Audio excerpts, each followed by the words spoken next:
I drove field cuts through my neighborhood.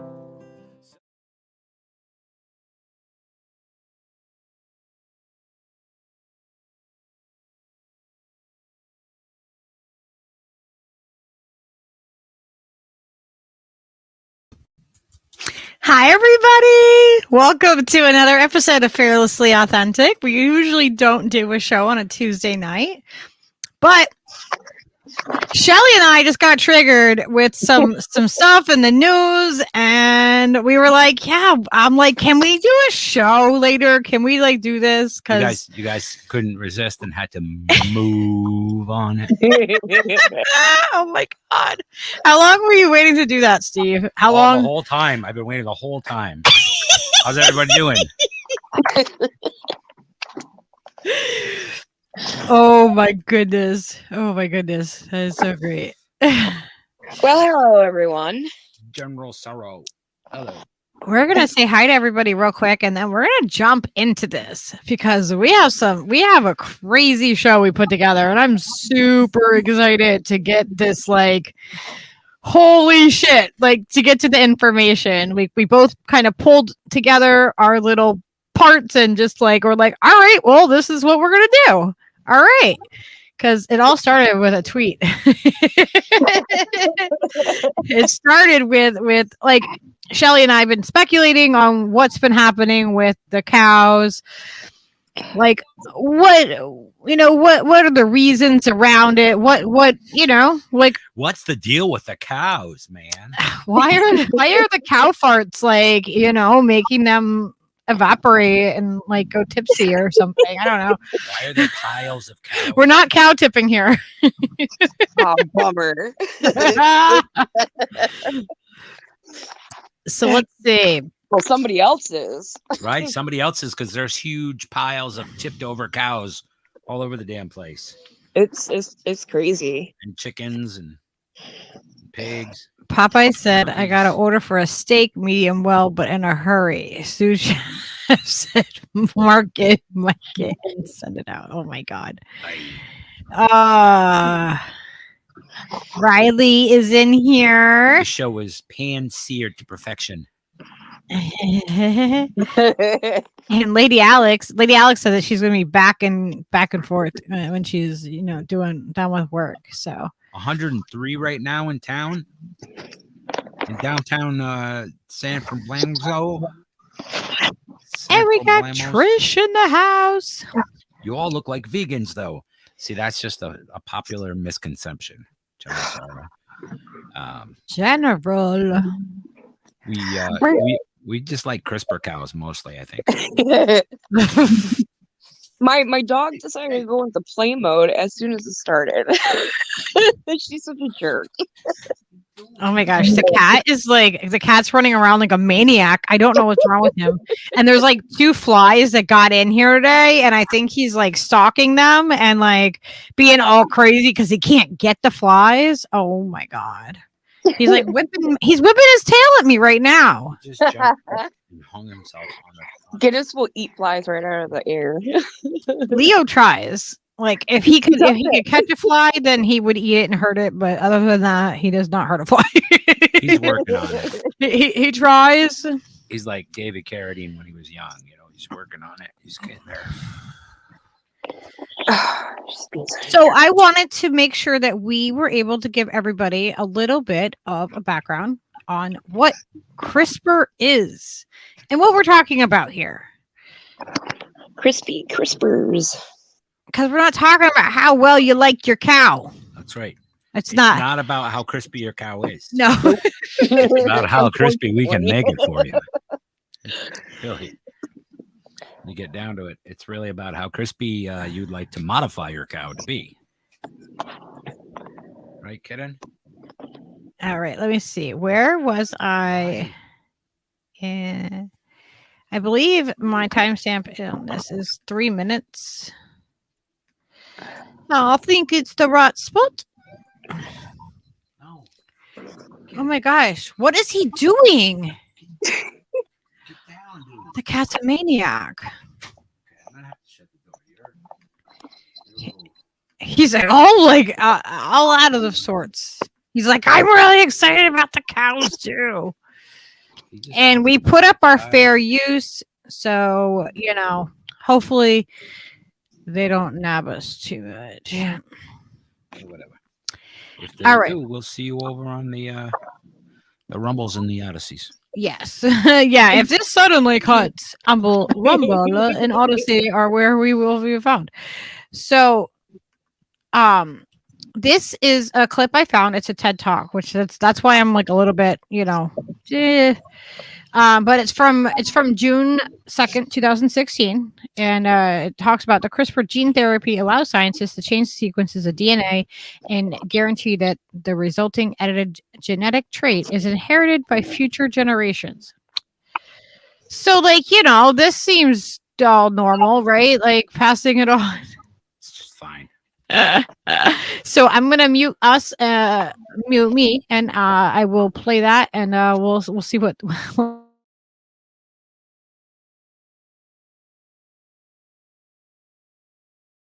I'll keep this quick, but Mendelian genetics says that when a male and female mate, their baby inherits half of its DNA from each parent. So if our original mosquito was AA and our new mosquito was AB, where B is the anti-malaria gene, the baby should come out in 4 permutations: AA, AB, AA, BA. Instead, with a new gene drive, they all came out AB. Biologically, that shouldn't even be possible. So what happened? The first thing that happened was the arrival of a gene editing tool known as CRISPR in 2012. Many of you have probably heard about CRISPR, so I'll just say briefly that CRISPR is a tool that allows researchers to edit genes very precisely and easily and quickly. It does this by harnessing a mechanism that already existed in bacteria.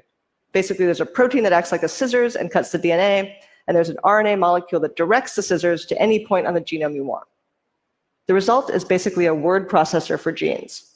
You can take an entire gene out, put one in, or even edit just a single letter within a gene. And you can do it in nearly any species. Okay, remember how I said that gene drives originally had 2 problems? The first was that it was hard to engineer a mosquito to be malaria resistant. That's basically gone now, thanks to CRISPR. But the other problem was logistical. How do you get your trait to spread? This is where it gets clever. A couple years ago, a biologist at Harvard named Kevin Esvelt wondered what would happen if you made it so that CRISPR inserted not only your new gene, but also the machinery that does the cutting and pasting. In other words, what if CRISPR also copied and pasted itself? You'd end up with a perpetual motion machine for gene editing. And that's exactly what happened. This CRISPR gene drive that Esvelt created not only guarantees that a trait will get passed on, but if it's used in the germline cells, it will automatically copy and paste your new gene into both chromosomes of every single individual. It's like a global search and replace, or in science terms, it makes a heterozygous trait homozygous. So, what does this mean?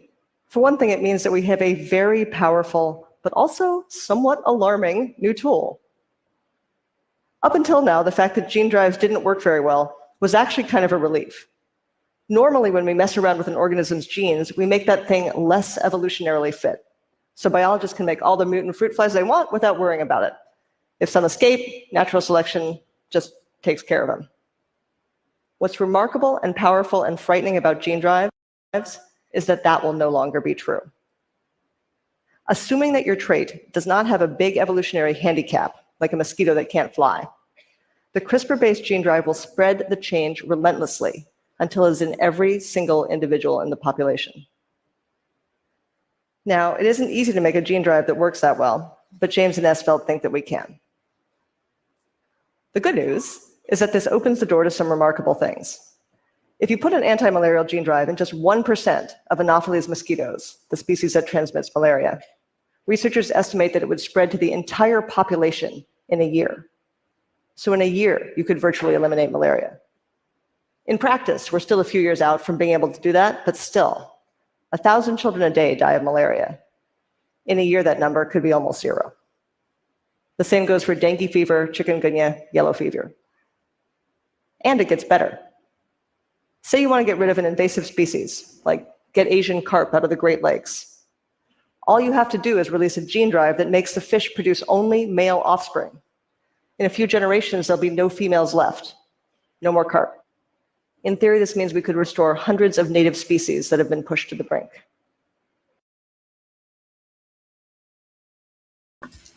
So, like, so far, it doesn't seem like this awful thing, right? Oh wow, we can totally play God, and we can make it where like we can edit the genes, and we can do it for these beneficial reasons, right? Because that's always where it's where the good stuff is. That's where they start with that, right? I think they should automate it though and make it like Alexa, so you can be like, "Hey, Crispa, can you make just modify on the fly?" Rob Juno, what's happening, bro? All right, so I'm gonna go back to. Just wanted to I think it's a better business model. There's really, there's a little bit more because she gets into a little bit more to detail about what else, what can happen though? What else can happen? Well, let's see here. Funny you should ask. This should be fun.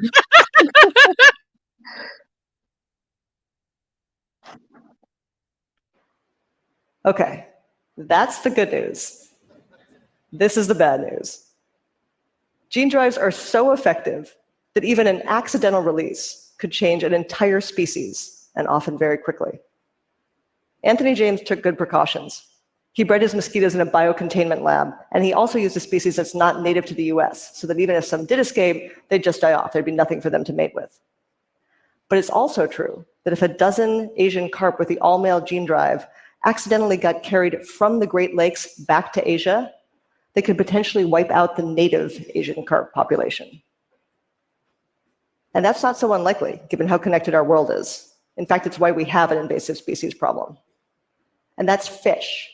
Things like mosquitoes and fruit flies, there's literally no way to contain them. They cross borders and oceans all the time. Okay, the other piece of bad news is that a gene drive might not stay confined to what we call the target species. That's because of gene flow, which is basically a fancy way of saying that neighboring species sometimes interbreed. If that happens, it's possible a gene drive could cross over, like Asian carp could infect some other kind of carp. That's not so bad if your drive just promotes a trait, like eye color. In fact, there's a decent chance that we'll see a wave of very weird fruit flies in the near future. But it could be a disaster if your drive is designed to eliminate the species entirely. The last worrisome thing is that the technology to do this, to genetically engineer an organism and include a gene drive, is something that basically any lab in the world can do. An undergraduate can do it. A talented high schooler with some equipment can do it. Now, I'm guessing that this sounds terrifying. Interestingly, though, nearly every scientist I talked to seemed to think that gene drives were not actually that frightening or dangerous. Partly that's because they believe that scientists will be very cautious and responsible about using them. So far, that's been true. But gene drives also have some actual limitations. So for one thing, notice the actual laughter. Like, so thank goodness, they can't be used to engineer viruses or bacteria. Also, the trait spreads only with each successive generation. So changing or eliminating a population is practical only if that species has a fast reproductive cycle, like insects or maybe small vertebrates like mice and fish. In elephants or people, it would take centuries for a trait to spread widely enough to matter. Also, even with CRISPR, it's not that easy to engineer a truly devastating trait. Say you wanted to make a fruit fly that feeds on ordinary fruit instead of rotting fruit with the aim of sabotaging American agriculture. First, you'd have to figure out which genes control what the fruit fly wants to eat, which is already a very long and complicated project. Then you'd have to alter those genes to change the fly's behavior to wherever you want it to be, which is an even longer and more complicated project. And it might not even work because the genes that control behavior are complex. So if you're a terrorist and have to choose between starting a grueling basic research program that will require years of meticulous lab work and still might not pan out, or just blowing stuff up, you'll probably choose the latter. This is especially true because, at least in theory, it should be pretty easy to build what's called a reversal drive. That's one that basically overwrites the change made by the first gene drive. So if you don't like the effects of a change, you can just release a second drive that will cancel it out, at least in theory.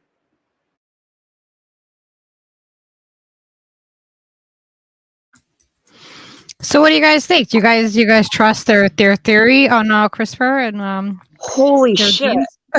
Where do I even begin? Like, okay, with the whole like theoretical thing about killing off all the mosquitoes and killing off all carp, or that possibly like spreading to other related like populations, like they don't talk about the entire ecosystem. Like kill off all the mosquitoes, all the bats die, and then Right. it's So on just and so forth. a big old chain that doesn't just affect those species of animals. It's terrifying. You got the fucking boot. You got the boot on the YouTubes. It just did it. Oh, we just got booted from YouTube. Fuckers. Wow, we're barely in. What is with fair use? Hello. Yeah, it's fucked It's up. come back on before. I'm wondering if it's gonna come back on. Let's just wait a second. Give it a second. Goddamn YouTube. Motherfucker figures. Might have to be a Rumble specific thing, I think, or I knew that they were gonna try to like how am I supposed to? It's for educational purposes. How are you supposed to educate people if they don't? it's just because they came out with the new Google burger, and they're going to launch that really soon, and it's made with the same technology, and you can't know how that works. Hey, it came back on. Oh shit, really? It fucking came back on. Oh, sweet. Okay. What the fuck, YouTube? Really? You could just turn it on and off, and it's That's just fucked up. Well, I put the Rumble and Odyssey links in the chat of you in there, so if they like to do this. Like when people think that I'm messing around when I say that they come after me, they censor us. Like I'm dead ass serious. They do this to us all the time. That's At what nuts, though. point were we We're cut off? streaming, and then it says your stream is over, and then it turns it back on in the middle of the stream while people are still in the chat room and whatever. Like, can other people find this stream now that it crashed? You know what I mean? Oh, I'm sure it's just completely like suppressed. It's like, what the fuck? It's all messed up. But anyhow, let's not let that interfere. Shelly should Sorry, yeah. give it to us. Keep going. So what was I saying? It was something about Oh yeah, killing off like very specific species doesn't just affect that species or that genus or whatever. It affects the whole entire ecosystem. That's what I meant to say. Yep. Oh, oops, sorry. I have to repeat myself now. I wonder if they'll let me play the next thing. It's actually from MIT. Yeah. Do you have a doctorate? No? Don't even try. I love this. This is my favorite part. But yeah, like what you were saying, Shelly, it's crazy because it's like it's a ripple effect. Have we not learned anything that messing with doing that? I mean, anybody see that movie about the butterfly? Come on. Is there anything that has happened in our current situation, our current history that you can't look back upon and find a movie about? No. Yeah, they like indoctrinate us like from the start. They make it into a movie. You know what I mean? Like, well, I also have a point about all that, gene edited animals and stuff being ingested by other animals. But yeah, I'll get into that when we start talking about the CRISPR cattle. Mm-hmm. It's just a mess. well, we'll see. We're gonna play this is about CRISPR, like it's really crazy technology that they're using for our food, and we should be able to play videos. No shit. It's like terrifying. when that you are, think it's about for it. educational reasons. I'm trying to Yeah. like, not everybody knows what CRISPR is or knows enough about it, and you should be Exactly. able to play those for educational purposes. It's fair use. We put up our fair use card. This is why I won't monetize my channel. Not on YouTube. Yeah, well, they would turn it off anyway. You know what though? It's crazy. On YouTube, you have to have so many subscribers. You have to have all this stuff. On Rumble, we can get chats over there without having to have a certain number of subscribers. Same thing with Odyssey. They don't do that. So That's crazy. yeah, you have to have 1,000 subscribers and be able to be monetized. Like it's like a permission thing. Like you have to meet all these standards on YouTube, and then they still take 40% of the super chat. You know that anytime you give a super chat on YouTube, they're taking that much of it away. Wow. Like the content creator is not getting all of that. And even with Patreon, they take money that way too. And Odyssey is going to be coming out with their own thing, their own Patreon type style thing, where the content creator gets 100% of the money. Yeah. Tremendous because they don't have That's- that. So we're going to use that. Musicians, We're gonna don't wait. even have that, you know, for their stuff. Substack's about the only one they offer like 97%. You know, their business model is only 3% of what they fucking take in, which is incredible. And then on Rockfin, people like Rockfin, they do theirs in crypto. Like you get your money in crypto, and it's also I'm concerned because their stuff over there is on Amazon servers, and that concerns me. Yeah. So that's why we don't like just we don't just stay to one platform. You know, we're on multiple for a reason. Yeah, the live streams on Rockfin are really glitchy. Yeah, a lot of times that platform's just not built out enough, really. No. You know, it doesn't seem like they're putting a lot into that front end. Very, you know, it's more about like, well, it's working, so let's not fuck with it. Everybody's making money. Fucking chill. So, do you want me to play the video I have? Yes. It's a few minutes long. It's from the McGovern Institute for Brain Research at MIT. So this is, it's educational. It's not just like, a random video. I actually used to love watching lectures like this on YouTube. Yeah. All right, I'm gonna mute us and I'll play this one. Hopefully it doesn't boot us. If it boots, guys, go to Rumble. Rumble and Odyssey are up and going.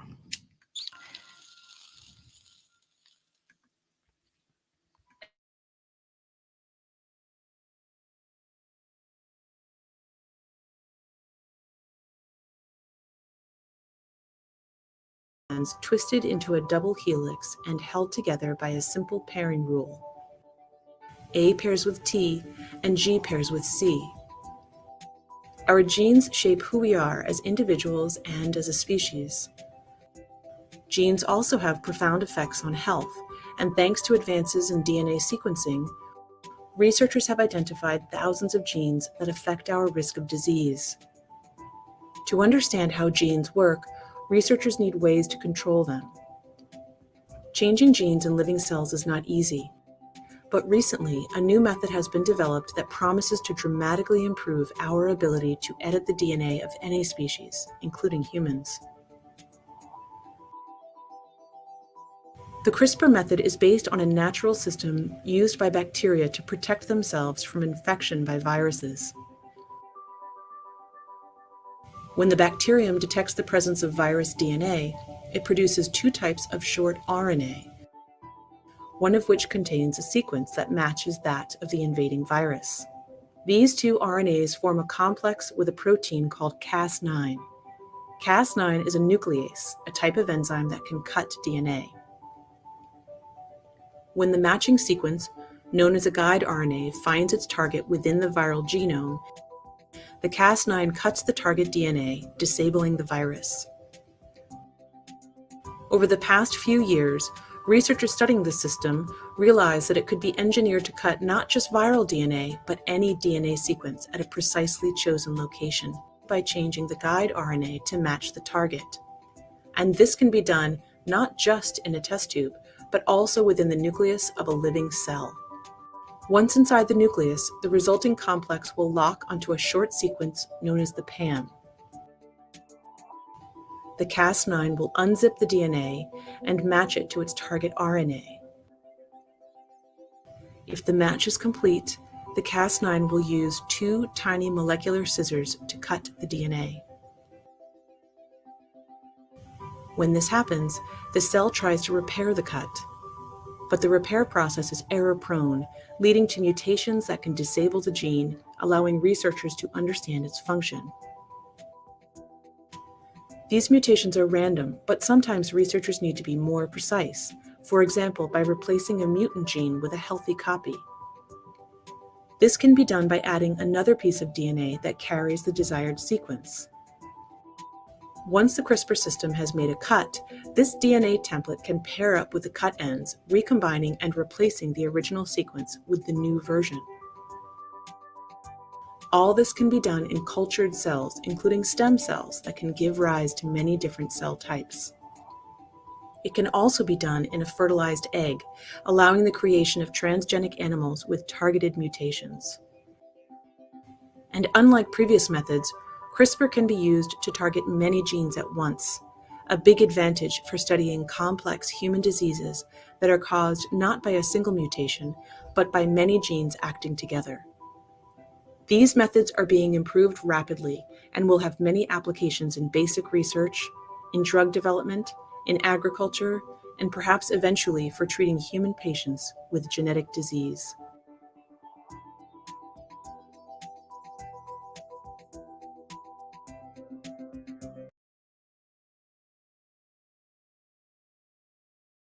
That's not sketchy at all. So yeah, like it can be done in a petri dish. Any grad student can do it. So I mean, Just need a like little DNA. Hey, yeah, hook you right up. you just have to know what DNA. Like it's complicated enough. Oh, it's so So yeah, towards the end of that video when they're saying like, sometimes it goes awry, they don't really say Yeah. what would happen. all right. Like what was it in 2020 or something like that, at the very height of COVID? There was news that came out that CRISPR causes cancer, but under the radar, so they had only just caught it recently. Yeah. But you don't hear about that. No, it's great. It's a great thing, and it's not, it's awesome. So don't worry about that cancer stuff. That's just, And that's this is just what extra. this is what scientific ethicists have been like screaming about for like Oh shit. not just years but decades. Mm-hmm. Like they've been like, don't tamper with DNA, it's gonna have unintended consequences. Right, of course. And it's That's happening. nuts. But they keep on like pushing it further and further. Stevie Red in Economics says, y'all hear about them wanting to start sterilizing feral pigs in Hawaii? Oh yeah, I'm sure that'll work out fine. Oh yeah, that's not gonna collapse the ecosystem there. That's not going to collapse the system of everything. It's not gonna touch anything. There's no ripple effect. No, because we'll still have bees, obviously, so it'll be fine. Don't worry. Oh my god. So in the research for this stream, because we're building you up to like, that was from, what year was that one from? I don't even know what year that was. 2016, the video. 16. Yeah, the first one I think was 2016, 15, then 2016, right? Okay, and so then this is, this isn't new that they've been doing this with CRISPR with the animals. Like they've been doing This is this. old school. And this is from August 15 of 2019. So the FDA finds a surprise in gene-edited cattle, antibiotic-resistant non-bovine DNA. Like, wait, what does that mean? It's probably like a MRSA or VRSA or something like that. Like, that's terrifying. Yeah, Because it's just like it's that's- cow, And this but is 2018. Or no, It's- 2019. it's cow. 2019. It's cow, but it's not all cow. You know what I But mean? It's Martha and mostly. Bertha are hospital, like they bred in hospitals and in sterile environments. So of course they're going to be around labs. That's fucking terrifying. Because they sterilize their hands and stuff before they put the gloves on, and they Yeah. sterilize everything. There can be transfer, no matter how well they suit up. Yeah. And But it it's just fine. breeds that stuff. The thing that really tweaks me about the whole situation is that they literally, did these TED Talks and stuff like starting probably about 2014 or something like that. I want to say that the kid did it in his dorm room or whatever. Yeah, they were And- injecting themselves with random shit. Like it was I cool. Remember? I totally Remember that forgot shit? about that.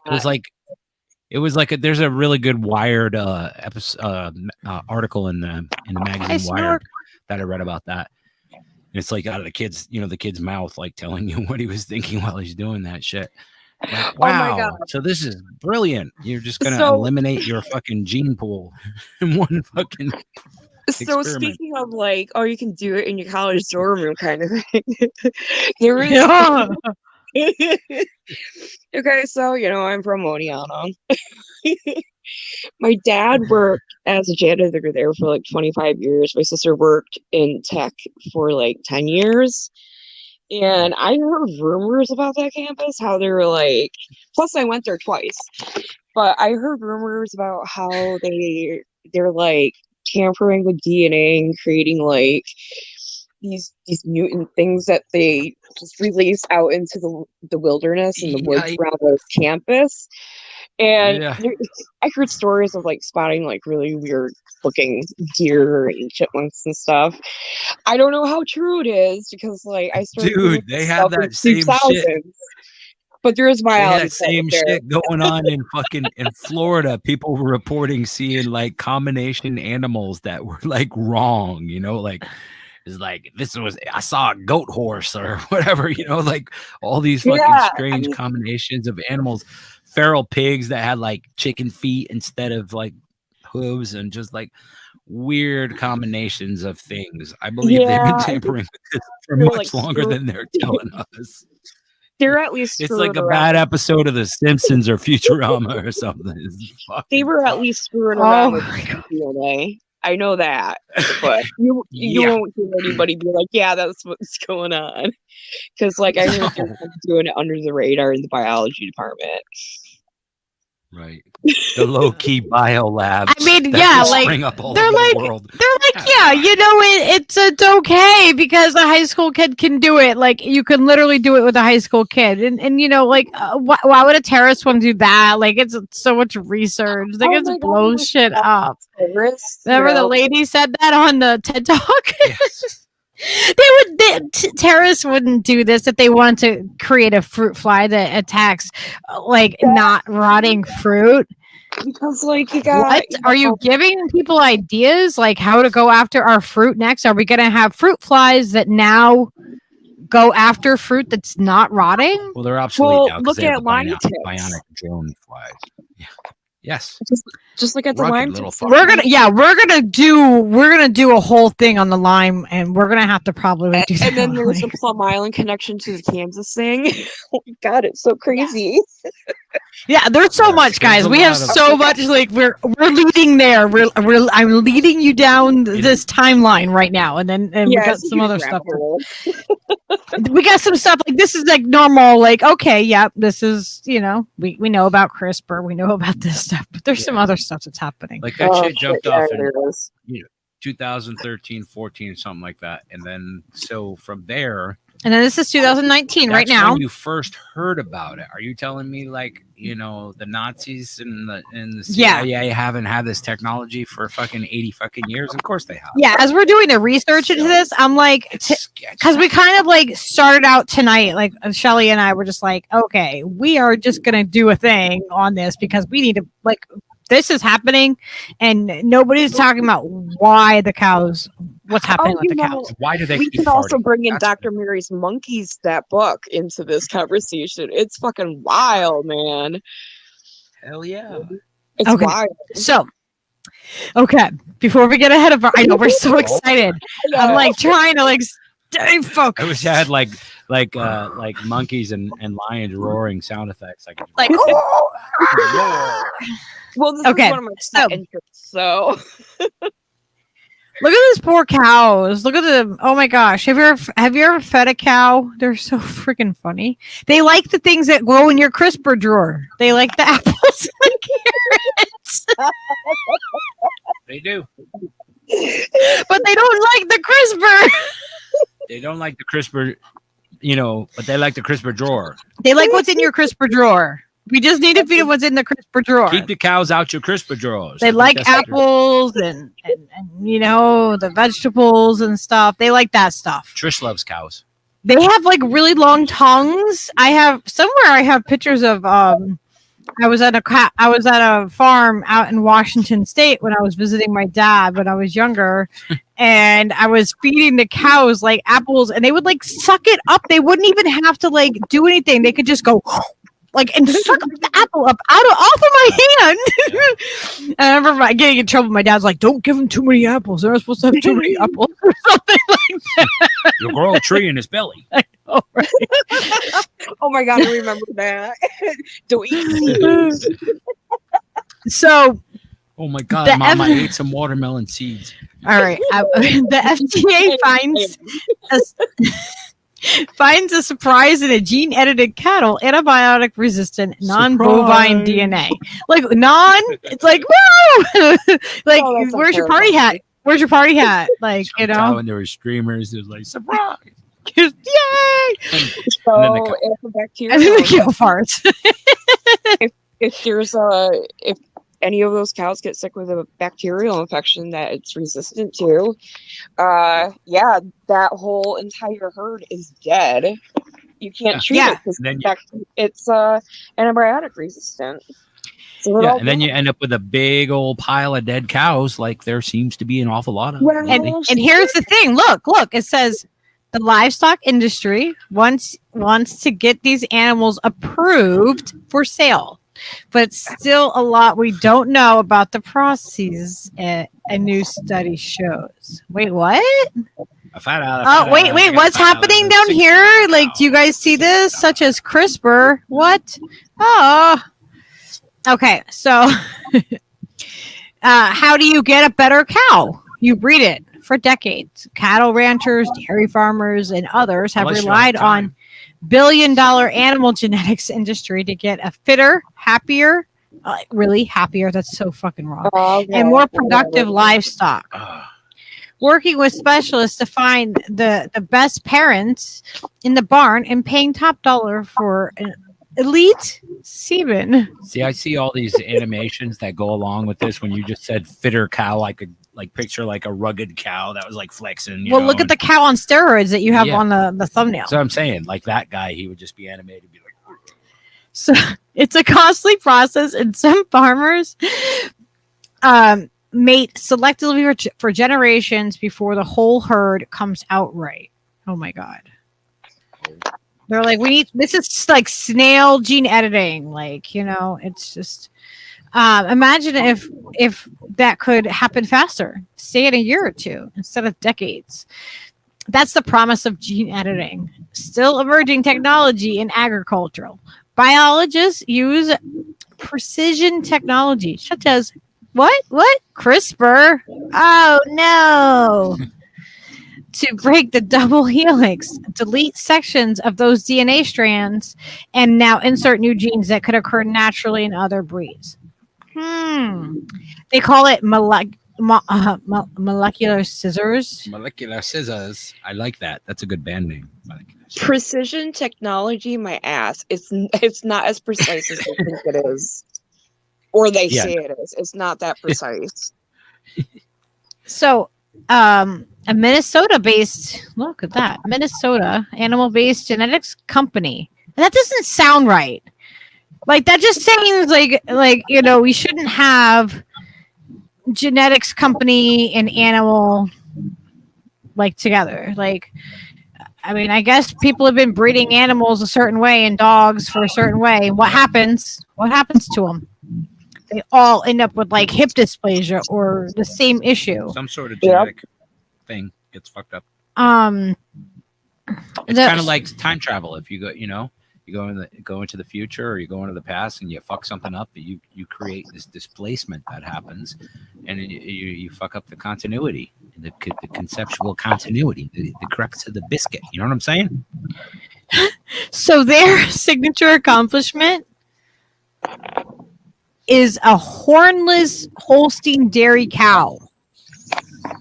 They turned off the gene for the horns the farmers otherwise mechanically removed. Horny, you got no horns, bro. For safety reasons. Oh, poor horny. Now, the mutation occurs naturally in other breeds, like the Angus beef cow, and can be achieved rapidly through gene editing. Like, okay.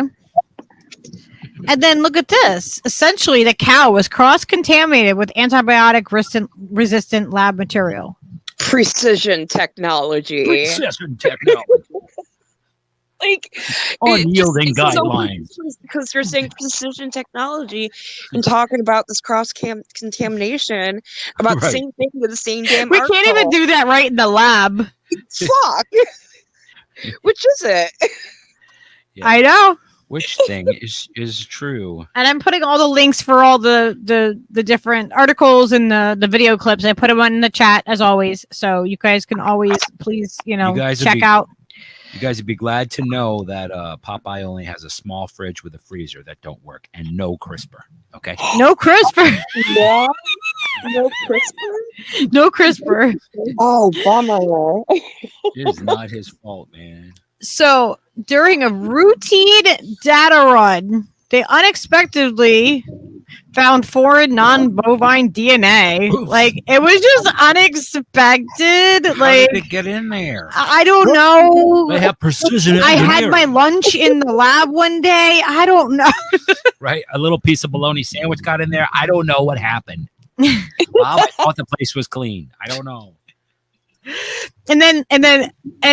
And while no one's saying the mutation is unsafe, either to humans or animals, no one can guarantee its safety either. Well, by safe, What the fuck? Yeah, It's casting the slam dunk relevant. claims about gene editing in doubt. And animal scientists are calling to pause the rush to food of the future. So, like, they're like, yeah, well, like, we can't say it is or isn't safe. It's not So- by safe, we mean, in relative terms. But it's casting doubt. So, like, that's not good. The fuck? Well, there are scientists and people who work in the agriculture industry and that have closer experience with this stuff that are like, dude, what the fuck are you doing? Yeah. That's what I see. That's what I would trust is people like Snork, for instance. That's what, he definitely knows about that breeding and all of that stuff and like could see if there's something fucking askew. You know what I mean? Like, Okay. it'd be easy to identify. But it gets better, Steve, okay? know. The discovery was an accident. Did we mention oops? They just like over on the side over here, like they should have had a big oops. Bob Like, had a bologna sandwich. Something happened. The cow had other stuff. I don't know. Let's move. I mean, like, this is that day. and this is what they're trying. This is while they're trying to bring this to market. They're like, yeah, this kind of happened. Like, I had a couple editables before lunch. I don't know. Something besides cow was in the recipe. The stuff is absolutely terrifying, but I can't stop laughing at how they're presenting it. It's just, it's clownish. It is. It's like a clown standing there trying to convince you that they're not a clown. But they're in Exactly. full makeup and and keep getting out of a car with 75 of their buddies or whatever. And you're like, you're a They're clown. the king's fools, you know? Like, no, it's totally safe. Seriously. So, as the geneticists remove parts of the strains, they'll insert new material called DNA templates that adhere to the newly exposed ins. They are introduced to cells through a bacterial molecule. What says That's how Spider-Man plasmid? got his powers. Plasmid. Pretty sure. In this case, it wasn't just it just wasn't just the templates that adhered, though. Like, Yeah. it was the whole thing. The entire thing. Speaking of Oh, what superheroes, did I hey, say? El It was Latham. something like Versa or MRSA. Oh, shit. Mercer. All Um, have Mercer. yeah, and then so these vehicles commonly carry genes that are associated with resistance to what is that? Oh yeah, Wait, yeah. oh, where's that word? Neomycin. Neomycin. Okay. Yeah, I can pronounce this stuff. Yeah, Always see? Handy.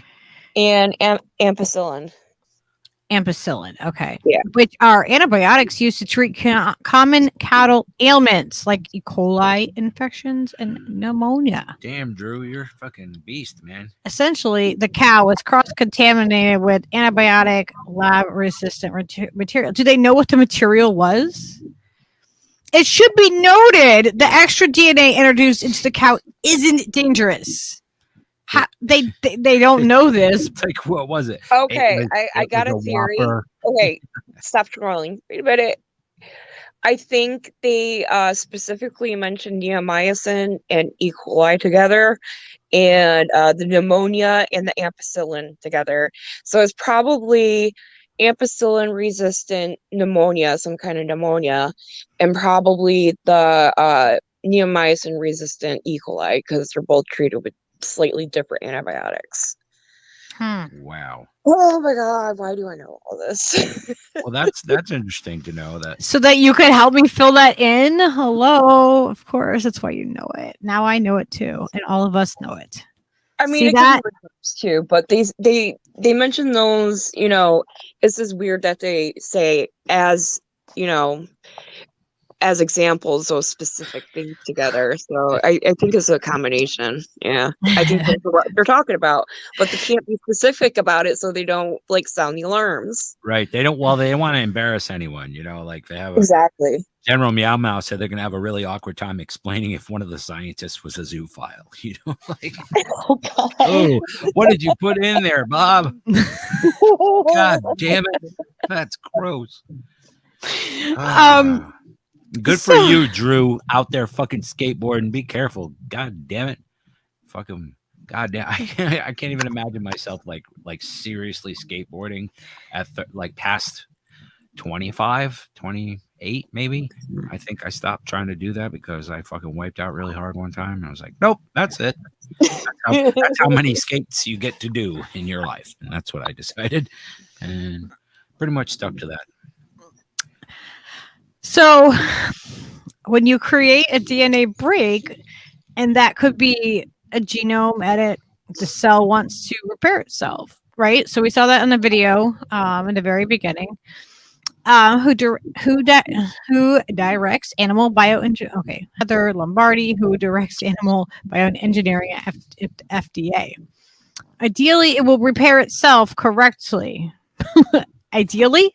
Do you notice these particular words that I keep like that are just not very sure, like they're very kind of like, yeah, ideally. A little wishy-washy. Ideally, it will be a nice day out tomorrow.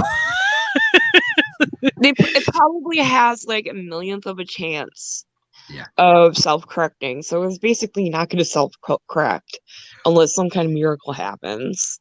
Yeah. Like the chances of that are extremely low. Highly unlikely, let's say. And that's kind of We're funny, not though, because they're like, oh, we're not statistical statisticians. Statisticians? Statisticians? Based on what I know. That's just this is, It's just something. But yeah, that's kind of fucking, not terrifying or anything. Not terrifying at all. Nothing really to examine there. Yeah, I mean, Then they're I'm like, sure it'll be fine. they're like, well, just like think about the hornless Holstein, like Oh, poor little horny cow. He ain't horny no more. That's a sad. theoretically, In a weird way. it could be possible to breed one naturally by mating cows on the farm. Compare that to, don't forget Old school. the Aqua Advantage salmon, Mm. which was created with genetic material from a eel, Ooh, aqua eel. a progression that could only happen in a lab. Is that called a seal? So Wait. How do you pronounce that? It does it even say why they spliced an eel with a salmon? Like, did they explain why they did that? well, they say right here the Aqua advantage. and it took over 25 years to be cleared for market. So 25 years, guys, they've been doing this. Oh yeah, they've been making salmon eels. That they've eel been salmon. trying to get it clarified for market. Like Yeah, I've been following this weird chimeric like animal shit for a long time. What the fuck? It's so unethical. It's like beyond unethical. and then it says a fate that other companies are trying to avoid. So they're like, we don't want to wait 25 years to make sure it's right. We want to we need to make sure that it kind of like just gets the go ahead and so, and it's saying that they have argued that milk from gene edited cows wouldn't be a novel innovation, but identical to what we are already drinking. Identical, you say? And the parlays of FDA that milk would be generally recognized as safe. Generally recognized. Generally, you say? Well, a while ago, I think I remember something about genetically modifying cows to milk out human breast milk. Oh yeah. Plus there was the spider goat. Spider Remember goat, the yeah. spider goat? Sure. They genetically modified it with spider DNA, so it when it milked stuff out, it'd be like spider silk, so they can make like stronger than Kevlar bulletproof vests and stuff. Yeah, I do remember that. That was one the of the glowing first mouse, Yeah. where they took the glow gene from I think like jellyfish or something, Mhm. and they put it in mouse DNA, and it glowed in the dark. Yeah. And Yeah, I that was did see like what 15 years ago or something like that. Yeah, I know for a fact that what was the one you just mentioned before the geese or the mice, the glowing mice? Oh shit. Oh, the spider goat. Spider goat. I know a spider goat was like fucking that was a while ago. That had to be like 12, 15 years ago. Yeah, and maybe then more. before that it was the pigs with the human hearts because they're so Yes. close in DNA. Yeah. Like because they can actually do heart transplants of pig hearts. So they're like, well, let's grow a heart in a human or a human heart in pigs, and it's just so crazy. Yeah. It's kind of like if you're working on your Dodge Charger, your 72 Charger, and then you're just like, I'm gonna switch up the carburetor on that son of a bitch, and then you pull it off a Ford, you have to modify it all weird. What shit. Steve, It's like that that's same not kind of technology, right? I No. it's just switching. no. No. Stop. He's been watching a lot of car. I apologize. He's been watching a lot of gear. He's been watching a lot of gearhead, like I'm trying to learn carburetors things and stuff. about Like, can you tell? cars. His brain goes to recent, like whatever thinking about recent. getting a 72 Crispa. You know what I mean? Like, what the hell? What does it have? No, that's not the same. So it says the company's 2016 application for market approval failed. Meanwhile, pork farmers eager for disease-resistant swine have asked the U.S. Department of Agriculture, which has a closer relationship with the livestock industry, to take over regulation of gene-edited animals. Just take over for us. And then they say things can go wrong that you didn't intend to happen, and they're not always detected. No shit, Captain Obvious. CRISPR with fuel Like- injection.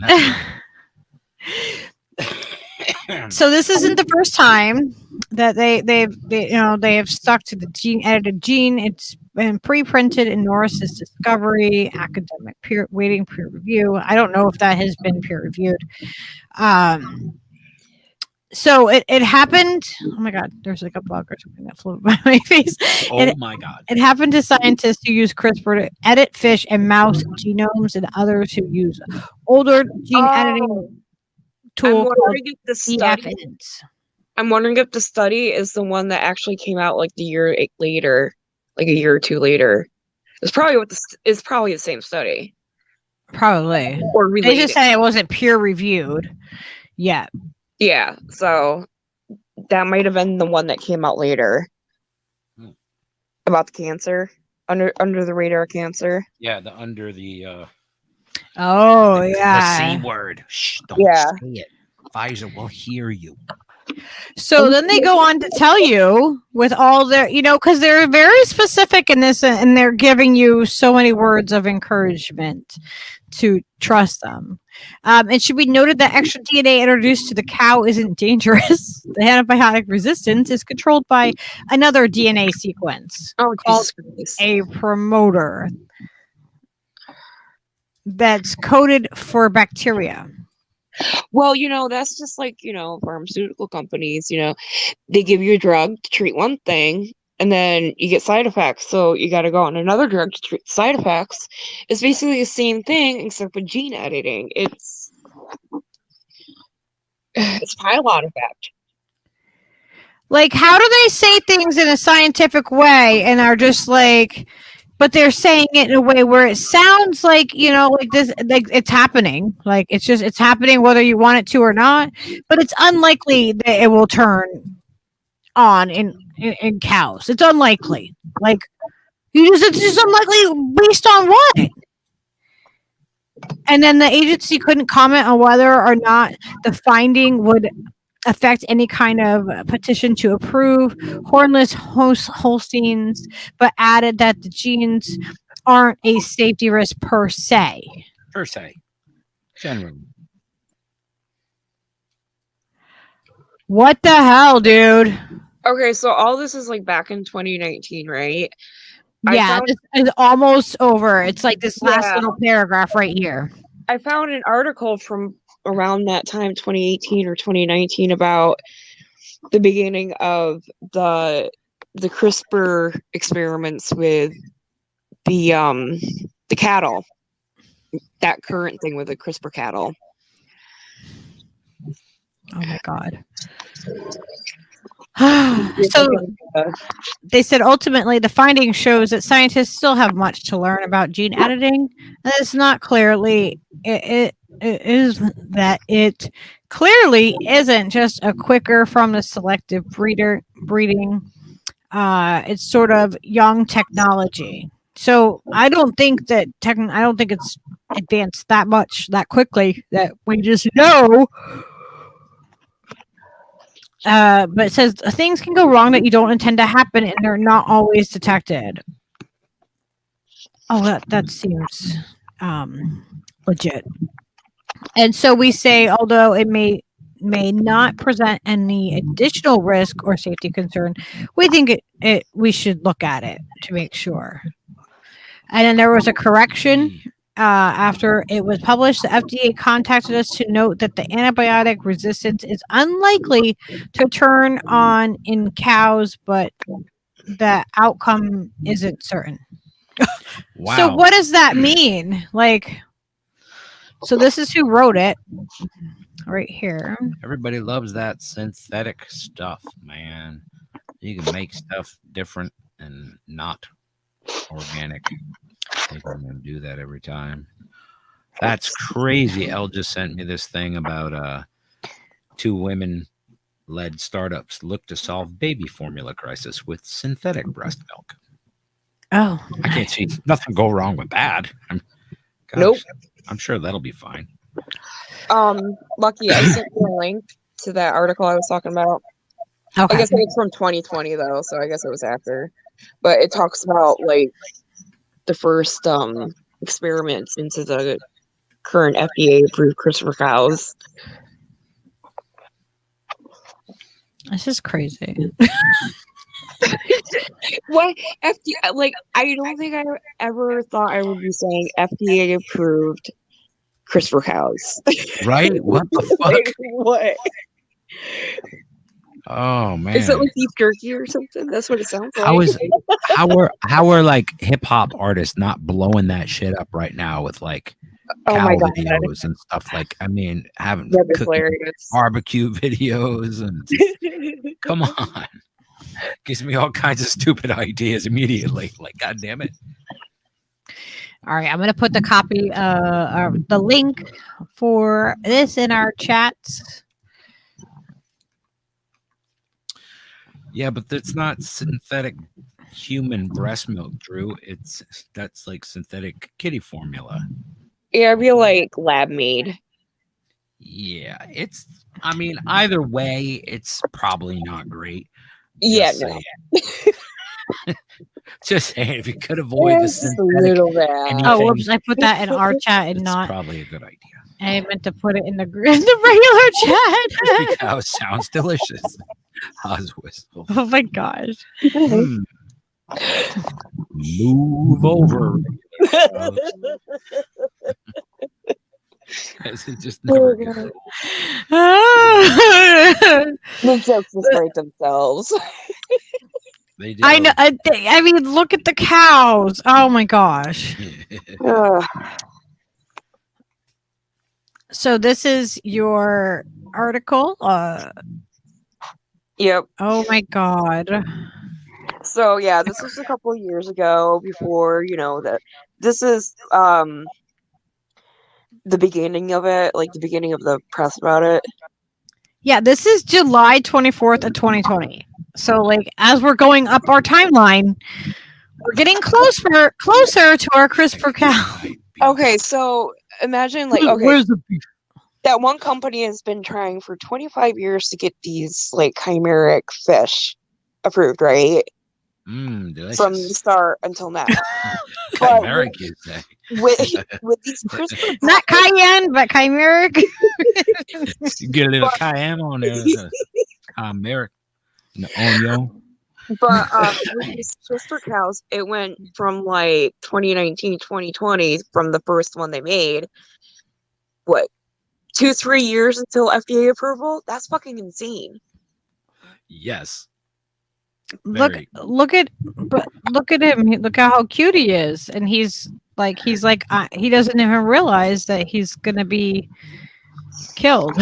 Delicious food. He's going to be a Like- delicious burger. The poor thing. That tastes a little slightly chemical. It might taste a little weird, but it'll I know. get over it.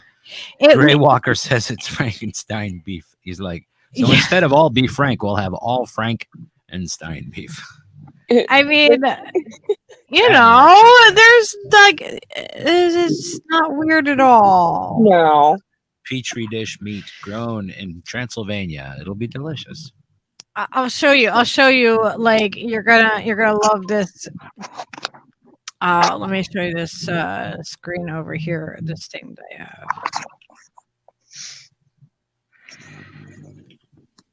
I have, yes. Let's see. Is it that one? Yes. There we go. Right? Like we're gonna have a label like that, right? With our QR. Ugh. Yeah. You got lab grown meat, and then you got. We'll have our CRISPR meat and our lab grown. Well, you'll keep your CRISPR meat in the CRISPR drawer, obviously. They already have a name for it. The cow industry is incredibly sad, even the free range ones. Yeah, man. It's just like that. This aspect of it is just so fucking whack that, like, oh no, it's fine. Just eat the genetically modified fucking living fucking breathing animal. And it's not a fish, you guys. It could be a goat that makes spider web. Like whatever. We'll hook it up. We'll modify your beasts the way you need them. Then we'll turn them loose if they get too crazy. Like what They'll be fine. Lucky, remember earlier I was going off about how the DNA can like split apart and you can absorb DNA from anything that comes in contact with you. Yes. Shapeshifting. Like we have particles of like viral DNA, like ancient viral DNA, ancient plant DNA, all that other stuff. Because when we ingest something, or it's like colonized in our bodies, sometimes that genetic material breaks apart, and then our DNA, absorbs it, and then that's passed on. I think I almost want to say that's what quote unquote junk DNA is a lot of that stuff, but now they're finding that it actually has a lot of purpose. There's nothing junk in her DNA. It's all there for a reason. Right. But they didn't understand the other reasons first, so they name it junk. Like, perfect. But I was looking into the prolactin receptor that they're editing for this breeding thing, and that affects, what was it? Oh, it's in the same family as like the growth hormone, and what else was there? Oh my god, it's so crazy.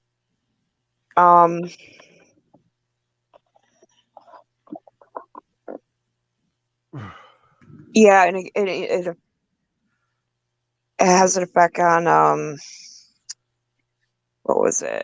Oh, this is god, dog is my dog is distracting me. Goodness. Here, I'll send you the link to that article. Don't let Goodness go berserk. Just Leo, do you hear Goodness? About. Do you hear Goodness? You hear your girlfriend? You hear your girlfriend? He does. He's like over like here, like, wait, what?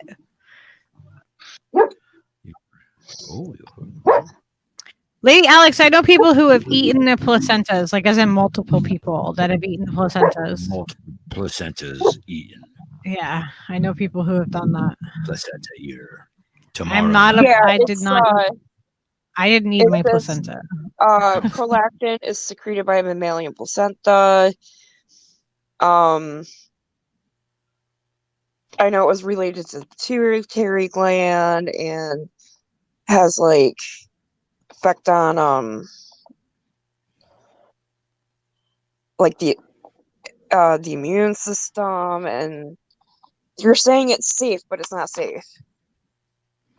You're saying you're saying this one receptor like only affects one thing and is completely safe to manipulate it, but like looking into what this receptor does and all systems they affect, like no, it's not safe. It doesn't just have one action, and it's in every single mammal.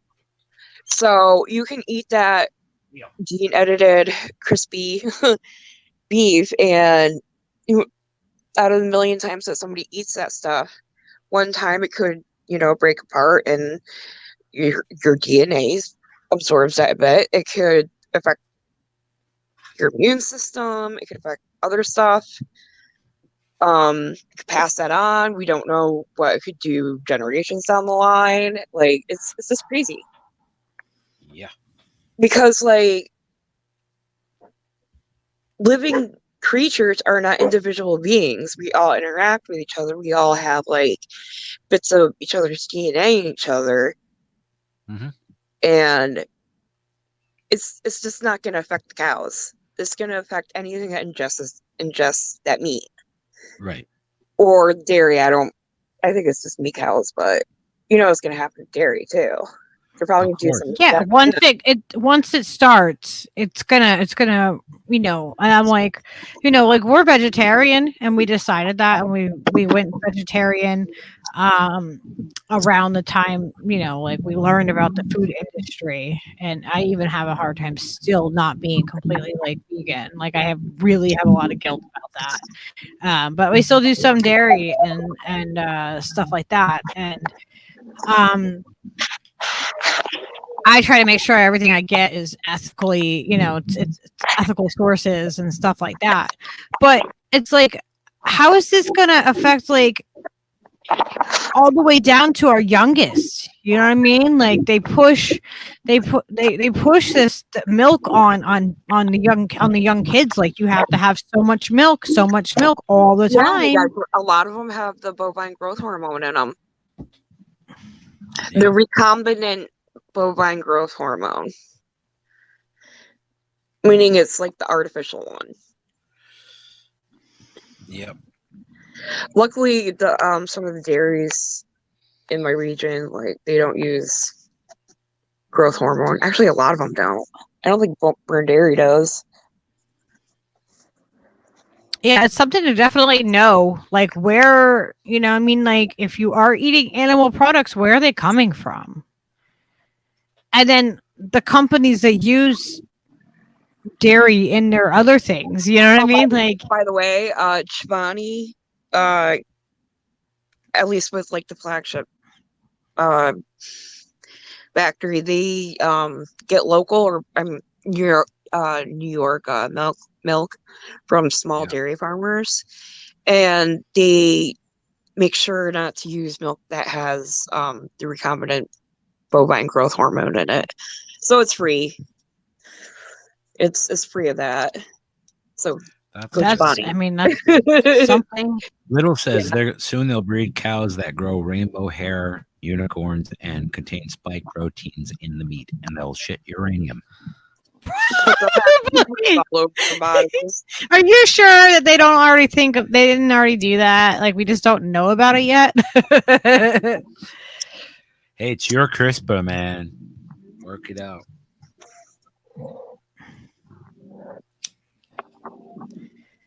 It's absolutely nuts. It just keeps getting. I think this describes exactly what they're doing to the cow's DNA. It has something to do with reproduction. And then it's always after the fact that they're like, oops. And how about the fact that the just the physical nature of I looked up so cow. much stuff, I'm like lost. the cow is giving milk like all the time, 24/7, every day, forever. Like that can't be right. You know what I mean? That's not supposed to happen. I like this general meow meow. What kind of effect does that have on the cow's DNA that breed? Like the breeder cows that are milk cows. They're just like held in perpetual fucking Okay. giving. I'm sending you a link to the FDA approval article for one of them. And that's what it was, the same article, but that's what I first saw today. I was like, holy shit. I think I know. Do you want to go over this one, or do you want to go over this article that I have up, or was that just like shit? Right, Chris? That was just a show that the cow was born. CRISPR, damn near killed him. All right, what article? Okay, you sent me a couple. Which one do you want me to do next? Roof.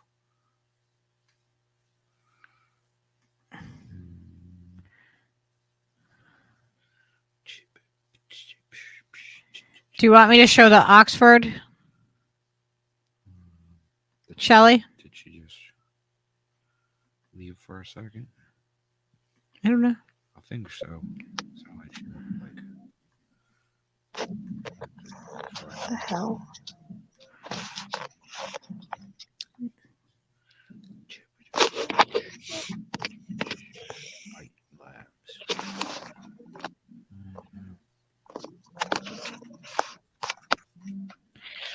Drew wants to know how we're going to eat cookies or donuts without milk. How are we going to eat cookies? Well, it is dilemmas like that we need to talk about.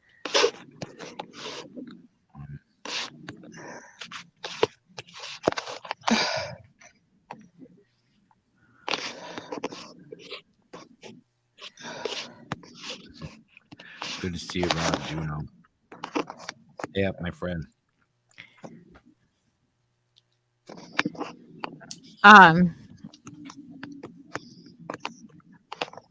Is it this article that you wanted, Shelly?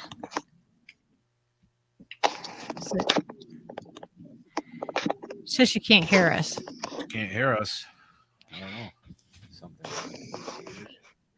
Something. We muted? Nice. No, we're not muted. Can other people hear us?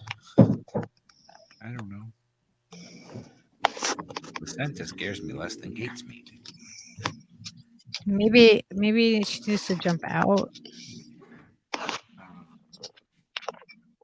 Make sure that the other people can hear us too.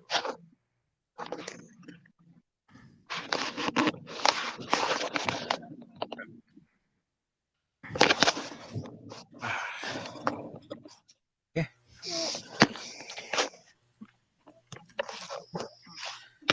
Let's see. Can you guys hear us? Hello. Popeye said we hear her fiddling. Yep.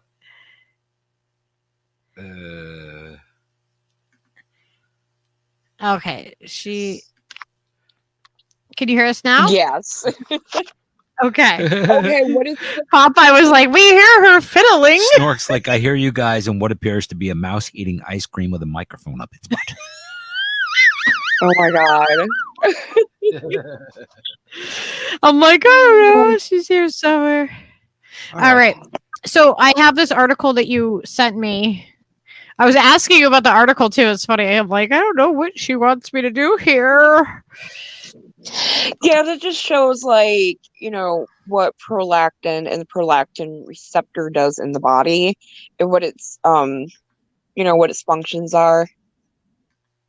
Okay, so I'll put that link in there Yeah. so people will want to check that out.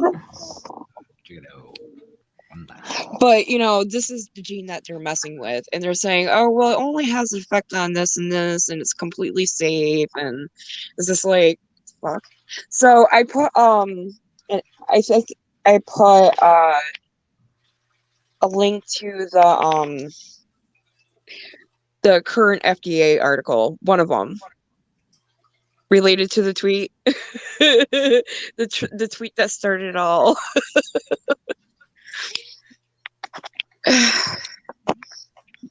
Okay, the last one that you sent?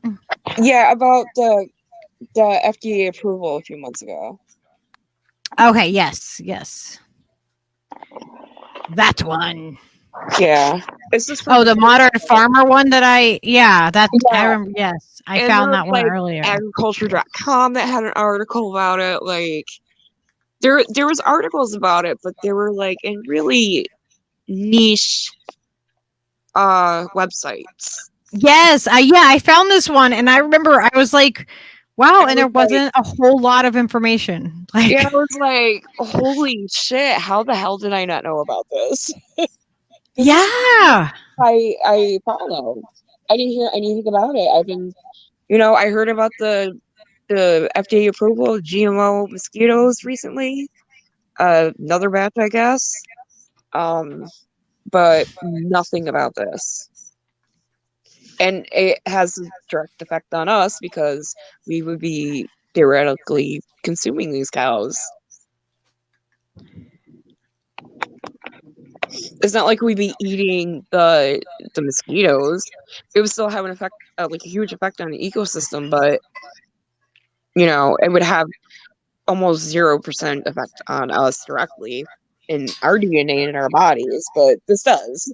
So which one looks like a normal cow to you and which one doesn't? What do you guys think? Which one looks like, do you think the one on number 37 over here on the right or number 18 over here on the left, which one looks more like a regular cow to you? Can you guys tell us what cow you think is the gene edited cow and which one is not? Which one's the crispy cow? Which one's the CRISPR? Well, CRISPR, I don't even know her. It's what Steve is saying.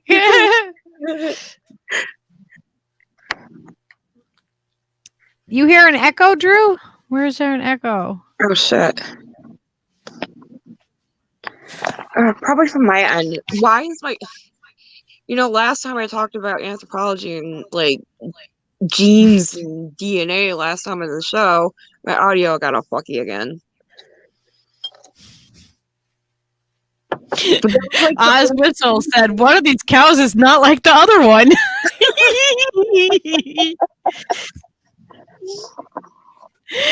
General Meow Meow said they both look dangerous at both ends. Cirrus said left. Left what though? Left. What does left mean? And Grey Walker said the one that shoots lasers out of her eyes. Drew said they're both edible.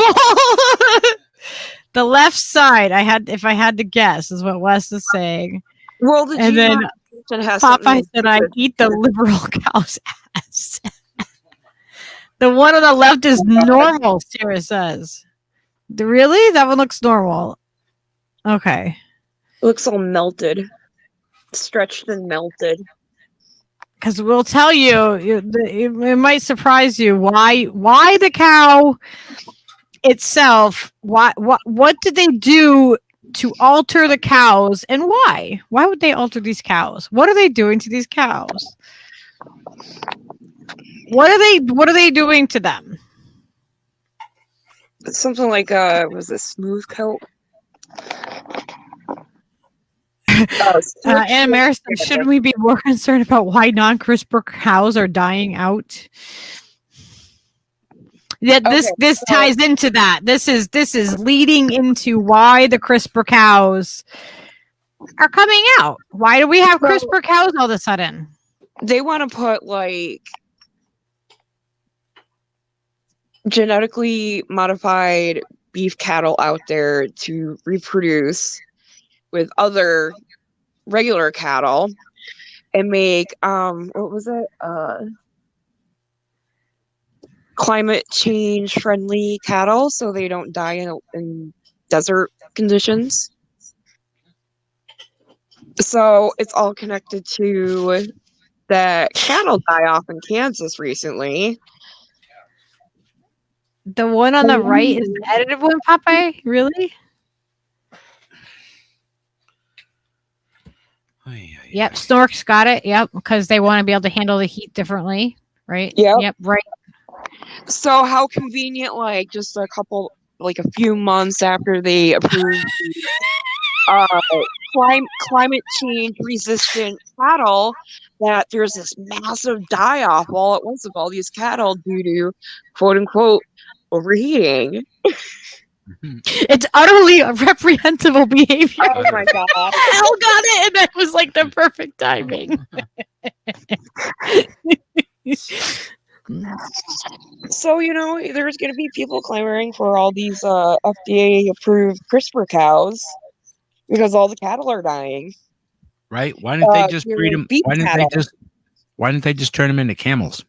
If they want desert-proof cows, just get them from the outback Australia. Yeah. Desert-proof cows, exactly. That just doesn't seem like, because there's lots of cows in lots of places, right? Like, what's happening?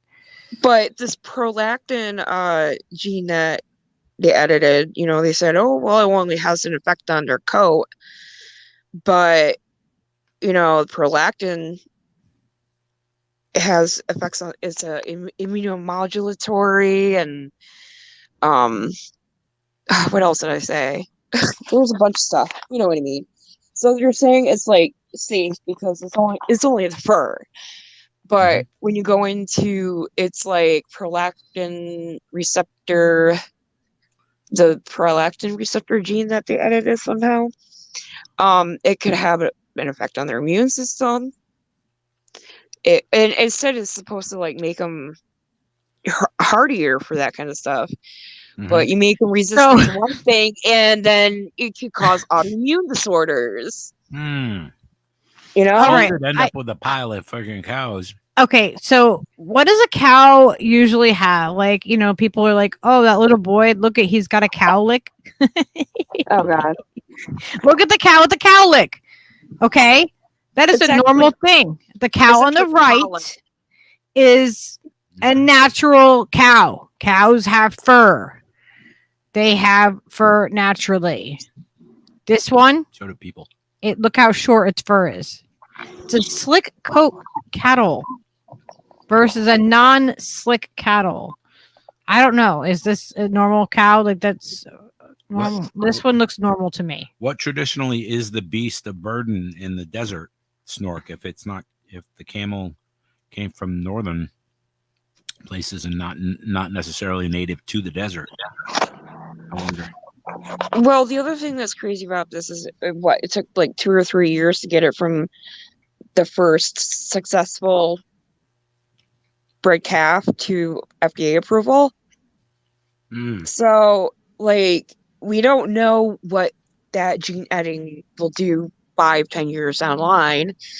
They absolutely know nothing about what it could possibly do to the human or other mammals' bodies if they ingest it. Right. Because I can tell you right now, they haven't done testing on that. They have no idea. It was all, just species specific. Right. Kind of like how they quickly came out with these safe and effective vaccines. Like, with little knowledge of what may come down the road. But everybody got to get them. Elle, we will pull up your article as soon as I'm done with this one. Elle has an article that's high in with us. Anna Maris said that she would nap with that sexy cow. I gotta take a few minutes break, so pull up Elle's stuff right now. Fair. Okay. And then we can come back to this one. Yep, I'll be back in a few minutes. Okay. I need to be able to get that link from Elle. How are we going to do that? Elle, can you send it to Steve's Twitter? Yeah, DM my Twitter. That's probably the easiest way. Yeah. Oh, did you already send it to him? Oh my God, I think she did. Beautiful. All right, I'm going to take that one away. And I'm going to share Elle's article.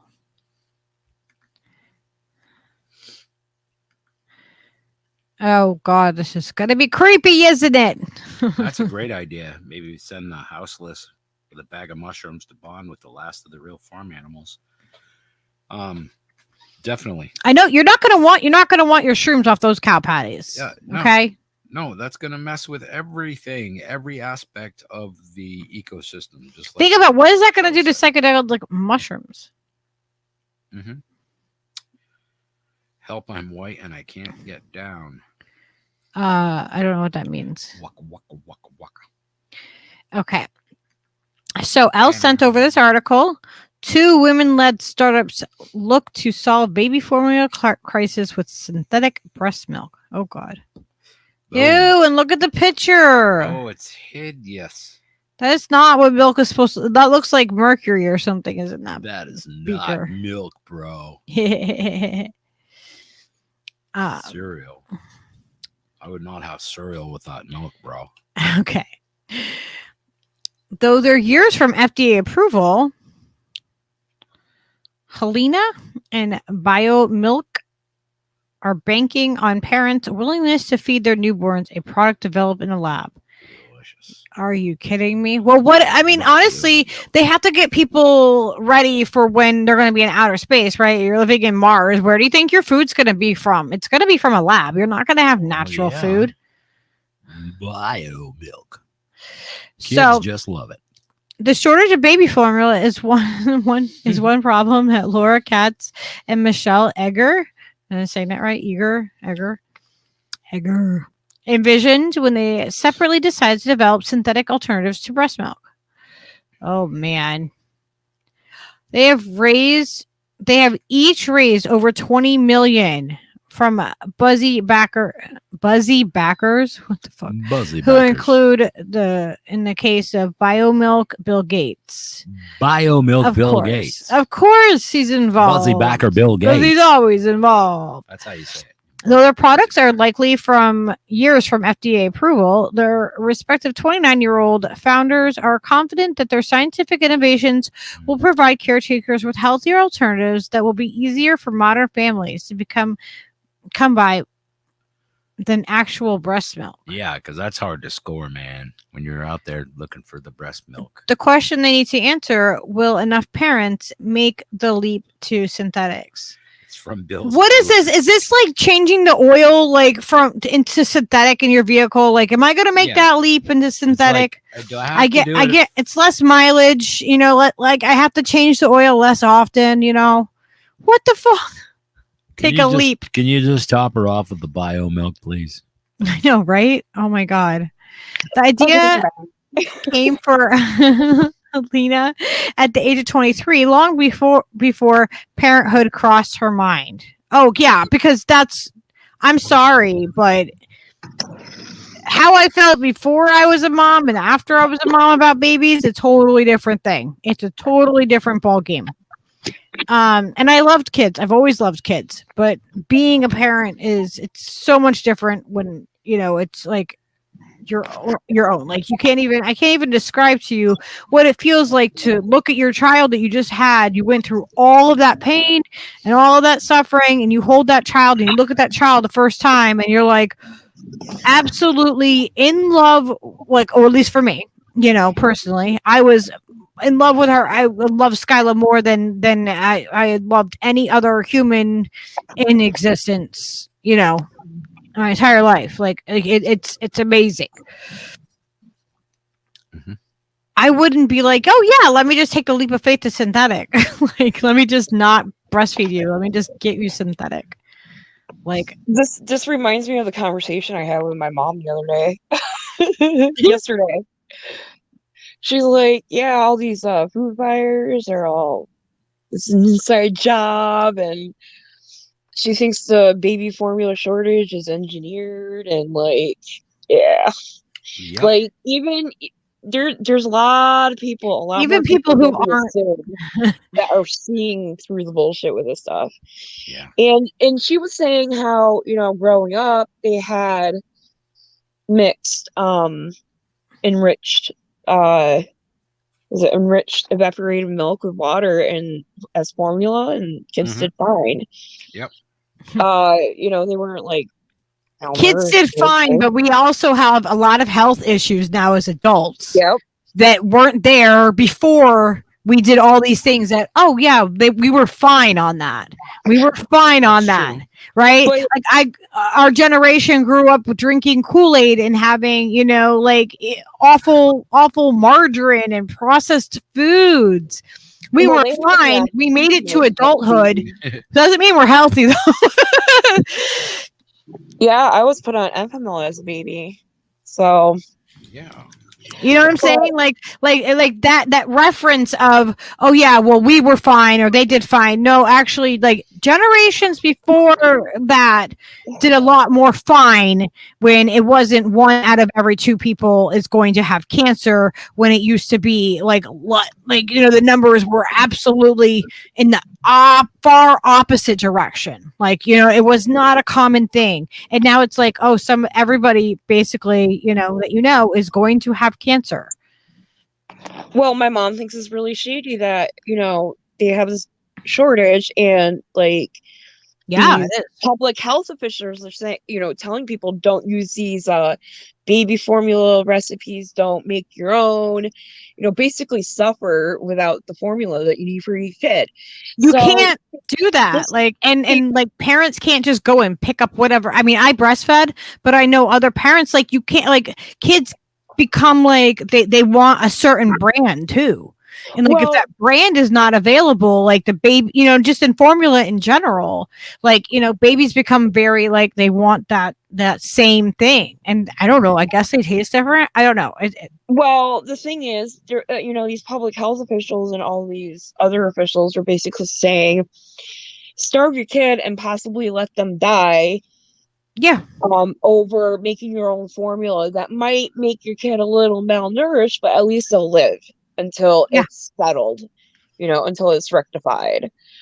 So, and there are legit baby formula recipes. You can, for lactose intolerant children, you can use goat milk. There's Yeah. alternate. there's Oh, all I these- know. My friends raise their kids on goat milk and and that type of stuff. Like they didn't use formula, they didn't breastfeed, but they didn't, you know what I mean, or they did it first and then they switched over because not everybody can breastfeed.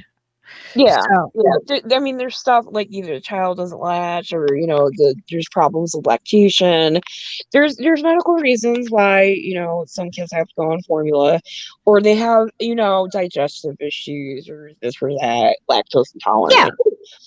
But there's lots of reasons. there's Absolutely. non-pharmaceutical, non-mass produced ways of feeding your child some kind of homemade formula, or some kind of alternative to the mass made stuff that's out of stock. There's like, It's in stock though.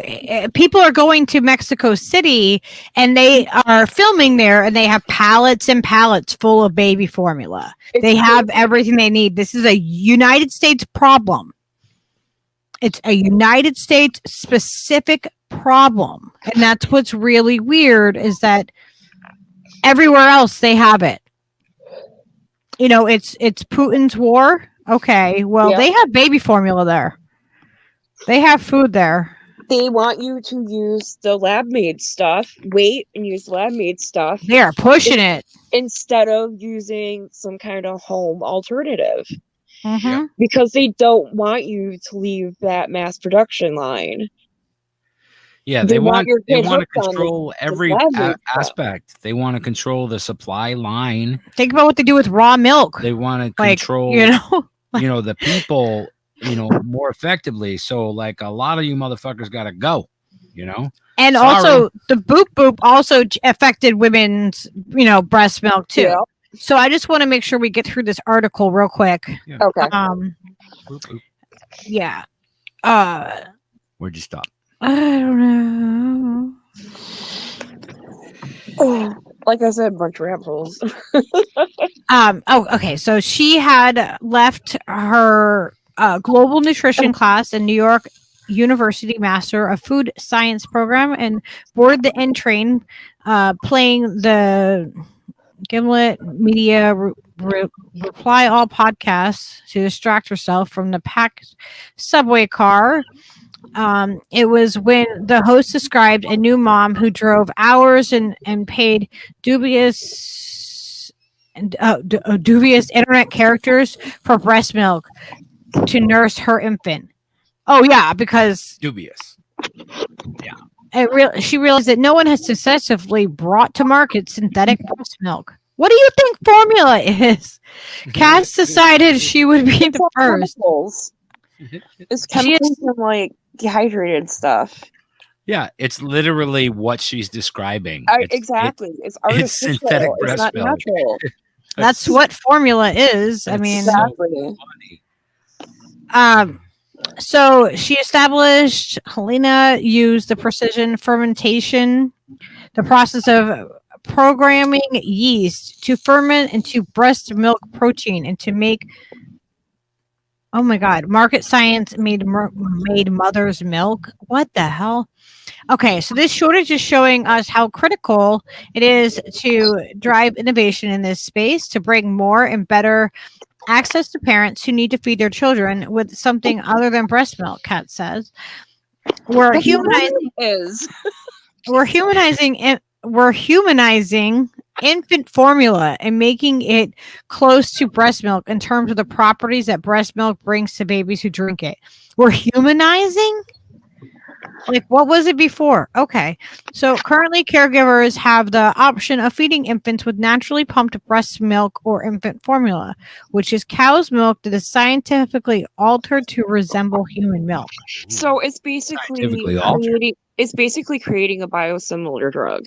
Yeah. Biosimilars like the recent one. And like there's like biosimilar immunotherapies and stuff with antibodies, artificial antibodies. But they're creating basically a chemical out of something natural. Yeah. Which is always good, you know. Oh It always works out well. that's not going to have long-term effects on these kids. But you can suck your Not both at all. ways. No, not at all. Are you kidding me? What could a synthetic, you know, organic compound that you turn into something synthetic, you know, why would that do anything bad to anyone ever? I mean, the alternative would just be to have women sucked up to the suction things, like, you know, making breast milk all day like the cows. That's part of Bill Gates's master plan. That's a little later down the road. That's like Handmaid's Tale. Yeah. Well, you got to get them, you know, got to get the ladies ready. And then what happens when they make this synthetic and then suddenly this isn't available, you know, for the babies either? Yeah. Because that's what they seem to keep doing, is like as a bait and switch, and like, yeah, we're that's not available anymore.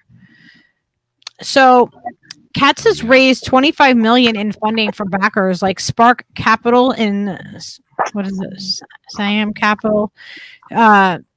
She and her 30-person team operate out of New York lab, where they experiment with precision fermentation. It is uses for infants and elderly consumers. What? Oh, that's probably stuff like those shakes, like because of an E. Oh yeah. To keep basically like the insurer type of thing. Yeah, that's what I'm talking about. To keep calories on them. Probably a colostrum type synthetic breast milk, because colostrum has like health benefits. So there is probably what they're specifically synthetically creating. Mm-hmm. That makes sense. So it will be available to fill infant nutrition aisles, but says its debut will stabilize prices, offer caregivers a milk alternative with no cost and break up the oligopoly of 4 companies. Oh my God. That's Jesus. The next logical step. Mouse said it is oligopoly. Yep. Wow, that's one word. Yeah, that's a word. That's a word. Like the oligarchy, you know what I mean? Like, yeah. Oligopoly. Man, they really have to make confusing, don't they? You got to roll your R's, people. Come on. Despite that, there may be initial reluctance to suckle the babies with milk made in a test tube. Oh my God. Oh, this is awful. They're like, yeah, it will be helpful. All right. And I'm sure they haven't tested this in human trials. And same thing with these CRISPR beef cattle. They'll be like, oh yeah, we engineered this stuff, and yeah, it's completely safe. It's delicious. But they almost definitely didn't do human trials as far as like consumption goes. Like, you're gonna love these hot dogs, people. Yeah, and if they have it, no long-term effect, long-term studies, because it's too new on the market. The way they'll market it, right? It'll be like, did you love synthetic formula growing up? You're gonna love these synthetic cow patties we have, and fucking chicken bites or whatever. Chick-fil-A will be like, yeah, not so much chick as climate-friendly cows. That's right. Oh my God. Cows. So BioMilk is another company hoping to capitalize on its vision of the future. The backing of $25 million from investors like Gates, Avo Holdings, Breakthrough Energy Ventures, Edgar BioMilk CEO, co-founder, plans to launch the synthetic human milk in the next 3 to 5 years rather than ferment yeast. So they're doing it in a different way. So in the meantime, there's probably going to be, shortage dips here and there, and then we'll get a supply and then a dip again, all during these 3 to 5 years. And people are going to be like, pass it now, prove it now, because all these babies are starving to death. Because there's going to be a lot of people who follow public health officials suggestion as to not use alternatives like home alternatives because Right. it's unhealthy would for you your do that? baby. So all these, there's going to be people that follow that advice and their babies are going to starve to death. Yeah. Or, their babies won't take to anything else but the formula that they're out of. Plus, there's a prescription formula for babies with diseases where they can't process stuff. Right. So those are, it's yeah, it's crazy. Those will be your pricier babies to keep alive, Well, look, I mean, here, look, it says BioMilk takes breast milk and breast tissue donated by women who receive Target gift cards as thanks. That As They're like, humans, I will give you my okay, left tit Steve. for a you Target. can't even give them cash. You have to give them fucking gift cards to fucking Target. Yeah.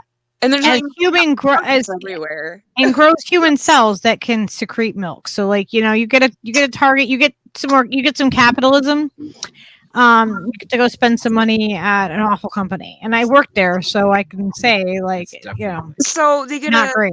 they get a pay full tissue punch probably to get the sample from the breast tissue, and all they get is a fucking Target card. Yeah. Like They're donating it. Not even a check. They're donating, and they've gotten how much in funding? Like, really? It's about philanthropy. Come on. Here's my DNA. People are My superpower is that I can make milk. After growing a baby, I can make milk, and I'm going to give away my superpower. But they're using people's financial struggles against them to volunteer for this shit. And what's in the people's milk? You know what I mean? Like, are they eating the CRISPR freaking DNA altered foods and glyphosate filled things? Or you know what I mean? Like, how is their DNA? Because that is your DNA that you are passing on. Yeah, it is. Little says, remember, do not smoke while milking your CRISPR cow. That shit's flammable until it breathes for a couple hours. So words to the wise. If your CRISPR gets too hot, I don't know what to tell you. Put it in the CRISPR drawer. Oh, and I think I saw somewhere where these new climate change friendly CRISPR cows also release less methane into the environment, and they're environmentally friendly and shit. And it's just like, they're just better cows all around. I mean, come on. You gotta be fucking kidding me, man. They don't fart as much, you guys. Come on. General Sorrow said babies suck. What's not to like? Oh my god. What the fuck? I don't know. It's puzzling to me. The whole thing. This is nuts. We could build a better cow, Bob, if we just. Stevie, no wonder. She said my grandma let me play with mercury as a kid. Oh. I have to say something to Redneckonomics about the mercury thing. Okay. So my grandfather was a jack of all trades, and one of his trades was being a gunsmith and make bullets and stuff like that. So he had his work shed, and it was supposed to be locked, but sometimes the kids, my mom's siblings, million siblings, would find the key and sneak in and play with mercury. And it's no wonder, like, me, my sister, and my brother all had fucking health problems because my mom and all of her siblings played with mercury growing up. Right. And oh my gosh. She was born in 1950, so this is 1950 up, so that was quite a long time ago. Mm-hmm. No wonder too many health problems. It's the kind of multi-generational fucking thing that happens. Lots of my grandfather worked on the naval ships, on the engines on the naval ships during World War II. He was an engineer on the railroad. He worked in the Oneonta Roundhouse that at one point in time was the largest roundhouse in the world. They decommissioned it during World War II because they were afraid it would be a target. That was like a way you could send trains in all directions, right? Yeah, it was the biggest in the world. But like, who knows what kind of things he was exposed to as an engineer, and plus all the gunsmithing stuff, and who knows what everything else he was. Yeah, it's no wonder all of these things are so What? jumbled up. They're just gonna make the CRISPR milking cows milk form like mother's milk, like human They'll milk. just make the milk. It'll be fine. They're gonna make the cows make human milk. I bet you. That's what they're gonna do. Next logical progression, right? Yes, a wet nurse. Yes, exactly. Don't you That's got what they any used of to that do. fake cow milk? I love that shit. Oh my god, they're gonna Like have Mom fake. used to make. I mean, I've had human breast milk before. I've had like a lot of different tastes of it. Not my own. I'm not gonna get grossed out by that at all. While you say that doesn't gross me out at all. Does it really? Having mistakenly fucking come in the house and grab the fucking jug of fucking actual breast milk and fucking. I didn't say swirl I the got fucking it from the fridge. I did. Okay, this is my story. I didn't get it from. It was You don't want it cold. You want it fresh from the. Well, top. I didn't have that opportunity at that time. It happened to be, case of mistaken identity. It looked like regular milk, and it was not. Well, And that's a shocking discovery when you chug a lug of fucking, a couple gulps of it, and you're like, well, because the Dude, flavor of what the person ate is in the really milk. bad. It's not all the same. It's not going to be the same every time. Like sure. if you eat a lot of onions or something like of a really strong I flavor, cannot like attest to the diet of the woman that produced this milk, but I can say it tasted really bad. All right, and it did not taste like cow milk. Anyway, but I just want did you to be see clear what about Drew that. said? I want to be clear about that. Right? Men can take hormones and lactate. Could you imagine a bunch God. of babies slurping on hairy nipples for no? No, I don't want that image in my head. No. No. There. Drew says I'm very mature, so I fart really loud in the grocery store. So people run away and they think it's my wife, and I'm lucky to have a wife. Come to think of it, he said. Oh my god! I love our fam. Oh my god! That's hilarious. Bunch of CRISPR motherfuckers up in here. Oh. Yeah, they just need CRISPR boobies. Yes, exactly. Well, clearly. And eventually the cows it'll be like one of those really big muscular cows like on the thumbnail for this show, and then but with boobs. just with boobs. I just heard with boobs. That's all I heard. I think the image speaks for itself. Speaking of men with boobs, another part of my conversation with my mom was about soy products and the phytoestrogen in it. Now, you got like all these major university backed studies saying, oh yeah, it's completely safe. The levels of the phytoestrogens in the soy are too low to affect you. But I've seen independent studies that says, no, that's completely false. And from my own personal experience, like I had to use like tofu and, just soy in general to replace milk products and protein because, I couldn't eat mushrooms and my body couldn't handle a lot of different beans except for like soy. And I got sick from it because I had too much estrogen in my body. Oh. And this was from my own personal experience. And then when I cut the soy products out to replace the meat and started going back to meat and dairy, I went back to normal. Wow. Yep. Everybody reacts differently to everybody's so things. different, and bodies are just And- weird, man. And Okay. I'm not against eating for people to eat meat. I am against the industrial farming. And then I choose not to eat animals like that way most anymore. Most soy crops are GMO crops, so and that's all engineered to activate with glyphosate, which is not a natural, molecule or anything. Right. So, you got all these people eating GMO soy in these like mass-produced meatless meat. Yep. It's all got soy in it. GMO soy. We don't know the long-term effects of humans eating that because, again, they don't do human trials on all this stuff.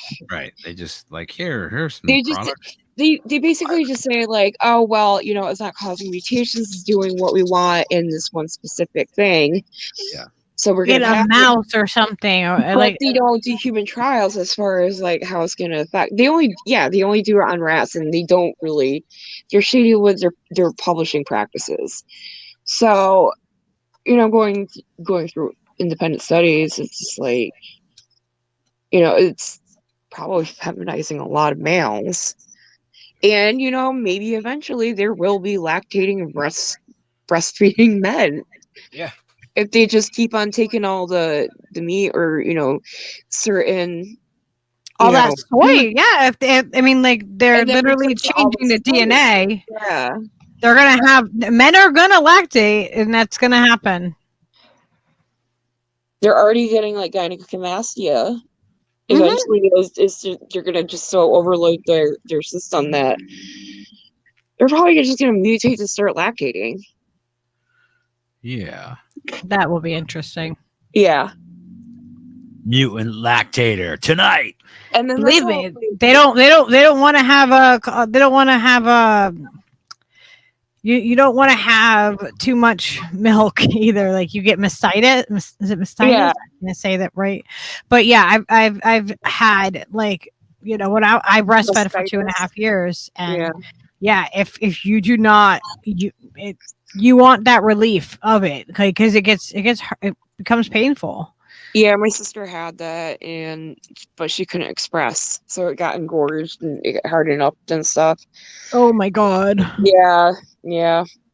Oh. It was She spent most of her time with like a hot pack on her breasts. Poor thing. Yeah.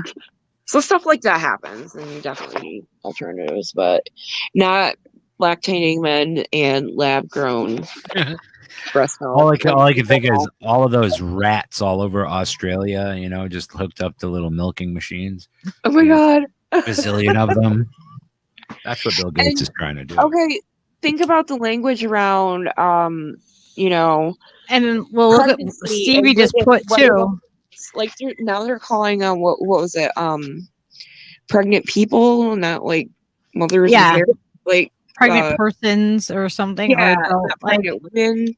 And next I'm thing sorry, if you're pregnant, that means you have the female reproductive organs. That's what makes you an adult female. That is how we define a woman. You are an adult female. You have the inners. You have the like the innies and the outies. The innies, yeah, the innie ovaries. like I have no problems with trans people. What my issue is with social engineering and the language around this. Soon you're gonna have trans men giving birth and trans women lactating and breastfeeding, and it's just gonna get weird and confusing, and nobody's gonna know up from down. Yeah, and it all goes back to, it was a Hegelian dialectic. It goes into all this double speak shit. It's all social engineering and mass mind control. Also, they can eventually have complete control over the populace. Oh, and go into the singularity where there's this no men, no women, just beings, and just beings. It goes into the transhumanist shit, and it's just everything's fucking connected. It's all connected, man. It is. It really is. It really is. It's twisted that most people will spend their entire lives not putting any of the fucking dots together in any way, any meaningful way. They just think like, well, that was really weird and unusual. Like find out information and like accept it as truth. If it's a vetted thing, that completely conflicts with every other thing that they're jammed down their throat by the MSN or the pop culture or the fucking whatever the fuck, man. Like all of it is social engineering. Oh god, yeah. That's what they do. And then Wes said, beware of the non-dairy dessert freezer now, too. There is a non-dairy called Brave Robot. That's GMO. Doesn't surprise me. Gross. Not at all. Just preying on Vegan! people trying to get out of like eating the bad thing, and just being disingenuous, just like capitalism breeds fucking companies to be. That's just the way it is. Some things will never change. Oh, everything's crazy right now. Everything's upside down. That Kansas fucking biolab.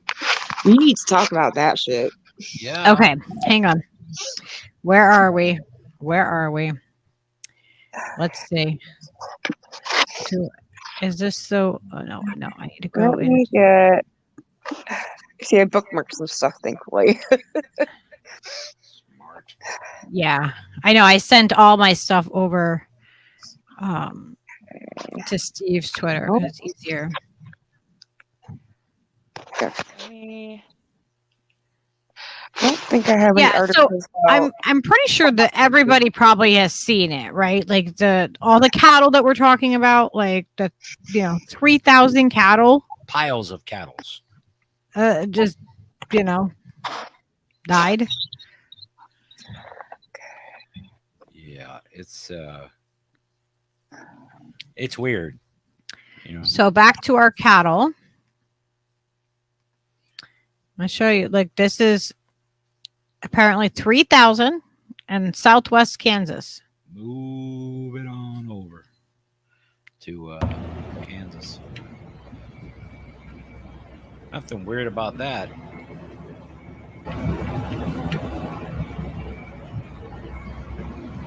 They're very neatly dead. Well, they piled them up with the tractor. You can see the tracks. Imagine how long that took. It was like 100 in each fucking pile or something.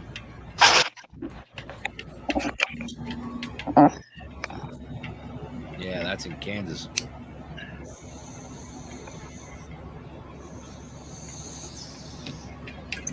At this point, it doesn't even matter what killed him. All we know, like, it's intentional. That's all that really matters at this point, because It must have taken them little bobcats a while to move all them fucking cows, man. What killed him is like irrelevant now. It's the reason why they killed him that's relevant now, and it's to push this CRISPR cow shit onto everyone, saying these are tough to the climate. The increasing heat. We got to start eating this genetically engineered beef. Yeah, because they handle the heat better. Yeah, they're good desert cows. Environmentally friendly. They don't fart as much, so they're just or implicitly maybe better. I don't know anything about this cattle ranch, but maybe they got one of these tester bulls out into this one cattle farmer's land, and he had here's something I found too. Ones, and he doesn't know it. You never fucking know. So this is the Kansas weather. It's only slightly higher than normal for the month of June. Not enough to kill off every resilient cattle. Anyone who blindly believes anything fear-based at this point is officially part of the problem. It's what somebody else said, but this is their chart of where we are in 2022. Here's where we are. And the temperature. Pile of cows. And if that makes you hungry, Drew, I understand. Oh my God. It's a lot of beef. It's a lot of wasted life. It is. It's a ridiculous fucking situation. Like she said, like why it doesn't even matter how they died. It's just like, what the fuck? Yeah. And this is just like so they're saying it's instance. But I mean many. They're saying it's the weather. They're saying that it's the heat, and then that's the reason why. Yeah, whatever it wasn't the heat, and it's done. Oh shoot! To push the shit. I clicked off of Twitter. Oopsie. But like that's the theory that that's going around. They're like, yeah, it's climate change. So if you notice before, the cow that I showed you everybody before, he had shorter hair. I think it was like a Jim Jones situation. The cows all drank at the same time. They're like, this fucking sucks, you guys. I am not having sex with that CRISPR motherfucker over there. And just said, woo, we're out, Pretty sure that's how it worked.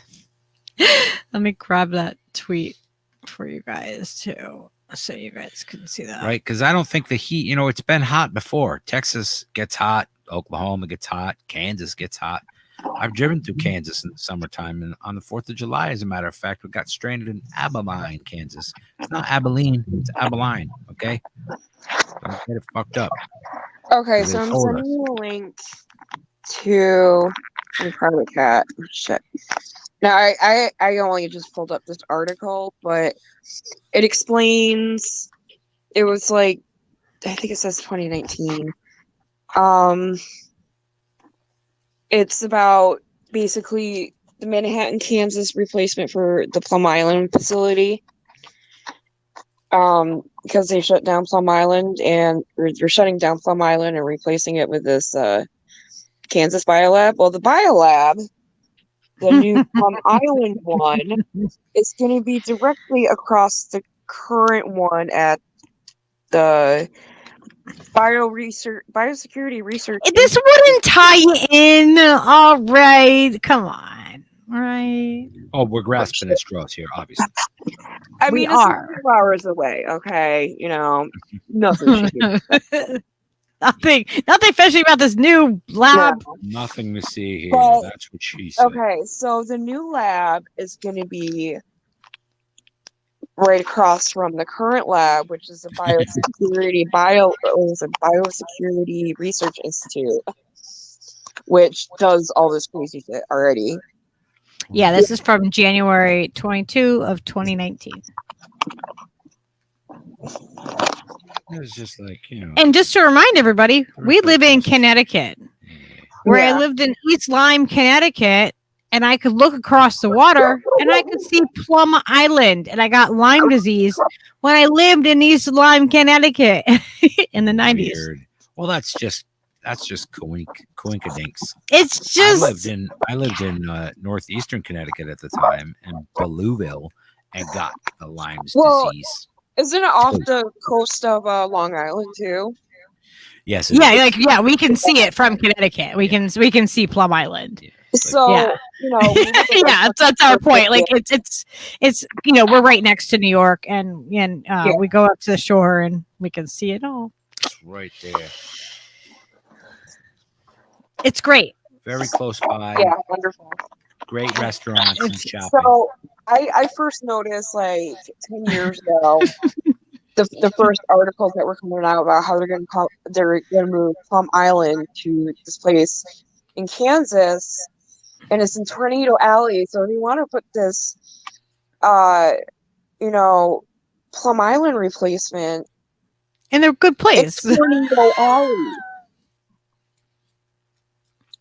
Fucking really. It's close to shopping. You're gonna love it. It's beautiful. Yeah. So are you getting all Fauci on us? Are you going into Fauci? That could happen. So the National Bio and Agro Defense Facility is exactly what Plum Island is. Okay. I can't remember the official name of it. I've always called it Plum Island. It's easier to remember. Yeah, I would always call it. Yeah. Yeah, I read. Was it Lab 257 or something like that about the Plum Island facility and how? So they call this one NBAF. Yeah. NBAF. It's National Bio Agro Defense Facility.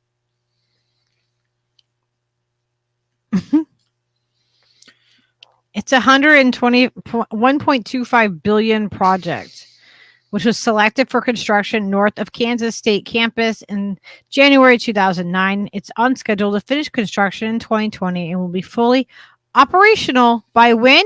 What year? Oh, 2022. Fully operational, ladies and gentlemen.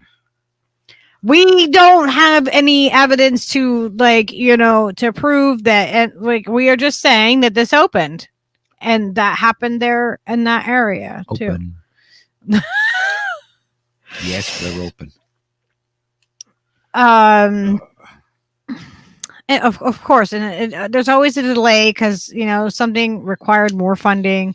They have funding to open up these biolabs, but they do not have the funding to fix our bridges, to fix our roads, to do all the things that actually we're supposed to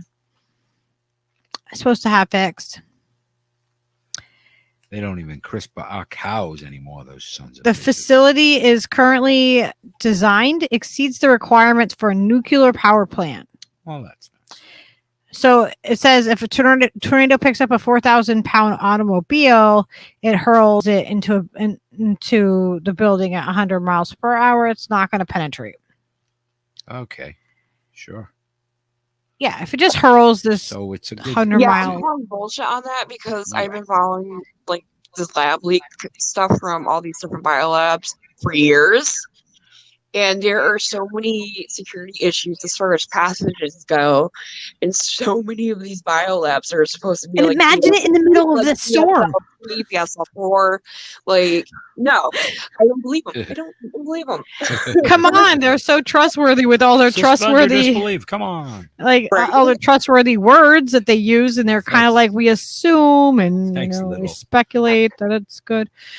I mean, imagine those vials must be just super safe against getting because we keep up our infrastructure so well. Yeah, and you can They'll be fine against a building or a 4,000-pound automobile. But yeah, they gave me decided to guitar back. put like a biolab with like animal, plant, and human diseases right in the middle of fucking Tornado Alley. It won't be a super spreader. It It won't be a super tornado spreader. Yeah, this is the problem people were having 12 years ago when it was first suggested, and I was like, oh my god, they gotta be fucking crazy. Yeah. And look what just happens. Look what happened Oops. in Lyme. It's just That's oops. a huge coincidence. Deer swim. Just saying. And Oopsie. it could also be like, an electrical storm, like lab created kind of like electrical storm. They might have a machine that, reproduces certain atmospheric things in very limited areas. Not saying it's HARP. Not saying it's like Kansas HARP, but it's possible. We're not saying it, okay? Allegedly. It's all alleged. We're just, crazy tinfoil hat wearers. Thank you for the guitar vests, little. Oh, did he got you a guitar vest? Well, there's several in the chat there. Guitar vests. Oh, Fancy. I have to show them. Sorry, like they they look like the work vest. Well, what? My guitar playing isn't putting in work? What?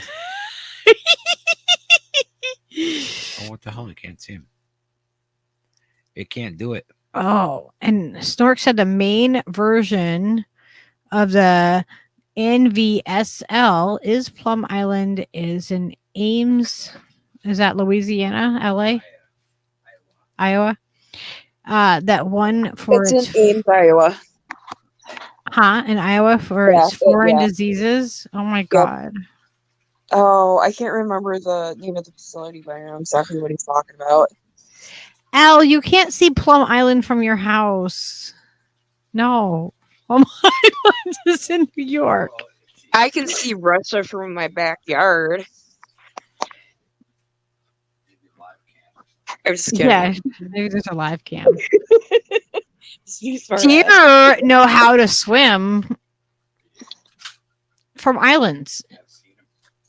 Just saying. Deer know how to swim.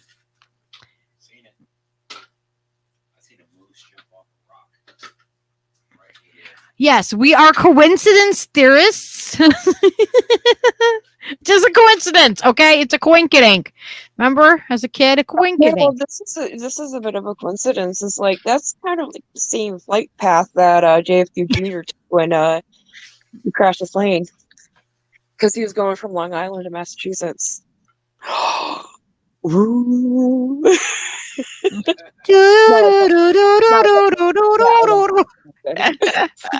Although if they were like screwing around with energy stuff there without telling the public about it. So Al is asking, how is everyone's immunity in a chat? Have we been sick lately? We're doing okay. Skyla's got some kind of like stomach thing happening. My allergies are just bad. Raging allergies lately. Haven't been getting sick though, amazingly. Ghost Art said, we'll all have hazmat suits and be happy. Netflix and Fallout.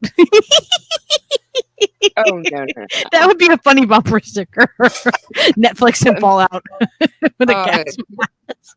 Hermetically sealed, oxygenated pods for everybody, and with VR goggles. That's basically what they want us to do. With like, feeding tubes and with like synthetic proteins and stuff. And man, I'm getting really conspiracy theory here. Oh, Stork, we love you. I hope you feel better soon. Oh, that sucks.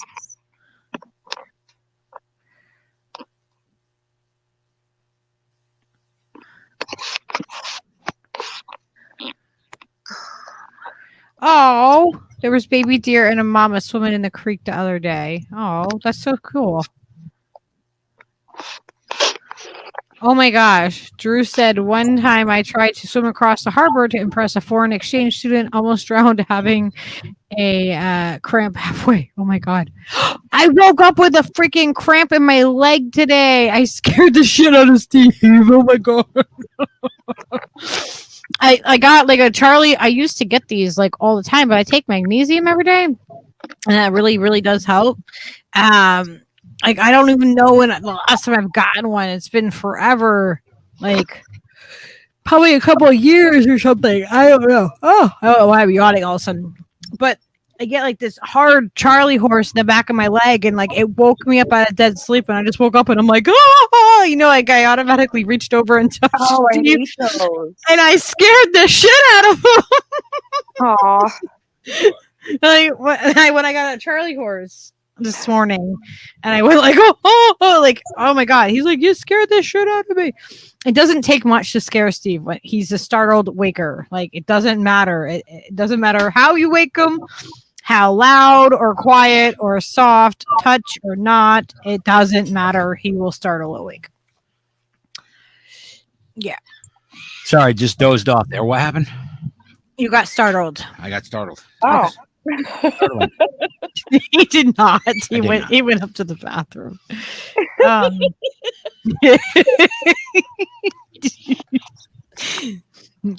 Quit breaking the fourth wall. God damn it.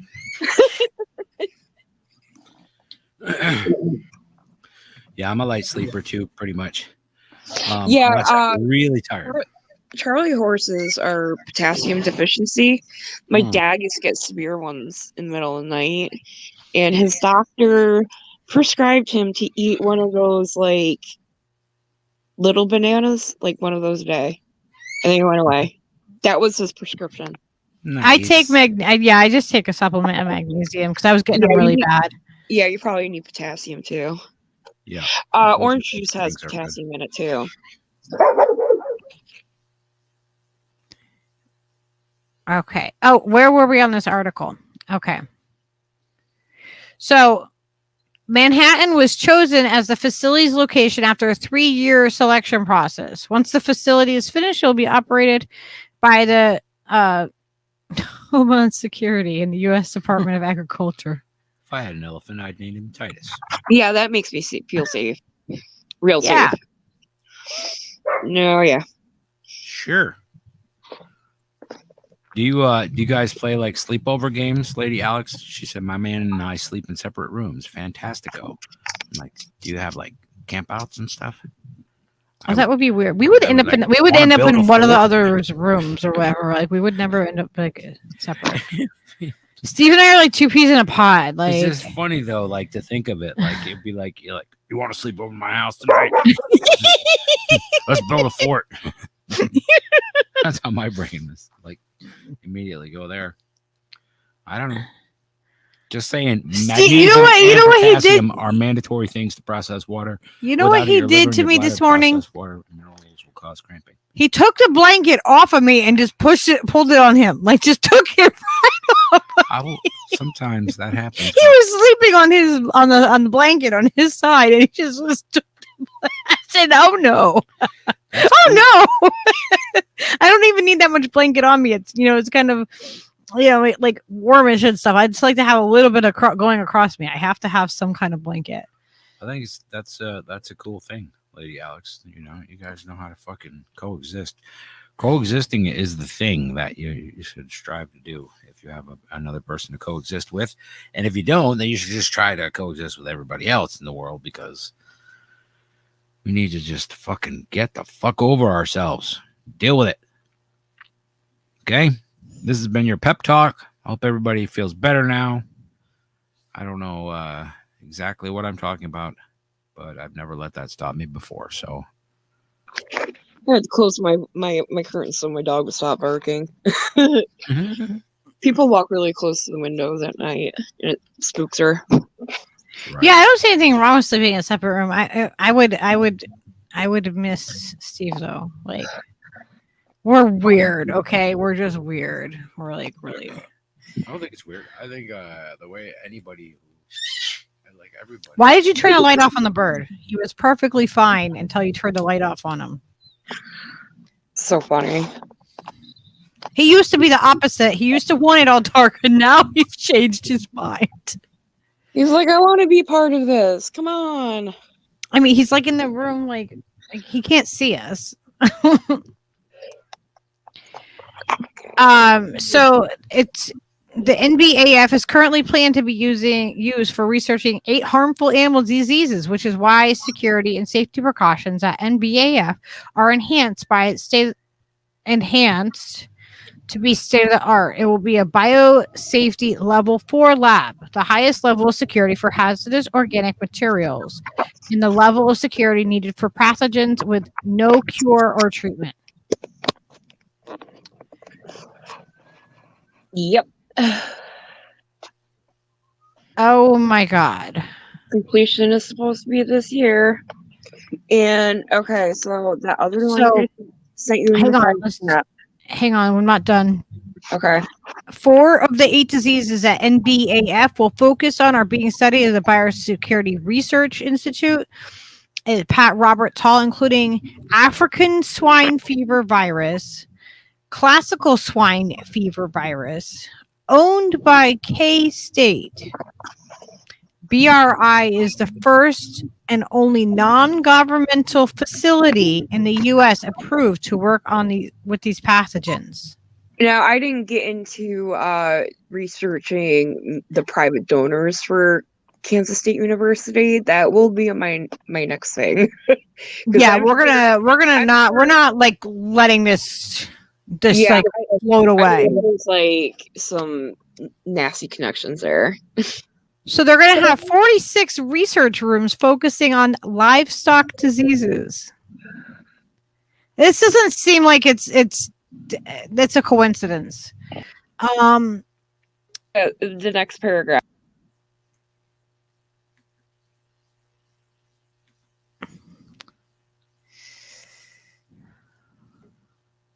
What is that you beeping? Are you okay, Shelly? Are you there? Did my audio go again? Your image went. Your picture. What? Your picture is gone. Your avatar. Oh, what the fuck? Oh, I'm gonna have to leave and go back in. Okay, this is weird.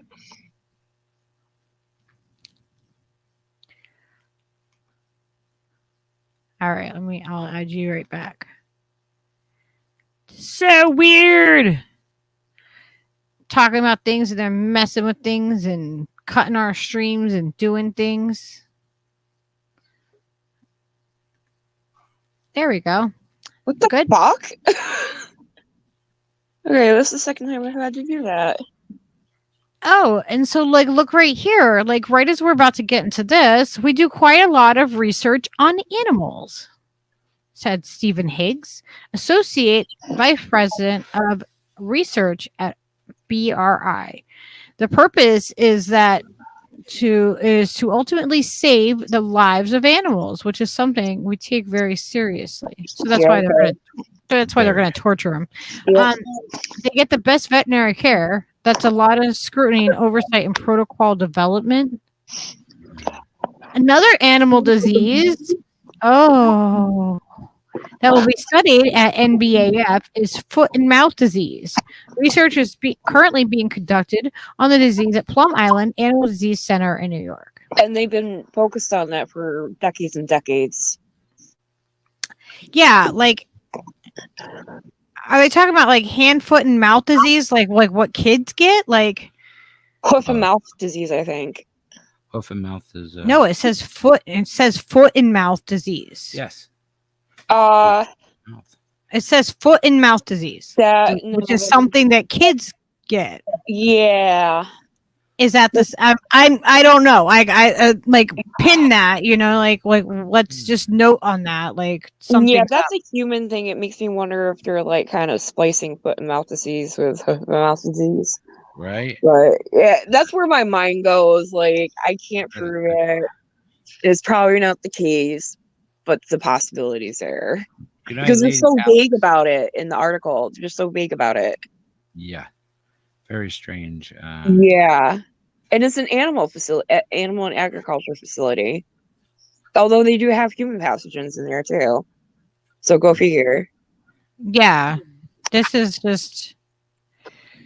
Oh my God. Yeah, it's small, right? They said it's small. The hiring process has already begun and estimated it'll bring 350 to 400 employees. That doesn't seem small. Yeah, that's not tiny. Is that supposed to be small? I think they're talking about the size of the current research facility that this new facility is going to be directly across. Oh. What was it called?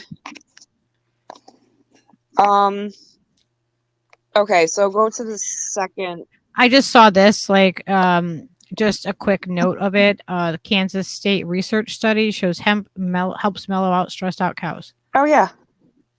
Well, duh. And actually, there was a new study that I just a saw cool about thing to chickens. kind of like. Yeah, the feeding chickens cannabis leaves in their feed or infusing their water with cannabis leaves. It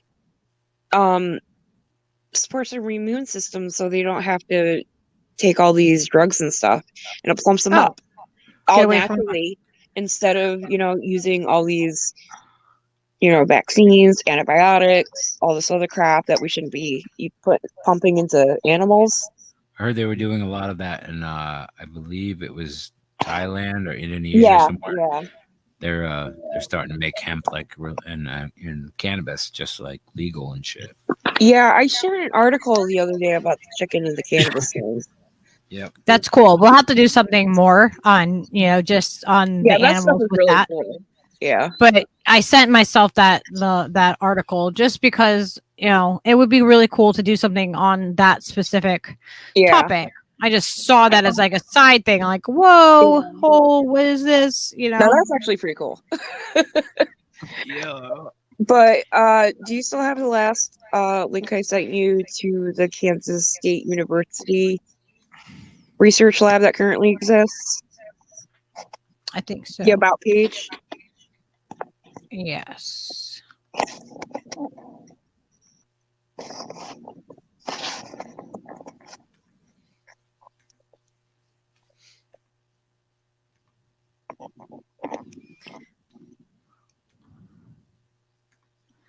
This one right here?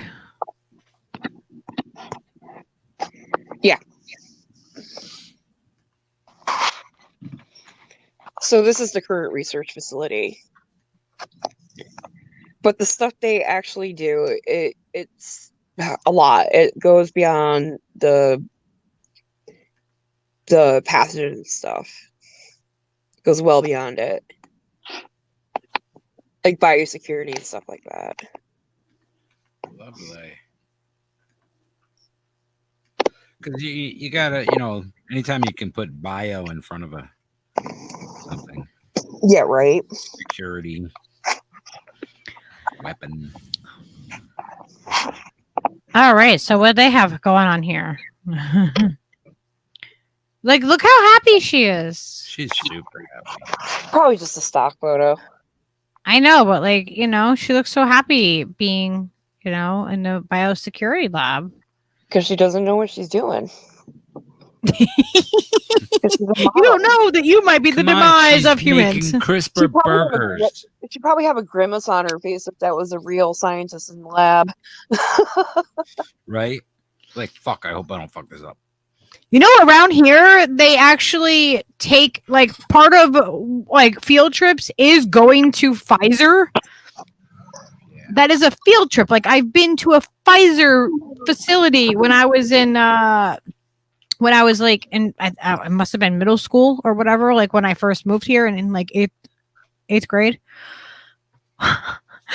Went to a Pfizer, like, facility. Like, that's, like, a thing. A lot of good that did you. Now look at you. Pointing at all their gnarly stuff that they do. General Meow Meow says she's smiling, but she's dead on the inside. Sorry, random stock girl, if you, Random stock girl. Stock photo lady. Oh, wait. You don't have a wrench? Oh, my God. We need critical thinking doesn't have a wrench. What is going on with this broadcast right now? I'm sorry. Slipping. I'm getting you what I promised. I promise. Slipping, yo. We like to wrench everybody, so everybody has the same freedoms and can share links. Go ahead. Okay, so going on to the mission and vision.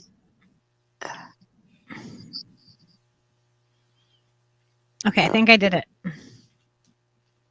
That's a fun fact. Yeah, BRI's mission is to lead through research and education to protect agriculture and the public from biological threats. This mission that's why we put it on where they have what happened? Yeah, other biological threats. This is the kind of language that brought about the term gain of function, is to turn bioweapon research into something positive for the community. Right. Like, to sell it better. It's gonna create jobs. Yeah. It's gonna be good for everybody. It's gonna make the cows have less fur. This mission, because that's what we need. Part of bioweapon doesn't sound like it'd be great for everybody. But what does the cow's fur, like, how is that going to affect everything else? Exactly. Even the cow's fur, birds use that. The you know what I mean? Like it affects other things. Lessening something, like the reason why we have, like, the things have evolved and mutated the way that they have naturally is because it's adaptive. Yeah. And animals can evolve really quick in the wild to adapt to fast changes in their environment. So it's not like, oh my God, all these dead cattle, they're never going to survive the climate apocalypse. But nature heals more than these biomedical scientists want you to believe. Yeah. Just look at Chernobyl and the wolves at Chernobyl. Yep. Same kind of thing. All the creatures can adapt, like, quickly and to survive. Yeah, some might die out, but there's going to be ones that adapt and take over for them. Okay, so this mission supports the vision of attaining international recognition and respect for BRI as a leader in research and education on high consequence pathogens. So this is the place that already exists at Kansas State. Yeah, and then that one's a BL3. Is that what that said? A BF3. Oh wait, B. What? The level of it was like a B. It was a 3. And the Wuhan lab was a 4. BSL3, biosafety level 3 is what this one is. Yep. And the one one that's replacing Palm Island, I don't know if it's opening right. I think it's about It to said open. it was a 4. It's the BSL4, which is the highest level, and that's what Wuhan was. I think it's the BSL4 level. Yep. That's correct. Because we need more of these, right? Like even Because why don't we have a bunch of 5s? Let's just skip right over the 3s and 4s and just get to the 5s, man. Where we can make crisper burgers and we can turn them into, cute little whatever the. we are tying this dictates, into the cows. We are tying this into the dead cows. We could have holiday cows that you could design from home on your tablet. Like whatever you need. We could hook it up. And we're not saying that climate change isn't happening. At least I'm not at that point. Like I know that the climate is changing and it is adapting to what we are doing to it and its natural cycle. Yeah. Okay. We're not saying that the temperatures aren't hotter because everybody knows in their area how the weather has changed or whatever. Yeah, like that is all happening. But the scientists are making it sound like, the hotter it gets, all the stuff happens. Everything is just going to die off or we're going to become desolate like Mars. And that's just not how nature works. No. Nature adapts. Exactly. Ecosystems form where other ones die. But it just happens. It's regenerative. That's how the earth works. That's how humans are supposed to work. Yeah. That's how all living things are supposed to work. We weren't wiped out. Life wasn't completely wiped out at the end of the ice age. Right. A bunch of die-offs happened, but other animals adapted. Right. It's cyclical. All of the transformative events that the fucking the volcanoes spew lava and make new land, and then oceans are now suddenly above the water, and all of these changes that happen, all of these things are just like cycles. They're gonna keep fucking happening whether we're fucking here or not. Yeah, we are trying, it's people that are affecting the earth. It's not the earth that is affecting the people, in that way. We are the ones doing the problem. We are the problem. We're the ones causing the issues. If you think about it, if you take all this oil out of the earth, you're taking the lube of the planet and you're taking it away. The lube. That is literally the planet's lube. You're taking it away, and then what's going to happen? Absolutely. Just extract stuff from the compressed space is going to cause weird shit. Something happens. There's a cause and effect. Everything that we do, right or wrong, there is going to be an effect to it. I know I talk a lot about CERN, but CERN's magnetic force is something like 10 times greater than the Earth's. So we are weakening the Earth's magnetic force by turning CERN on at full tilt. All because we want to ask questions that we seem to need to know answers to, which honestly we don't. There's just some things that we should not do. Well, that's the thing. I think that's what a lot of this is too. Sorry, Steve. I just want a quick note. I think that this is all of this pressure. Why are they doing this so quickly? Why do they want everything biolab engineered? At the same time, they're also pushing for people to go and live on another planet. Yeah. And how are they going to do that? They can't just go to that planet. They have to be able to make the food. They have to be able to, you know what I mean? It all comes back to the same, that's part of that agenda. That's part of that goal. Well, it's funny you say that because I'm reading 2001 A Space Odyssey written by Arthur C. Clarke. Yep. I guess the novel and the script might have been written around the same time because it's a companion novel to the movie. Well, it goes into a hell of a lot more detail, and they talk about the details about the moon colony, why they did it, and the background. And then they start talking about like all this weird shit that is related to right now, and it just seems like it's social engineering, or he like Kubrick was definitely connected to something, some powerful group. So Arthur C. Clarke was most definitely connected too. So he knew stuff that the general public didn't. Right. So he's probably like writing all this stuff in the book that isn't really in the movie. Oh god, it's so crazy. That is weird how like all of the books, all of these like dystopian science fiction fucking intersect, all written by like certain groups of people, like and a lot of the people in Hollywood making movies and novels at the same time, like all like influenced in the same ways about the same things. Like I think it feels like there's like information that certain groups, can that they fucking know. You know what I mean? Certain information is not known widely, and there's stuff, there's details that are just missing from why is everything the way that it is? Well, there's agendas that fucking work, and what are those exactly? You know what I mean? What kind of ancient information is there to be fucking gleaned from fucking crazy shit like, rocks being, giant fucking boulders of granite fucking completely side by side, you couldn't pass a fucking a razor through, that are just like articulated so that like, well, how did they have that kind of technology way back then, and what's lost between then and now? Like there's got to be like just oodles of information, and it feels like the people doing the thing with the magnetics and fucking marmots and fucking colliders. Oh my god. Oh yeah, in the same year that that's all true, like all of that thing.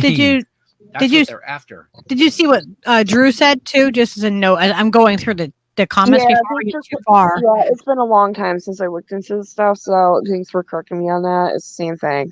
He said that Google and hand, foot, and mouth, hoof, is you see the breakdown from the Mayo Clinic. It's the same thing as hoof and mouth. So that's good to know. So they can work on both, and because they may have changed it to suit their needs. Well, Plum Island, Plum Island has been researching hoof and mouth and foot and mouth disease for probably since they opened, and I'm sure they have like gain of function stuff that they've done with it to make it more pathogenic, more deadly. This is just the stuff that they know about at these places. Like this is what we know. This is what we're allowed to know. And they say they do it for defense purposes, just in case our enemies do the same thing. It's like, no. Come on. That's why there's like how many of them in Ukraine? Yeah, right. That was kind of what I was getting at with like the ancient information, like how much actual information about time, space, and quantum mechanics and fucking all of these things that we're so eager to fucking know. I feel like there's like way more information available than Well, the problem is like modern science with these kinds of experiments into quantum physics and like the very existence of life and what that spark of life is that they're thinking on a very mundane, materialistic level, when it goes so much well beyond that. You can't take the spiritual out of that question. You can't take the philosophy out of that question. You can't just make it a physical thing, because once you get down to it, energy and stuff has its own consciousness. They've already proved that. So you can't take consciousness out of these questions, and they're fucking with things that should not be fucked with. And I think the ancients were, their minds were open, their pineal glands weren't calcified, and they had more of a direct contact, and they were getting downloads of information from this collective consciousness. And I think they were a hell of a lot more advanced than we are. That's what I think. Modern equipment. Absolutely. I'm a Reiki practitioner. Yeah, Yeah. think I don't that's- talk that's about the that a deal. lot. So I'm a Reiki level 2 practitioner. So I absolutely fully believe in, the energy work and the healing work in that way. And that there is ancient wisdom that we are not tapped into. And that's why we have to use things like DMT and things like that Yeah. to actually get into that mind space.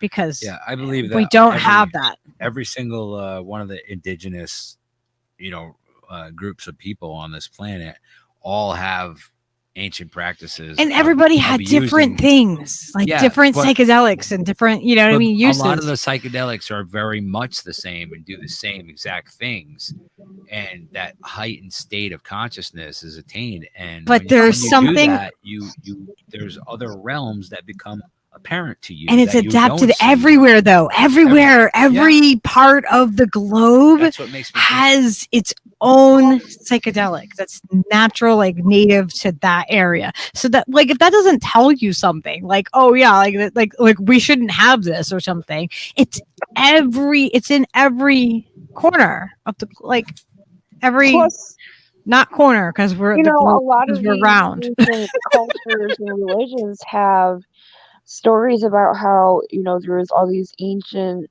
high level societies that got wiped out and we all had to start all over again. Like, and it's not even just the Great Flood. You got ancient stories from India from like thousands or hundreds or thousands and thousands of years ago about how civilizations rise and then they crash and cycle and everything cycles. I mean, Yep. I think that's closer to the truth than anything else. Yep.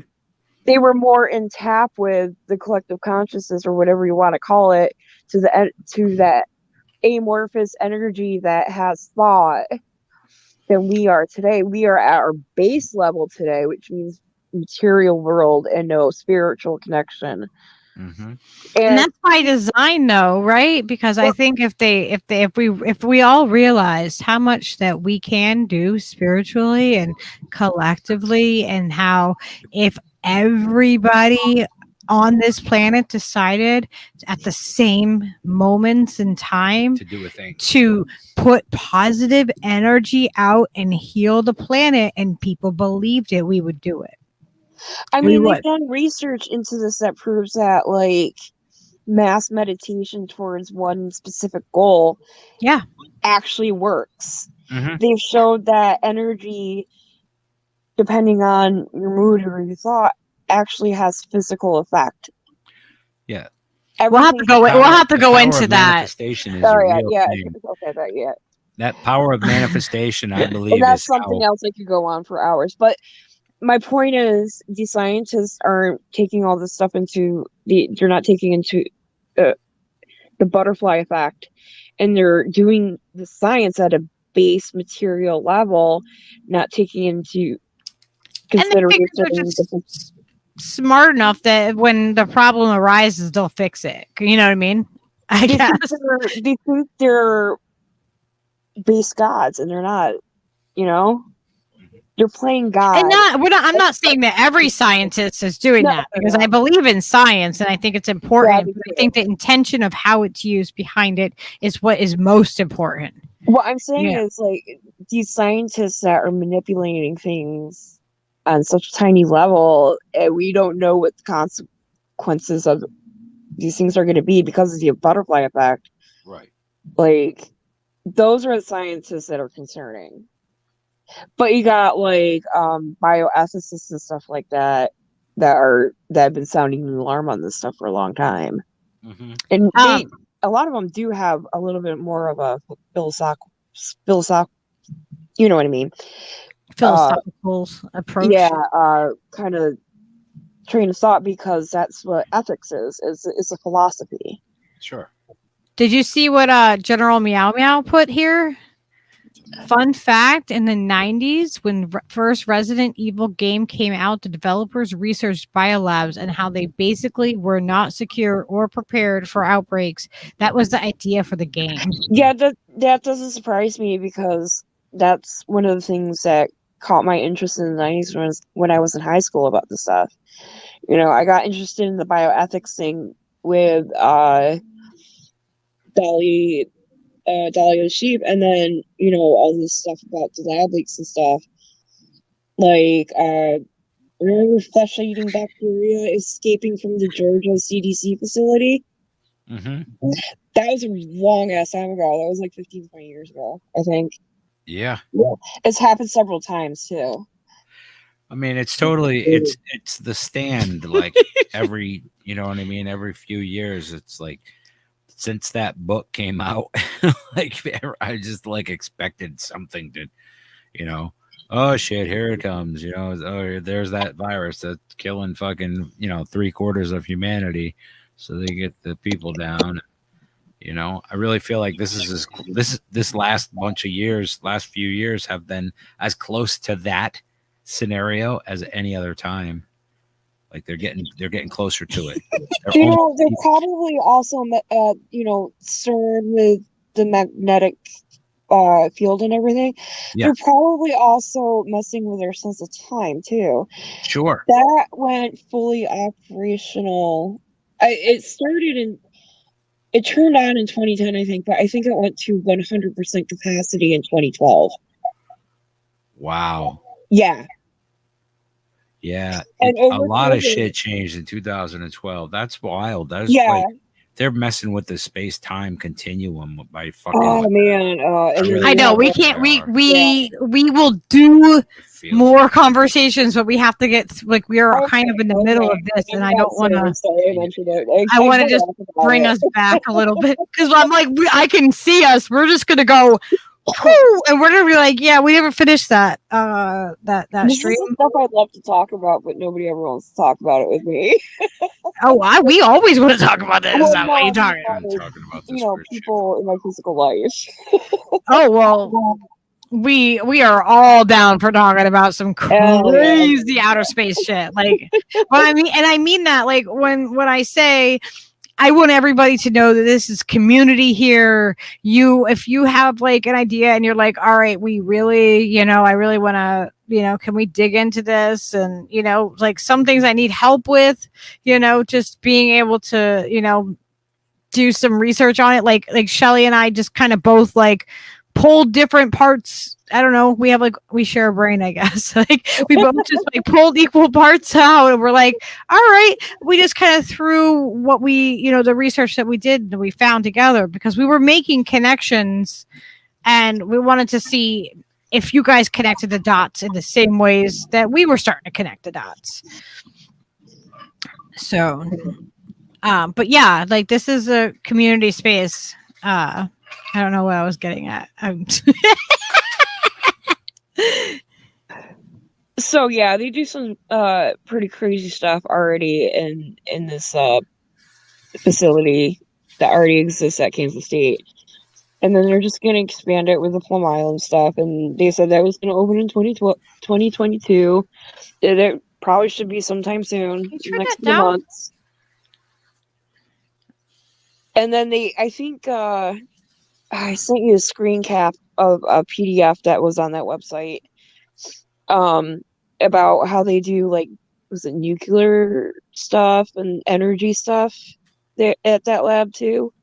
Some kind of energy and nuclear research there too. Oh my god. Yeah. So it's not just a biolab. So who knows what killed those cattle? Like I said, at this point, it doesn't even matter. We know the why now. And that is the most important question to answer. Wait, you sent it to my Twitter or Steve's? Yeah, I messaged it. I sent it to you on Twitter. Okay, I'm not on my Twitter. I'm on his Twitter. Is it maybe I thought I put it in something in the chat. Is this from me or from you? It says this tweet is unavailable. Okay. What? Oh, I remember what this is. It's the sky picture.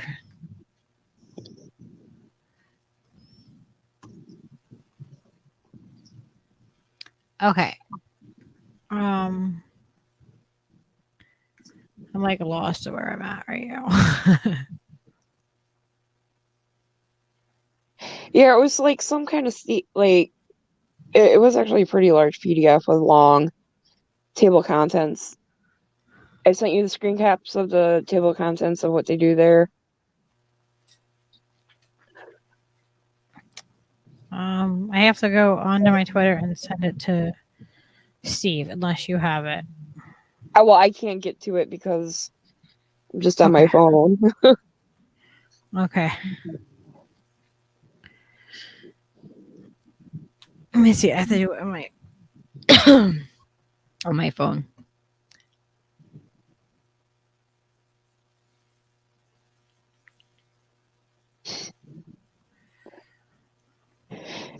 Yeah, I actually saved that PDF. I really want to go through that, but it's really long. So that's something I'll also be working on after this. Dig through that Oh document. yeah. Okay. What is it on you sent me the screenshots of it. You want Yeah. There's like 3 of them. Okay. Let me see how I can do this. It'd be so much easier if I had a laptop. I know we gave you a laptop. Okay. Maybe if I do this, if I take pictures of the screenshots of those. Screenshots of screenshots. Yeah. We're getting really meta here now. Wait, is that? Wait, 1, 2.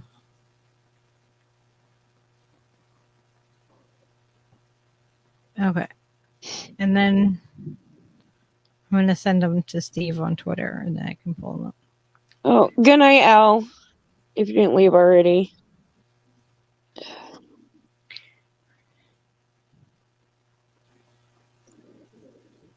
Oh, whoops. Do. I need to send them to Steve.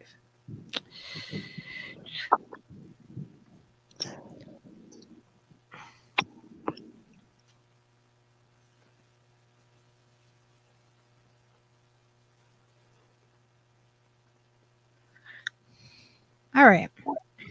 I think I should have them now over on the computer.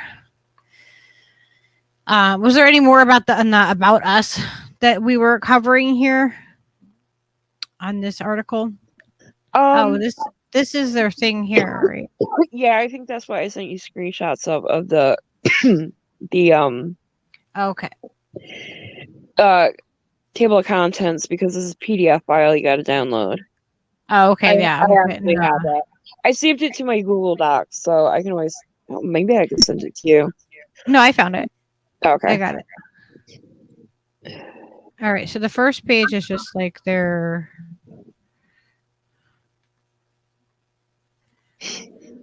Yeah, that's what the document is. The title of the document.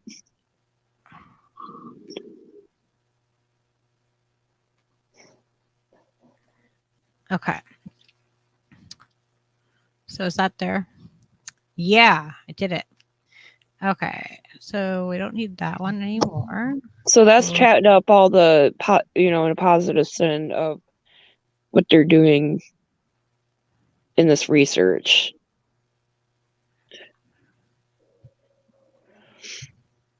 Oh yeah, because that's tiny. Yeah, I'm gonna see. Let me see if I can find my screenshots on my phone. Okay. Yep, I can. So preparing the bio-agro defense work. Why is it not like making it? Whoa.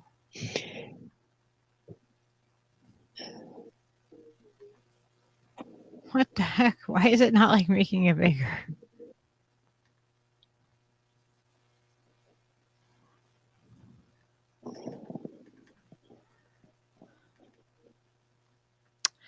All right. You go ahead. I'm gonna try to see if I can do something here. I don't know why. Yeah, it's not- there's a section on Homeland Security, integrated solutions for U.S. bio-agri-defense, National Agriculture Biosecurity Center, and its role in securing the agriculture and food enterprise. And then there's stuff under energy and water. Um,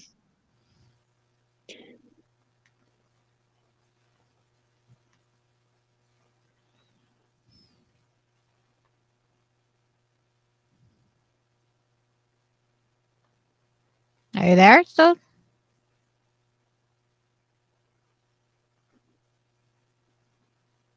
Shelly.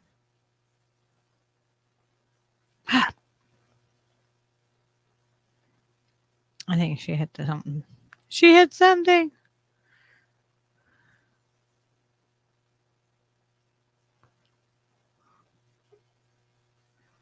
had to reboot. There you are. Yep. But under was the energy and water or whatever, there was the aluminum and what did I say? Something diode, and it just didn't sound right, so it sounded like probably chemtrails or something. But yeah, they do a hell of a lot more than just the basics that you see up on the under that one biological research lab. It expands throughout the whole university, the scientific part of it. Yeah, sensory analysis and consumer behavior, groundwater for food, developing and sharing techniques to conserve, Urban Food Systems Institute, Center for Food Safety and Child Nutrition Programs, Global Food Systems Initiative. Yeah, that all sounds like fancy words for social engineering. Yeah, building So- healthy relationships. Yeah.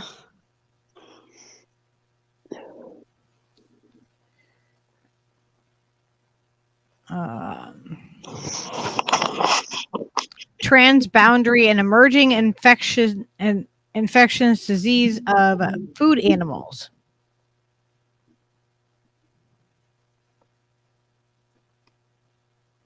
Let me try something. Oh, where is it?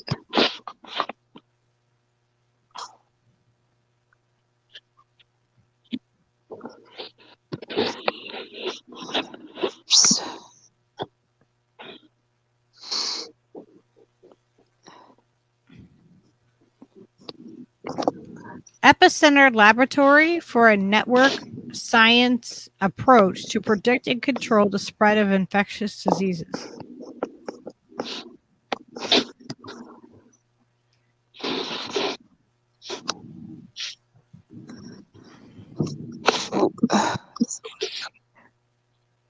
Yeah, this just doesn't.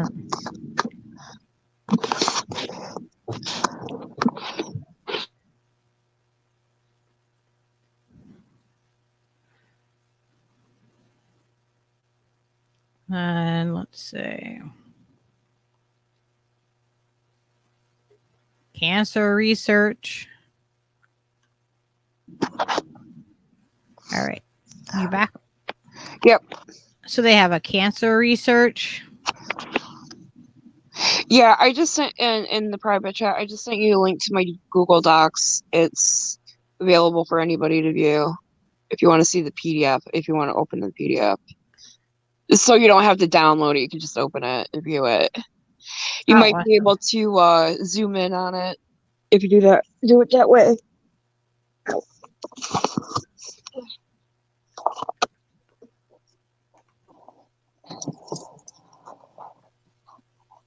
All right, I'm going to put that in all the chats.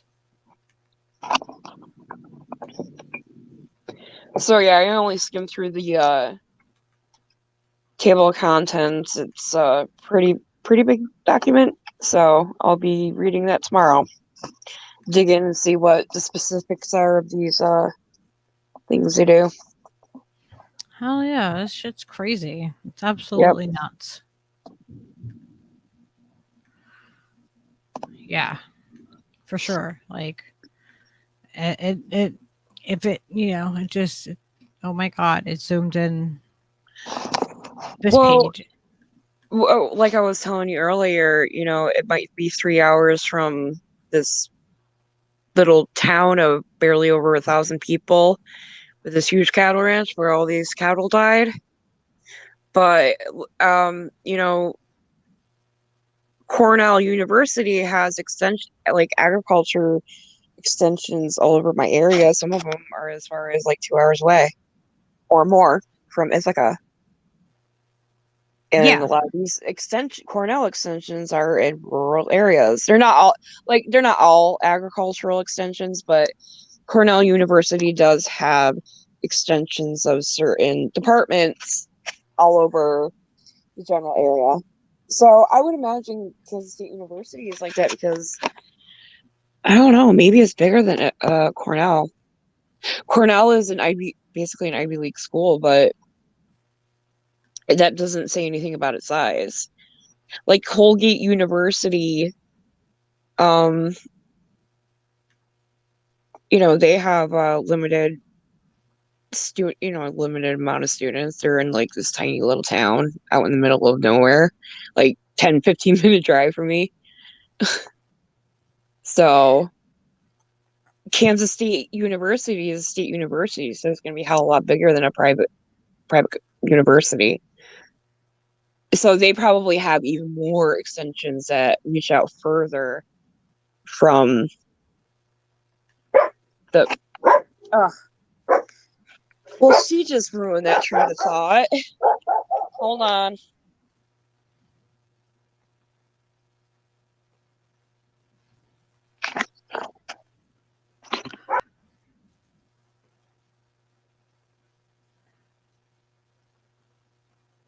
Well, and the other thing that, that in this is that the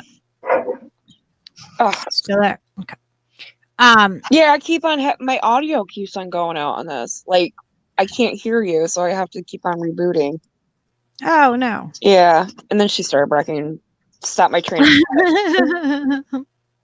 I was gonna say that the tie to this too is that suddenly it's the climate change that is producing the issue that now these CRISPR cows are coming in to fix.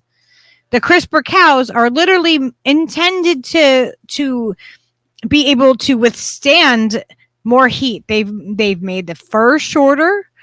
They've altered the cows to suit the climate that they're saying that the current cows cannot withstand, and that is killing them. So they've engineered cows that are now going to be able to just withstand exactly what these other ones are dying from.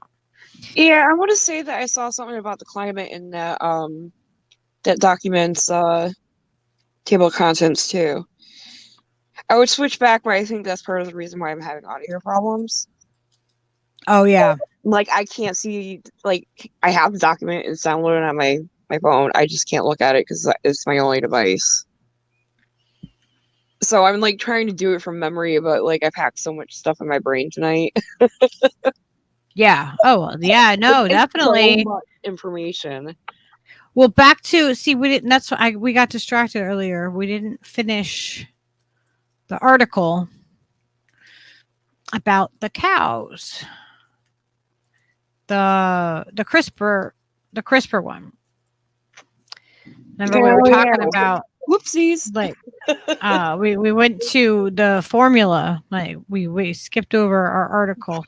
So the gene editing cattle that we've been talking about, they were bred with climate change in mind and have extremely slick short hair, which is said to help the animals cope with hot weather more effectively. The cattle bred, they have their own, I wonder who owns it. I wonder who's going to be making the money off of this. Probably, people like Bill Gates, who owns like over 40% of farmland. all these like. Is this why he wants the farmland? Like, Is this why he wants all that farmland so that he can have his genetically modified CRISPR cows? I would have fucking doubt it. And sure they have the biolab right there. I mean, where? Yeah. I'm definitely going to dig into the private donors of Kansas State University biolabs and everything else connected to that. Because I think there's a lot of kinky stuff going on here. It's a lot of coincidences. Yeah, so it says anyway. It says that they use CRISPR that was used to breed the animals with specific traits, unlike genetically modified organisms, which typically involved adding genetic material from other organisms and result in a plant or animal that would not exist in nature. Gene editing utilizes genes already native in a species, resulting in an organism that could theoretically occur through a natural breeding process. In theory, they're speculating a whole lot here. Yep. And that's what science is. It's ever evolving and changing. And this doesn't mean that you do it in the mass, you don't do it. You just don't. No. You're not supposed to just gamble with everybody and the rest of the existence, of generations to come that you won't even be here for. Well, when animals adapt to new, environmental changes, it's not just one gene that adapts. It's like there's a lot of genes that go into the process of evolutionary adaptations. They're trying to be evolution. They're not even trying to be like God. They're trying to be evolutionists or something, But like I said, that's why it's bad to leave the philosophy out, separated from science. You need to have the balance there. So you don't fuck with something that you're with unintended consequences that we are unaware of. It's the narcissism, I think. It's a narcissistic frame of mind, I think. Again, not all scientists are like that. There are a lot of fantastic scientists out there, especially the independent ones. Just want to shout that out. I love science. We're not against science. We're not against science. Yeah. Isn't it weird that we have to say these things and clarify it in that way? It's like you feel like you have to overly clarify everything, because everything offends somebody. And I don't intentionally offend people. It's just not something I set out to do. But it happens. Not everybody is going to feel exactly the same way. And I don't want anybody to feel exactly or see things, exactly the same way as me. I want to have that open conversation. If we come to a same or similar conclusion, then cool. But otherwise, we can respectfully have the conversation. I never ask anybody to replace my opinion with theirs. I'm not asking you to do that. I mean, everybody can draw. I'm not telling anybody what to think. I go down some crazy roads with this stuff. I admit that. My mind goes, bro. Well, I don't do that. That's just a style. Don't flat earth me.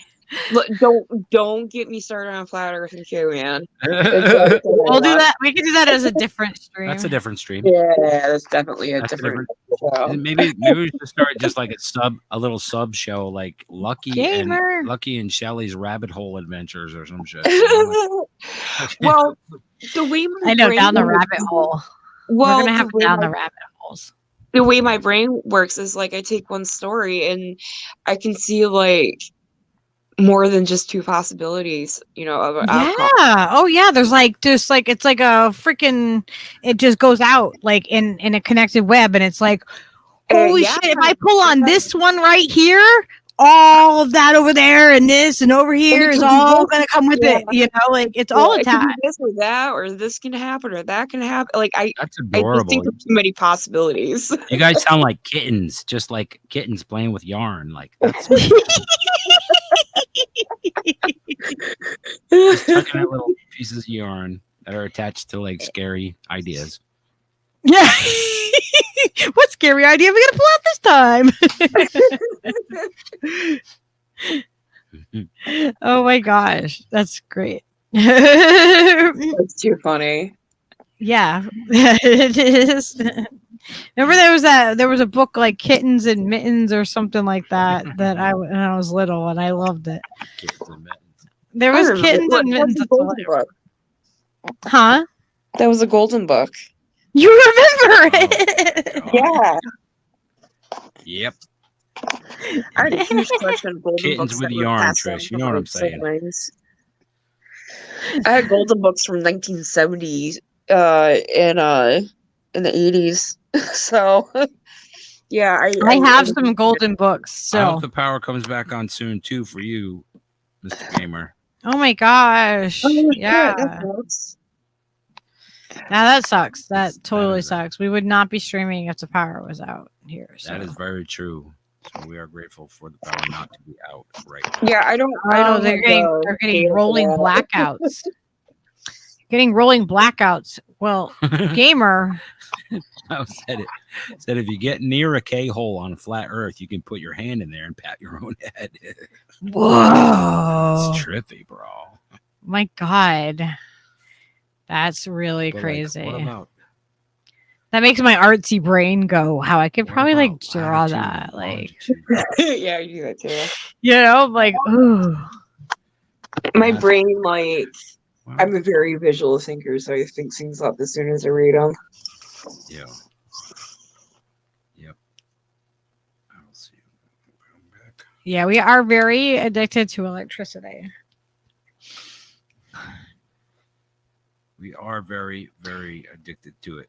91 there. It was pretty cool out today here, which is weird because like up until 2 days ago it was like 92. 93. Oh yeah, back to our article. Yeah, back to the article. That's the weather. I know, we You're just keep on looking going down rabbit holes. I know it's like, oh wait, I'm like, it's like my ADHD is intermixing with yours.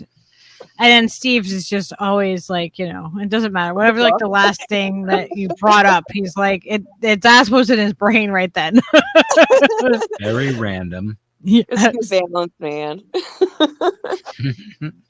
It's balance. Balance, It's our man. balance. We have our own balance. It might not be flat Earth level balance, but we have balance. Here's Lucky with traffic. What? I like to be crispy, not crispered. Oh, Yeah, crispy me better than eating crisper cows, as far as I can tell. so yeah, exactly. Back to our cows. Back to the cow. Back to the cow. Move on back to the cows. So they're saying that the federal agency called the decision to introduce beef cattle to be raised for meat low risk after determining that the international genomic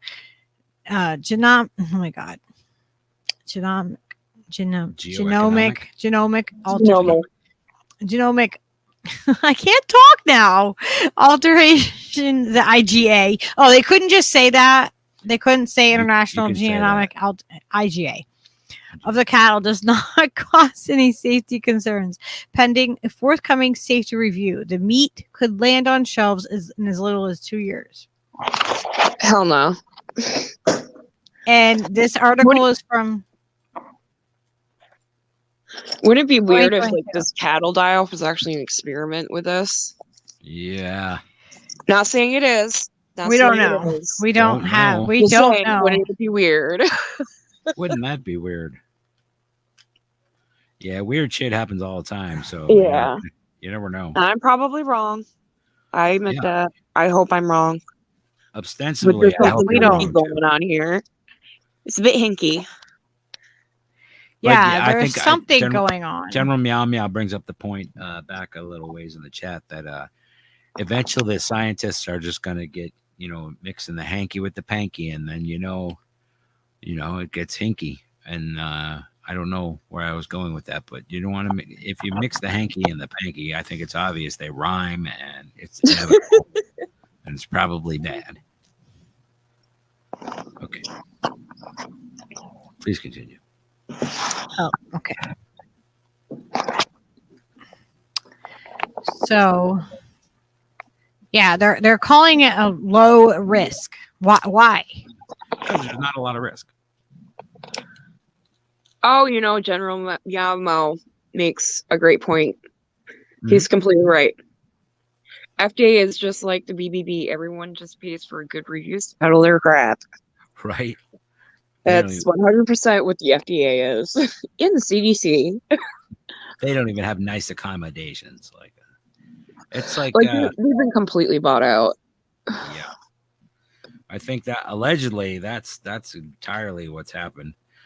Well, you got the revolving door of between the pharmaceutical companies and the biotech companies and all that, and the governmental positions like the FDA and stuff. Just like every and branch then they of leave government, and go back every to that job. every lobbyist. It's got to be banned. It's got to be banned. Yeah. So in a press release, the FDA explained that IGAs are alterations made using molecular technologies that introduce changes to the genome of an animal. According to Successful Farming, a precision breeding company called Alsogen, I don't know. I can't read that highlighted. Oh. And Minnesota is responsible for utilizing the CRISPR technique to produce the slick coat cattle. It's not the first to use the technology on cows. However, in 2020, researchers at UC Davis used CRISPR technology to breed a cow named Cosmo, designed to produce 75% male offspring. What the hell? That's a lot of male offsprings. Yep. 75% though, male. Like the percentage of them, like the genders. I don't know what it is normally, like the percentage. It's got to be probably about 50-50. It's just so they can breed a lot more beef cattle. Beef cattle. Beef. And just have a select few females just keep on churning them out, probably. Maybe we can put a cow in the particle accelerator and create a super massive cow hole. Oh my god, we're gonna have super cows. We're gonna have cows that are so big they're gonna supernova cosmic cow. Like we're gonna have huge cows. They're gonna be like ginormous. Watch. They won't stop growing or something. Like there's gonna be something crazy that's gonna happen with them. Cosmic man cow in the morning. In the past, the FDA approved similar genetic modifications in salmon, goat, chicken, rabbit, and most recently pigs. However, the PRLR SLICK cattle are the first to receive an official low-risk determination for enforcement discretion. What the hell does that mean? A low-risk determination for enforcement discretion. What the hell does that mean? A low risk for bad things to happen, I think. Meaning the administration deemed that there are no practical differences in the final product meat made by the gene-edited cattle and conventionally bred cattle. In a weird bullshit. Pun intended. Right? That sounds so funny. Like in a really vague and innocuous way, we're saying it's just the same as regular beef. You're gonna even though it's not. No, not even close. Like, are they gonna label it like this is CRISPR meat? You can go get like your brand of CRISPR. Like, oh, I've got this brand of CRISPR meat. That's my favorite. Yeah, my favorite. Well, supposedly they label the genetically modified meat, but what else are they going to modify in it? Are they going to modify it so that it stays that red color, that they don't have to inject dyes into it? You know how much money they're spending on dyes for your meat? They are, they're injecting your meats with dyes, all soy guys. And glyphosate anyway, so you're fine. You'll just they get around these. They're pretty fast and loose with these like GMO labeling stuff by shipping their stuff overseas for measuring and packaging, and then sending them back over. Yep. So you can't treat. So like the country Duplicitous. that all that was done, they could be like, oh well, this is GMO. We don't Think have to about worry how about long it's in process. Okay. Yeah. That animal is in process for how long before you're eating that piece of meat? Yeah, it's no. What's crazy is that we sent our meat that we produce in this country all the way to China to like clean it and package it and then send it over because it's cheaper than doing it in the States. Yeah. Now tell me how wrong that is. That's so fucking fucked, man. It's just like I just think that is the essence of what is fucking wrong with the country. Like fundamentally, The cheapest of everything. everything has been outsourced to other places to make it cheaper. And no matter how fucked it looks on paper and logistically, that's how everything is done. It's all disposable. And it's all disposable. Everything being disposable, including the human lives, are disposable. It's just meant to make it as easy as possible, or as easy as possible to control they want to get these production. cows down so that they can have these cows and they can have the meat that they're used to on another planet and be able to have them in very harsh conditions. What kind of conditions are they turning this planet into? What kind of conditions are these animals being kept in? And how are they being genetically modified to adapt to those conditions? Instead of adapting our behavior, they want to modify everything else around our current consumerism and how we consume things. They want to make Mother Nature altered to continue so that nothing has to change with the way that humans are consuming and doing things right now. Yeah, I think this gene editing with the FDA approved one, I think it also makes your immune system hardier to something. But there's so many different levels to immunity to the immune system. Boosting immunity to pathogens can possibly cause autoimmune disorder in the cattle down the line. Right. But they don't know it because it's only been 2 years since they made the first one. Right. So they have no idea whatsoever what the implications are. They say they do, but they don't. In much the same way that like Monsanto, with certain vegetables and things, it's like exactly the same way. Well, we don't know, but we think it's going to be fine, so we're just going to go ahead and fucking sell the piss out of this shit. That's what they do. Yeah. And they're completely lying. Well, I can't say they're completely lying about it, but they're using ARAM. I've been I thought that. Oh yeah. We definitely were there with that. They could have said, this batch of stuff is one thing, and they switch it out for something experimental from say a big bio lab. Oops. Like oopsie. How did that happen? This stuff would be done through vets. Gilligan. Who knows what vets is through the extension? What if they're connected to? What if they're a graduate from that university? What if they're somehow connected? They could switch stuff and not tell any. These practices are really fucking shady. Yeah. And they've done it in the past. What makes you think they're not going to do it now? Right. It's just the unregulated kind of fucking thing for so long just breeds like this kind of climate to do whatever fucking you can to get something to the fucking marketplace. Oh, I got a cow that can fucking, it can fucking handle 120 degrees and it'll be fine. And that, okay, let's go with that. Like, well, it might kill everybody and all the cows and, every fucking living thing eventually. But no, let's just get that money. Stack that paper, son.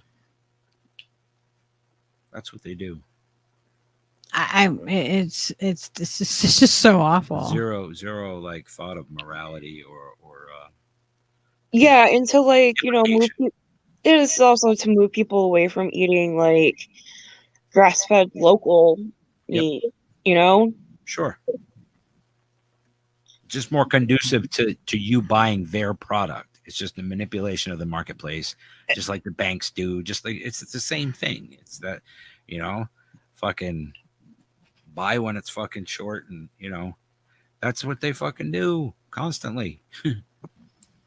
And who knows, like if genetic mutation in the immune system does happen from all this editing, and a human eats it, who knows what that could do to our immune system. Right. I think it's who knows what it's going to do to any, like, think about everything that is affected by these cows. Every bit of interaction that the cow has, down to the cow's patties, to the, you know what I mean? Like every single bit of everything can be affected. Like, is that going to be fertilizer anymore? What is going to happen to that? Is it going to have altered nutritional, you know what I mean? Like, there's, you can't, So many variables. there is way too many things that they're fucking with that they should not be fucking with. Well, just look at all these, like the glyphosate adapted GMO wheat that's, decades after they started it is tearing everybody's intestines apart. Yeah. So what are And they make it a disease, and then Pfizer has, a new medication to help you with that. Yeah. And then they're spreading globally, like even more. It's either energy, oil, or medicine. All three of those things, and all the rest of the geopolitics shit is just like secondary to these fucking people. It's just give us all that money from these industries because they own all the fucking rest of the industries. You know what I mean? Like that's the deal. It all starts at fucking the people extracting the fucking oil from the ground. And turning it into medicine. And what other editing do you think they could possibly be doing? Everything in between here and there that they're not telling us, right? Exactly. Like they're like, yeah, we're just this is what we're doing, and we're giving them shorter hair because that little bit of hair makes a difference with them. And then as we get colder winters, they're gonna freeze. Like we forgot to tell you, they turn into Sasquatch at night, but don't worry about it. I mean, just don't get them wet, okay? they're desert cows. Don't rain in the desert. They're like the gremlins now, right? You get them wet, and the cow we get a little rain in the desert, please. Becomes like rabid. So don't they have like a kind of doesn't Kansas have some kind of winter? I would think so.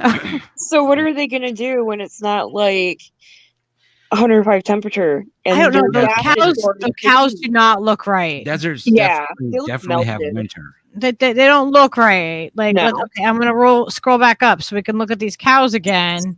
Anybody who missed it, looks stretched and the cowlick cow is how cows are supposed to be. They don't have a lot of fur, but they have fur. I mean, really, this one is the gene edited cow, and you can see it's like a hairless cat. I don't know, it's weird. It's kind of like, oh, you're still a cow. He's like, I like, but even its face is longer. Yeah. And its ears are smaller. Yeah. Like it's not just the coat, it's affecting it, and it has more of like a chest waddle. It just doesn't look healthy. Its posture doesn't look as fit as the other cow. No. And his ears are not even close to being as fuzzy and cute. So I don't like contestant number 1. No, that is not the same cow. You can't tell me. Give me a better CRISPR. Well, this one's a slick coat cattle versus non-slick cattle. See, that's where you right there. You lost me. Slick coat. Come on. What are we, fucking New York City cow? You're gonna be on 42nd Street? Like, I don't understand what slick coat means. Like, it sounds like New York City. His skin, like, what happens when they're like, why do they have fur, right? Like, isn't it gonna like make their skin tough, or like they're gonna need something else? They're gonna have to be like sprayed with something. Yeah, you're gonna have to slather that cow like down. you're gonna have to give him some lotion, or I don't know. Like, what the hell are you gonna do as a cow? Like, what? How does all of the little microscopic thing, like, are they gonna be? Then they're gonna have the mosquitoes, like, that are gonna be genetically modified that can bite them easier or something. And they'll be like, we're just gonna edit it and make it this now. It's like, okay, this isn't our solution. Like This isn't the solution. It's like the How about we put this energy towards an actual solution to doing better for people, for the animals, for all beings of the planet. I don't want to start a rumor, but I heard CRISPR cows are just like wicked bougie, man. They just come up, designer cows. Designer cow. They're like all with their rich friends hanging out. You're gonna be able to go get a CRISPR baby pretty soon, I'm sure. Well, That's remember the where the CRISPR money is. Like it's gonna be like a kiosk, you know, like yeah. and you know, you won't even have to have sex with your Convenience partner. is very important. I'll have you know. Well, Yeah. you remember, so it was like a They'll few grow it years in the ago. fake womb. You know, there's a fake womb What'd thing. you You'll say? grow your baby in the fake womb. You'll get you'll go to the machine. You'll get the fake womb. You'll have it. They'll do the thing there. One with a view. It's gonna be like getting a key made. You Well, know, and then you have your little fake womb that you put in your living room, and you wait for that baby to grow. You can check it every day because it has a window. It's Oh yeah, it has a window. a womb with a view. It's monitored. It's the best environment for it. Do you remember that story? Like, And then there's formula. Then there's a lab milk. Okay, like the human milk that comes from a cow. do you remember that story like 3 or 4 years ago, maybe a little bit longer, about the CRISPR baby born in China that they engineered to be resistant to HIV infection? But the West was like claiming it was a fake story coming out, and then the CRISPR doctor went missing in China after that. What the story fuck? came out. Yeah, we need to remember. We need to revise that story and Yeah, bring we that need- back. We need to have like this. We may need to do a series where we start on YouTube and go on to the other platforms with Shelly, because you know these rabbit holes that we go down. Oh my god, yeah. They Like I might said, get. I've been following this stuff for so long, and I like forgot about that. Okay. Yeah. I did too. But it's like we already have CRISPR babies, but you know the Western media doesn't want you to know that. So right. they say, oh, it's fake news. You know, this is news coming out of China. You can't trust anything they say. Yep. But you know, it takes practice, but you can go through Chinese sources and like dig through the propaganda and find the truth. Okay. It takes I practice. feel like maybe there's an alopecia whatever drug for the cow. Can we? Oh my god. Cattle brought to you by Pfizer. Yeah, that's what they're gonna have. They're gonna have a big Pfizer like stamp on their ass, like. Sirloin tip brought to you by Pfizer. Oh God, that just gives me heebie-jeebies. Outback Steakhouse brought to you by Pfizer. Yeah. Ruby Tuesdays. All the places that all have Pfizer meat. Pfizer meat. That's a good name for a band too, by the way. Pfizer meat. General Listen Meow to Meow the said new the album. twins were supposed to be more Protest rock. resilient to HIV. At least that was the story. Was that the CRISPR twins? Yeah. CRISPR twins, Well, da-da-da-da-da. it's been a while, and I haven't thought about that for a long time. But it's Yeah, I know. We need to like take notes. Like, all right, That's right. don't fret the alopecia any longer, cows. Are other cows shaming you? Oh my God, are you a CRISPR cow and you don't want to be anymore? You Does don't your want to be. slit coat give you anxiety? Do all your bougie friends make fun of you because your coat's too shiny? Oh my God. Oh, it's so bad. uh, Oh my God. okay. I wish I was like a cartoon artist, like where I could just like do like the quick little like, you know, like sketch things and draw this up, because I can see this in like a comic book like form, Yeah. you know, Yeah, like, exactly. you know, the cow with you know, and not everyone might not get it, but you know. Post production, like we could do like some really goofy shit with some of these clips because it's pretty funny stuff. Some of the things you guys are saying. We'll make it's not funny in commercials. the traditional sense. It's really twisted and dark, but it's funny too at the same time. So Well, that's why I want to fucking laugh about it and make jokes because it's so dark. The implications are so Exactly. dire. Exactly. Yeah, Drew said toupees for CRISPR cows. Oh my god. Oh my god, they do. They don't look right. Those CRISPR cows, No, they they don't don't. look right. What else are they Have you doing to tried them? blow drying? I don't know. It gives all new meaning to I the word tried prepping cowlick. Oh god. This looks like a cowlick to you. How am I supposed to lick? How does it affect their tongue? Maybe their tongues are supposed to lick all that fur. Maybe there's like a whole like, what the hell? Stop fucking with the animals. Like this If is Mrs. wrong. Davis was cured alopecia, she is such a bitch. Oh my god. Moo. I couldn't help it. I should have said it. Okay, I'm sorry. Shunned at the malt shop. Oh my god. Are you an alopecia cow? I mean, Pfizer cow, CRISPR cow. Are you a slick CRISPR cow from Mrs. What the Were you damaged by CRISPR cow? That's Did you right. get I know. alopecia from eating one? Call this attorney at 188 for government No shit. compensation. Oh no! General Meow Meow, you're freaking hilarious. You crack me up. Everyone laughs until a CRISPR cow gets the orange man toupee. We have the most tremendous cows. Oh my god! Only the best cows. Oh no! Oh my god, we're gonna okay, now Steve's gonna have to make a cow lineup with some different orange man toupees. Okay. Oh Slick cows. Would you guys buy that if it was a t-shirt? Would you guys buy a CRISPR cow with a toupee, with a a Trump toupee? It's such an obscure reference. Oh my god. I think it would be so funny. People would have no idea what that means. Like it would be a really unique Really? inside joke. Inside You joke. could be like, listen, I'll like podcast, and you have to listen, and you got to listen to all of it because the whole thing, it all ties together. It'll all make sense when you get to the end. Or you'll be Everything's connected, man. completely confused. It's all connected. We have the most tremendous cows. On the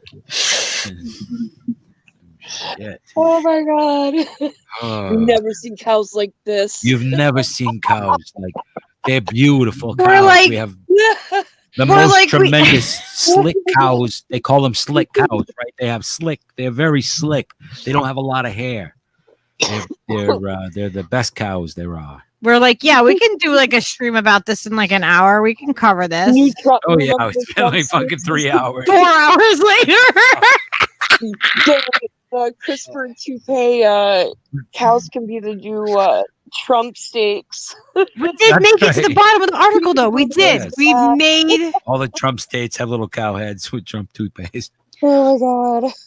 Oh, Oh my gosh, they have it good right stuff. here. It says, "What does the future of ethical meat look like?" No, for fuck's sake. Ew. That's right. My genes have been edited by the best people. We have the What best in the holy hell is that? of gene editing. That is 5 Mary's Farms dried aged beef. Have you tried Trump it- brand beef? Is it that 3D printed shit? 3D printed beef? No, Mm. seriously, they make that Oh, that's in the lab. That's what the lab meat is 3D printed. Mhm. yeah, that's troubling. That's probably what that is. That's what it looks like.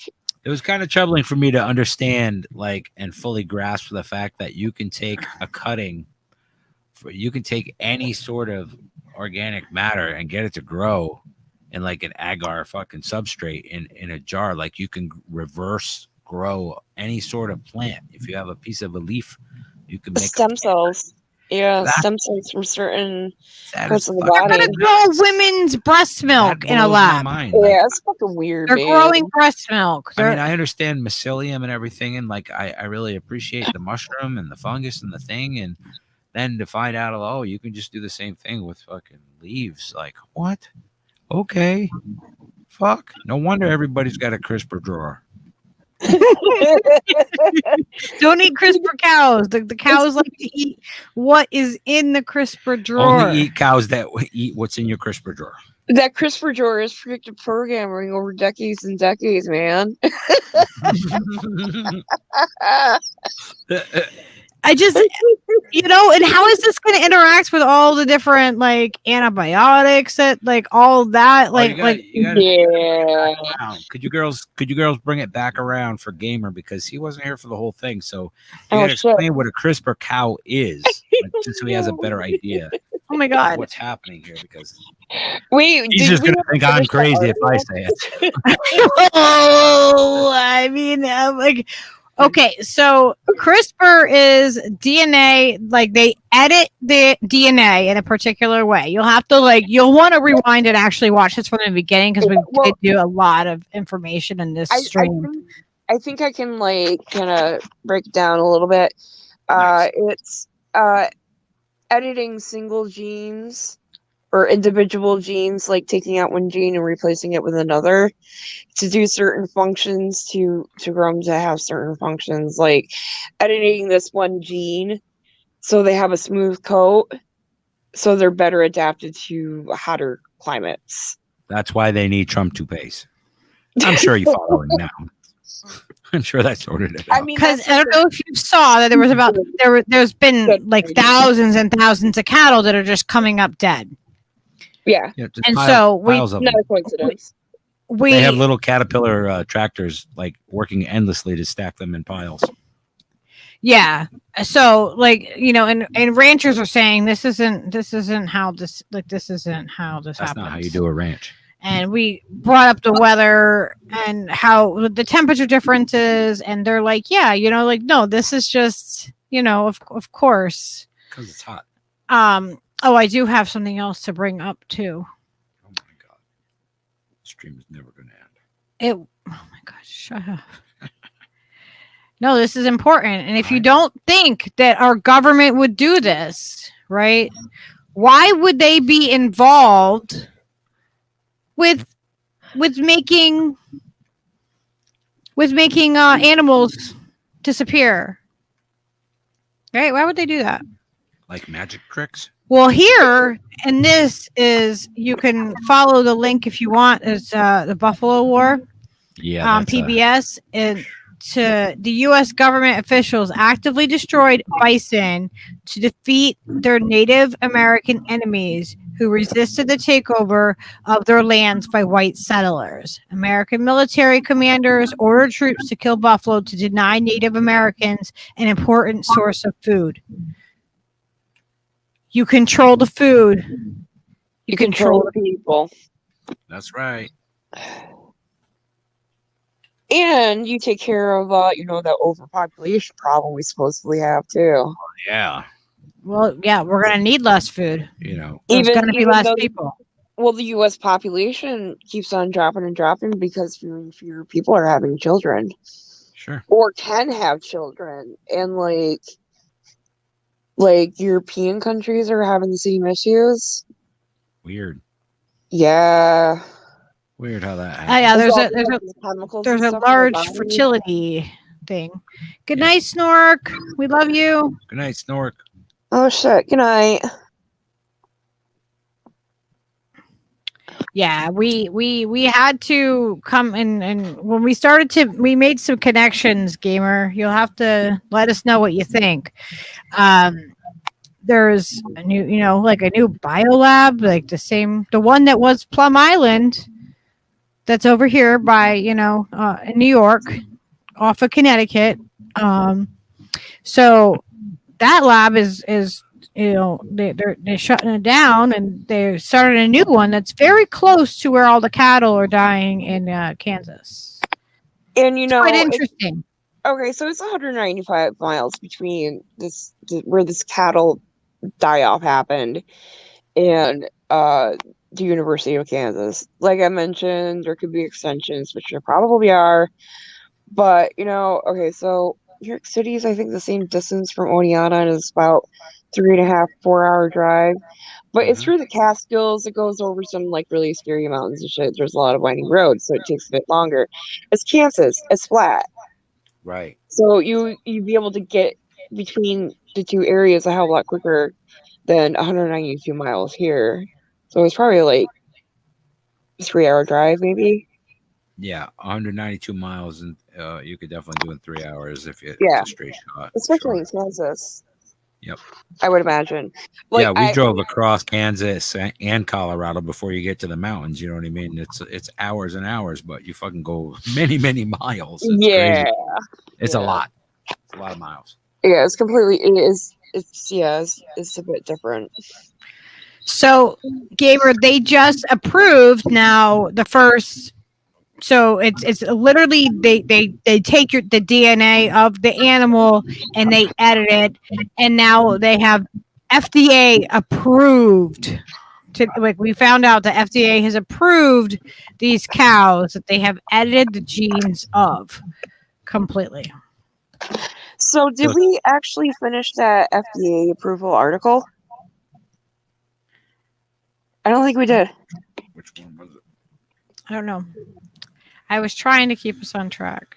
it? Well, that was that was going back to the original thing. I think it is the beginning. Circle back. Yeah. Let me see. 6-legged cattle with stinger tails will rule the world. Our future was written by Trauma Films. What article was it that you're talking about? The article about the FDA approving the CRISPR cows. I don't think we completely finished it. From Modern Farmer or whatever. Oh, yeah. I know we got through some of it, but I don't know. I don't think we finished all of it. I don't know how much is left of it. But you wanted to finish that article. I know you did. We keep on going off. We keep on going off track. Okay, so do you see how different these cows look? This is not a normal looking cow. Cows have cowlicks.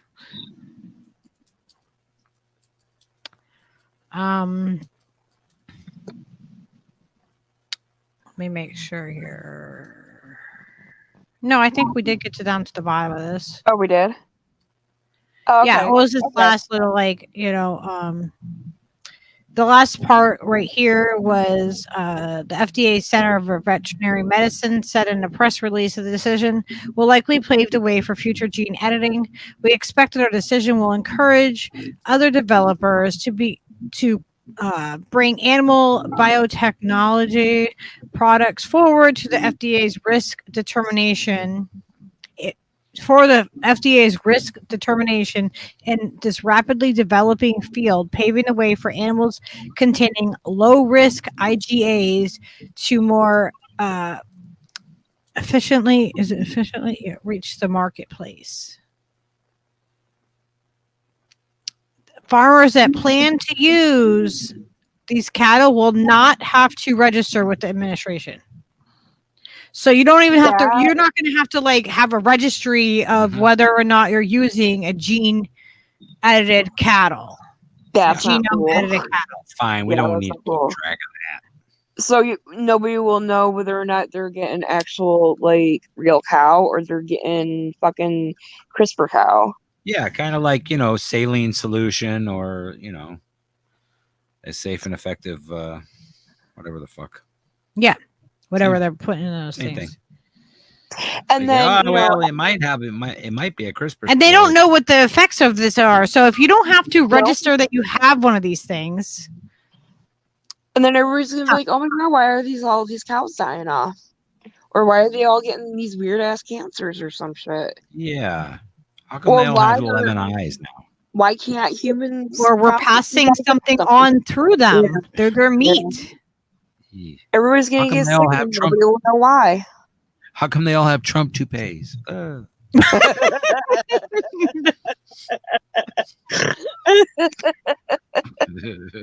made her snort.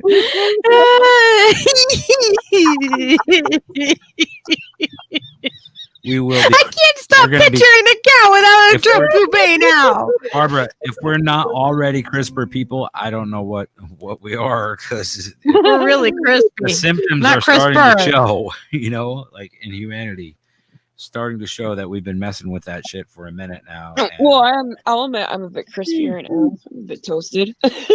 yeah. And, I try to be as crispy as possible at all times. You got to be a bit crispy these days, or else you're not going to be able to deal with this shit. You will not be able to deal with the genetic mutations. If you don't. Cows are gonna take over. Watch, they're gonna start walking on their hind legs. They're gonna milk themselves. We're just. Drew, not- you don't want to be a cyborg, bro. That's maybe what they want some for you. contaminated human DNA will find their way in there, and they're gonna be like, "Oh shit! Yeah. Why are these cows all humanized all of a sudden?" Yeah, how come all Oh the my cows? God! How come all the Oh! cows are talking now? What is happening? It's like the Did that beginning cow of just say something? You guys, let us know what you think the cows could possibly do in a worst case scenario. What is your worst case scenario? This could be like the beginning of Planet of the Apes, except for instead of monkeys, it's gonna be cows, and then like Yes. the down the line, it's gonna be like You damn dirty cows! it's like the Apes. Yeah. Look, here's Charlton Heston screaming at the cows with the Trump fucking toupees. Oh God! Woo, that's fucking funny. Yeah. So when we saw that things were all happening in the same area, there's some coincidence theories that we just couldn't. Coincidentally, We couldn't just ignore that. Drew's like, I already offered myself to Cyberlink. Well, that's generous. But just wait, Skynet they'll send a droid by to pick you up later. It'll be fine. But that's what they want. They want you all tied into the meta. Everybody working as one group mind to to help Says my audio is weird. to help the Yeah, your audio sounds weird. Maybe you should go back out and your come back audio in. definitely just What got the weird. Now it's normal. Wait, now it's normal. Oh my god, what the hell's going on? No, now it sounds weird. Now it's weird again. What is happening? The cows are coming for you. We're not gonna have to blame Russia. We can blame the cows. There's like a small cow with a trench coat and a Donald Trump toupee in the hallway. Over, listening. It's all Got a Trump's. glass up against the wall. Drew said that I think he sent you some stuff on Facebook, Steve. Okay. Some memes. Yeah. I will check that out. because, Sweet. It sounds like the central scrutinizer. It does. It sounds like you just are talking to a plastic megaphone, like a toy megaphone. Okay, let me log out and go back in. Now Wait, it's what? perfect. Oh Now my it's perfect. fuck. What is happening? Oh my god. You damn dirty cows! We are not all succinctly fucking with you. I promise. Like we don't have that ability. I'm a CRISPR, not crispy, or crispy, I am crispy. not CRISPR. All I can hear is Charlton Heston screaming at the cows. It's Yeah, and there's like 97 plants. Okay, what the fuck is going on? all right. There we now it's go. perfect. I keep on Yeah. having to do that tonight. What the fuck? It's the YouTube punking us, They're like, we'll stop your stream. We'll start it back I up, know. fucking Oh, whatever. gamer, within the first 20 minutes of the stream, YouTube already went black screen, and we just we were Oh like, my god, this has been crazy tonight. We just telling stopped ya. for a minute, and everybody that was still in the chat was still in the chat, and everybody that was on the TV was and they still on brought the TV, stream back and on. the stream came back on. I probably have a copyright strike. Yeah. Which is why I won't monetize on here, because I'm not going to play their games. It's fair use. There is fair use. It's for educational purposes. We are discussing We're a trying topic. to teach people about the CRISPR cows. And it's all and coming burgers. from educational type institutions, so it's like, Yeah. what the fuck? It's all verifiable. And we're certifiable, so it should work out fine. It's Shelly. It might have been the off color, slick cow remarks. Who knows what kind of operation they're running? Blame the cows. Absolutely. It was the lower methane output or something. Yeah, like they have adapted these cows to now to adapt to us as opposed to us adapting to the cows and giving them better care. You know, it's always about the same end result, right? It's always the same bottom line that they want to figure out how to make the most money in a capitalist system. And it doesn't matter who is affected by that, because in the short term, they feel good, I guess. Like, I don't know what they think that this money, this fake debt dollars are going to do for them. Well, you can't just like edit one gene, just a single gene, without expecting it to have some kind of cascade effect. Right. Yeah, to not only the animal, and then you're ingesting the animal, and this has been happening with other things, but like vegetables and fucking pigs, all the salmon, like grains, all of it. Salmon, fucking. They've been doing this with all of the animals, and they don't have to tell you that you're eating something that is modified. That is not right. Yeah, that's the craziest thing about it. You can even get local, and you won't even know, because How would you? The semen that they got from a prize bull could be half genetically modified, Yeah, eventually the genetically modified will become what we have. They don't have to label it. And then that will inseminate all the sires with this genetically modified sperm. Yep. And then those cows will pass on to their, progeny, and then it goes on. And after time, all the normal cows will be bred out, and all the CRISPR cows will take all over. Right.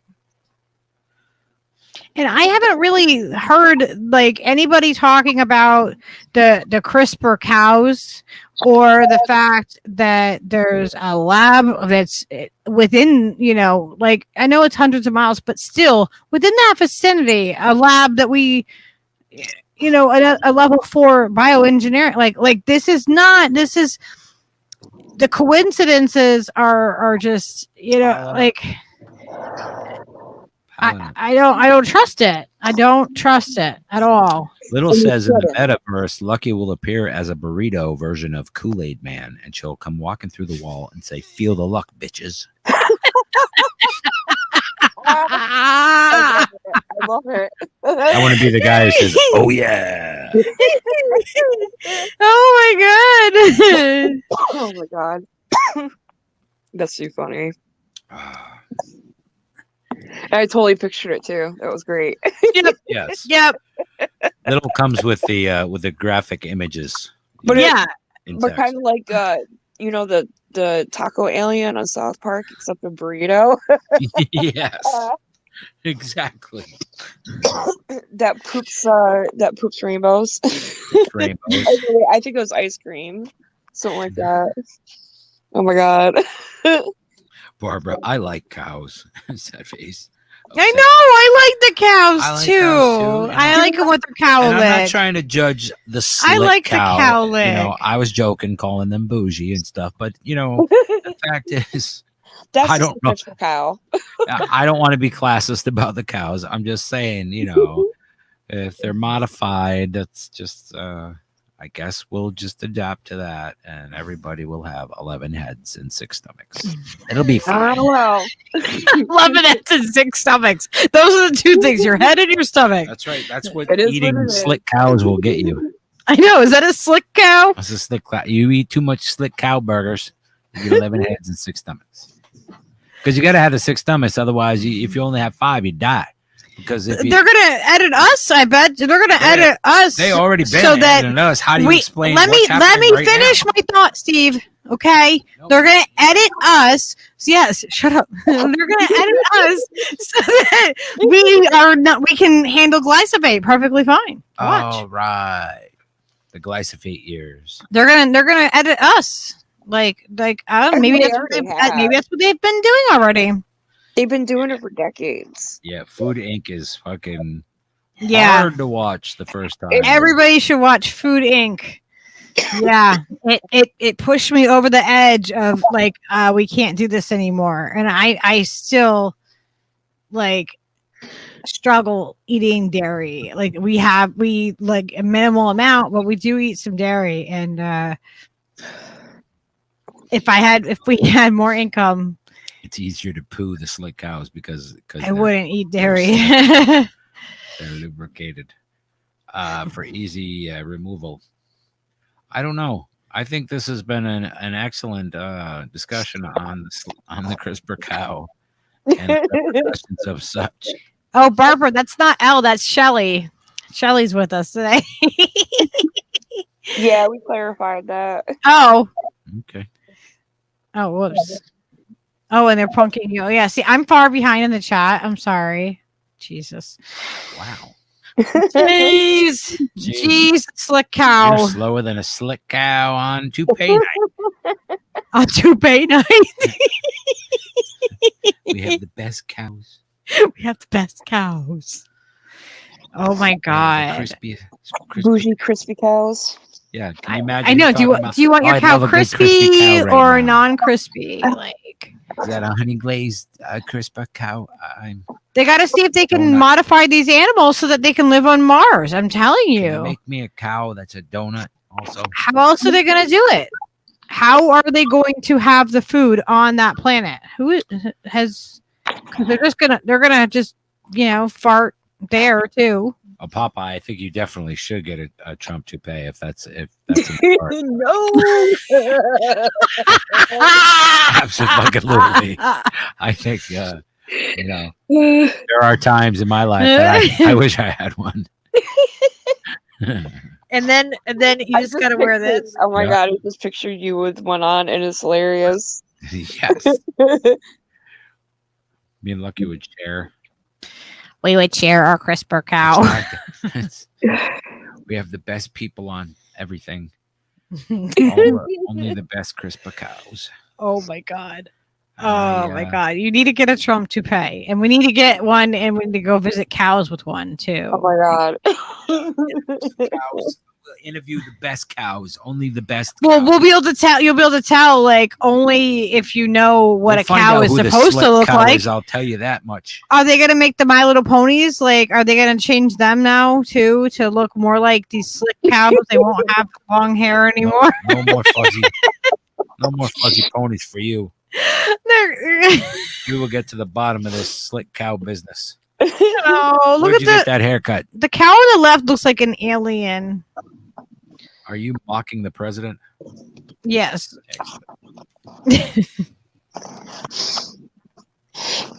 Gamer said something about Cow farts. yeah. I think that was part of the gene editing is that these new heat Yes. resistant Yes. cows also produce less methane or some shit. Yeah. Saw that somewhere. Like, really? So they're really trying to sell this, like really hard.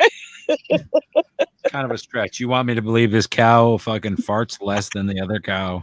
Really? They could just be messing That's with their us to marketing. see, like, if we're really serious It's about like California paying attention. emissions in the 70s. They're like, really? Come on. You put this fucking can on here and what? Nobody really believed it. I'm going to take the lead out of the gas. Is that what you're telling me?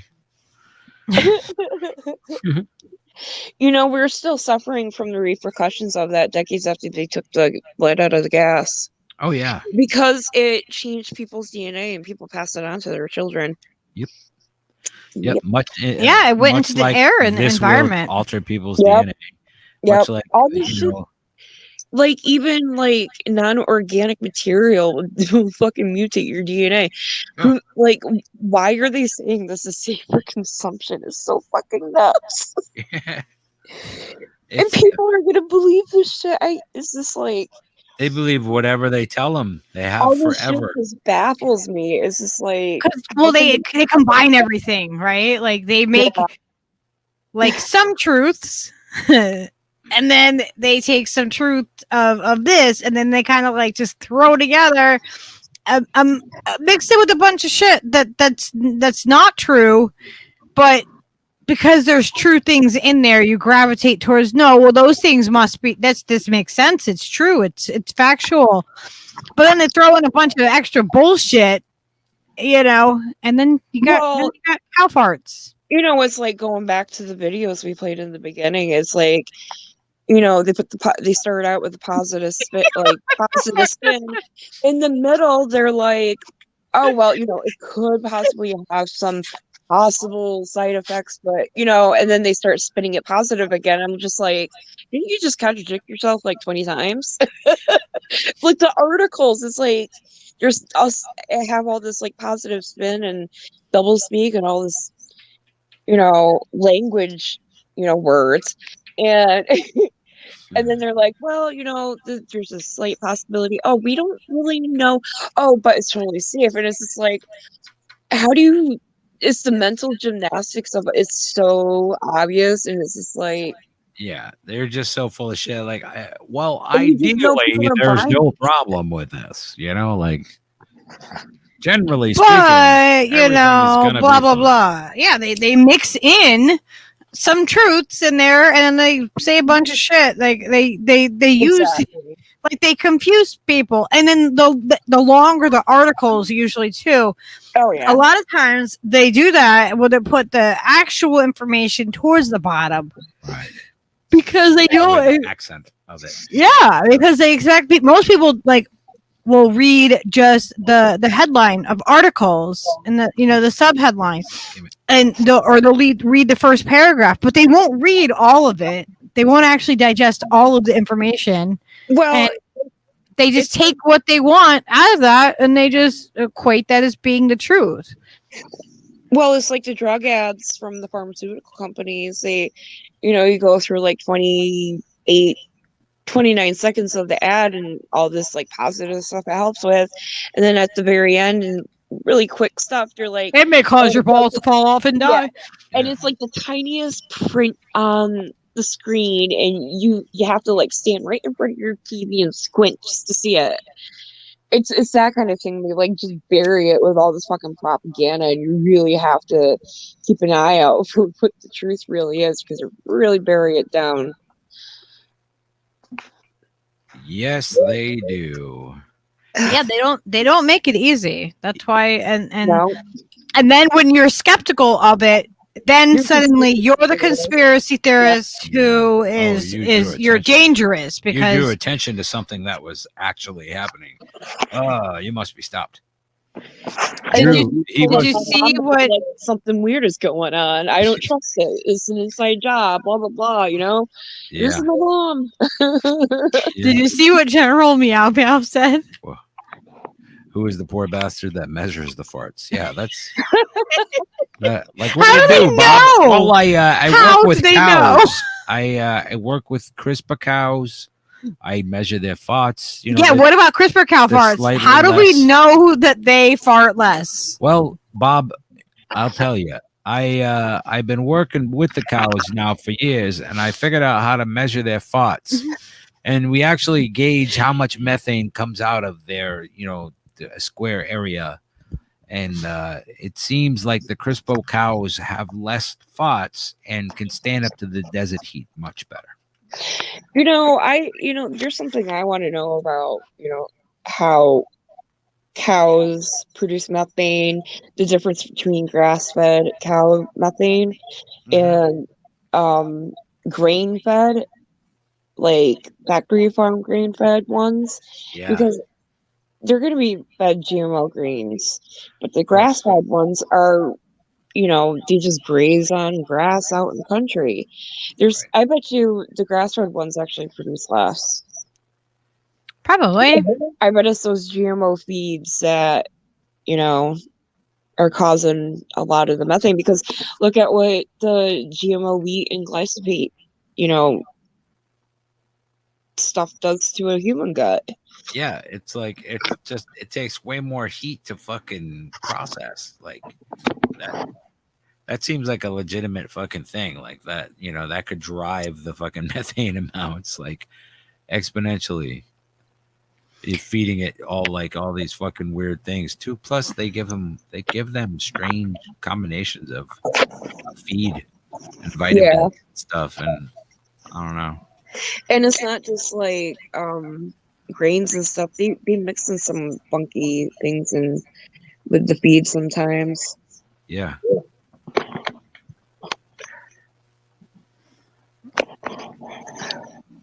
That genetically modified cow looks sad to me.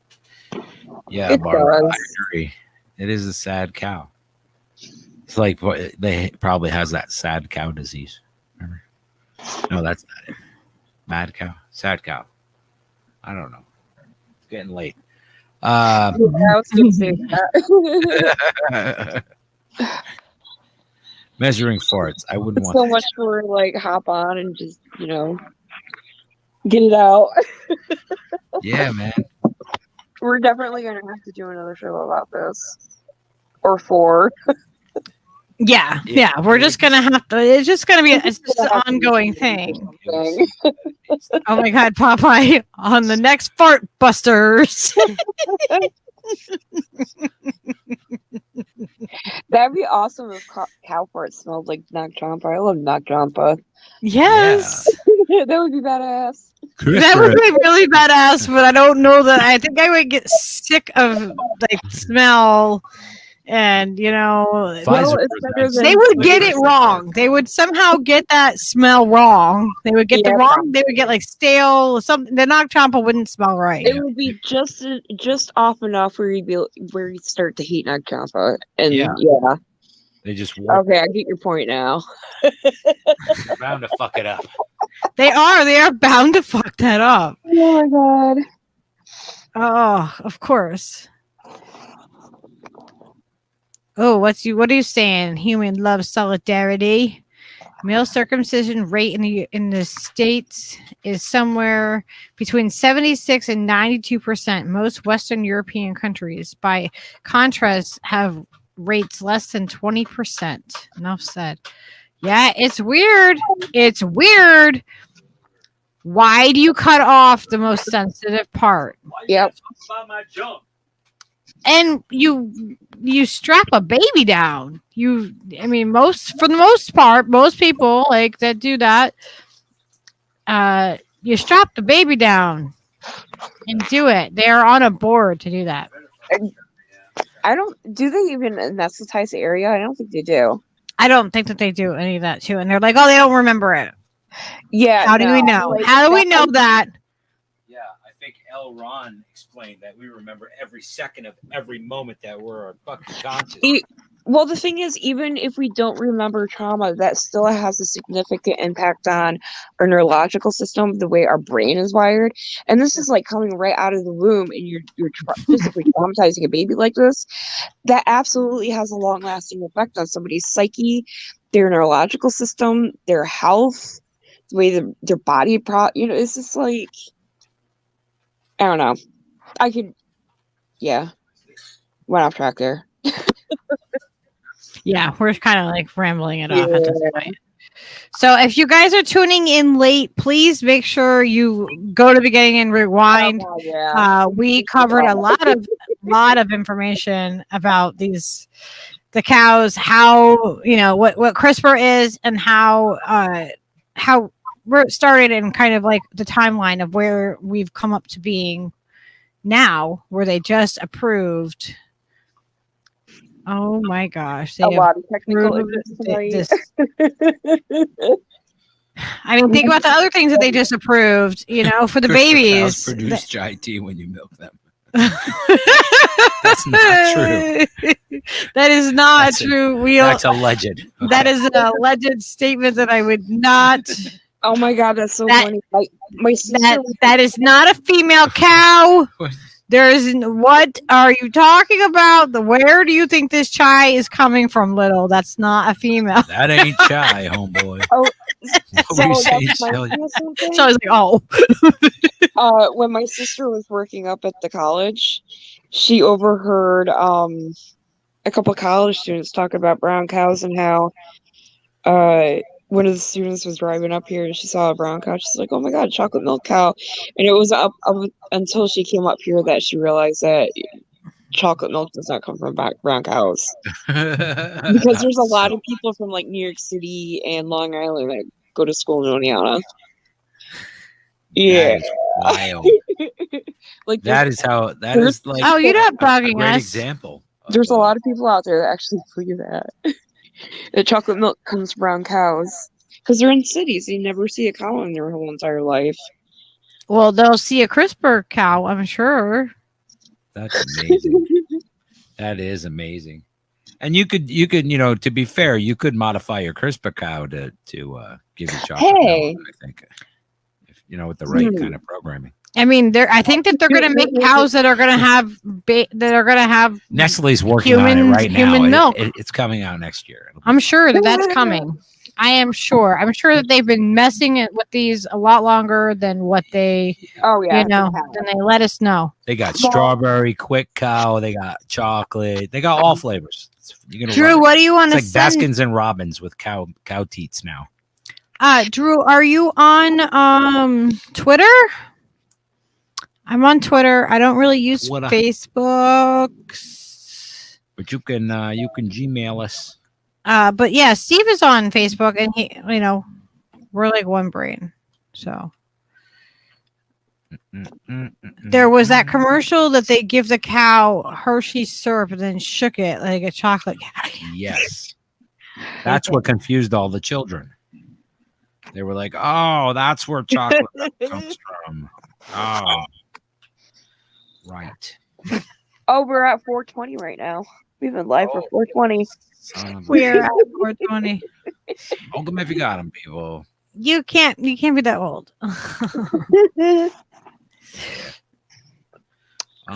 Yeah. So we are going to wrap it up though. We're like, we're gonna do like an hour or so. It's supposed to be a quick show tonight. Well, that happened. We had every intention of like ending so we could watch the Roar show, and we just kept. It was always supposed to be an overview of all these weird things we found. There's too many fucking weird things, you guys. And there's still more weird things I haven't discovered Way yet.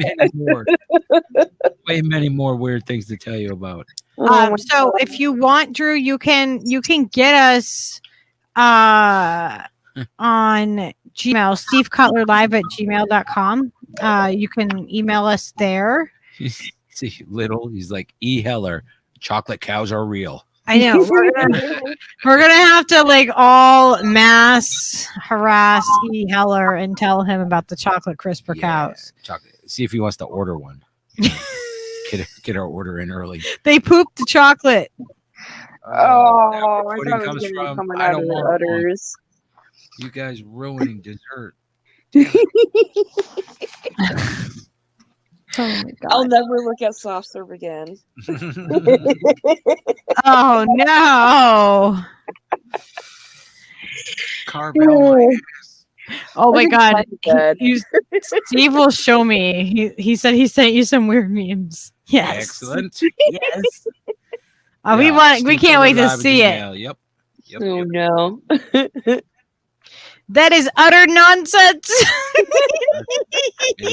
This whole show has been utter nonsense, you guys. Fuck you, YouTube, you crazy sons of bitches. I know YouTube got me from the very, very beginning, man. They were like, oh my God. I was dying reading those earlier. oh my gosh, yeah, the cow jokes. Yeah, oh my God, it was fucking so great. Like there is just so many good cow jokes. You're gonna Steve might just like have to take like a half a day and just edit and make a freaking little clip of our cow jokes. Cow jokes. I mean, you got 4 hours and 22 minutes. Let's move on past that. Okay. So, we're going to say goodnight to Odyssey. Good night, Odyssey, wherever you are. Because we have friends over there watching. Good night, John boy. Rumbles. And good night, Grandpa. Rumble. Yelling. Good night, Small Fry. And we're on YouTube. Wait, I'm mixing up my shows. Shit. All right, good night. So please hit that like button and share it it helps with the algorithm. They do suppress us. I know, blah, blah, blah. Everyone says the same things. I know. But we do appreciate any support that we do get from you guys. Please check out our store. It is easy. luckyburrito.indiemade, INDIE, made.com. So, right. So go check it out. Get yourself something nice now. You hear? You keep putting my name up here as Lucky Burrito, but it's Lucky Lucky Burritos. There's a difference. She's plurals, y'all. Ah. She was that way when I found her. And I was not a cow. I did not Oh God. pluralize. But together we are two. Together we are strong. All right. Good night, everybody. We love you. Good night. All right. Thanks for coming. Yeah. Thanks for coming. You can find Shelly here That's right. and on Twitters. Yeah, I'm usually shit posting with memes. Articles, random articles. Yeah, we can put your any information that you want us to put in the show notes, like for people to find you on different social media. Yeah. Just let us know, and we'll make sure we have it all in there. Okay. Will do. All right, we love y'all. We're gonna play our outro now. Good night. Later. Peace out, Girl Scouts. I drove few cuts through my neighborhood. Somehow that always just made me feel good. And I can put a spare bulb in my hand, light up my yard. Late at night when the wires and the walls singing tune with the din of the falls. I'm conducting it all while I sleep to light this whole town.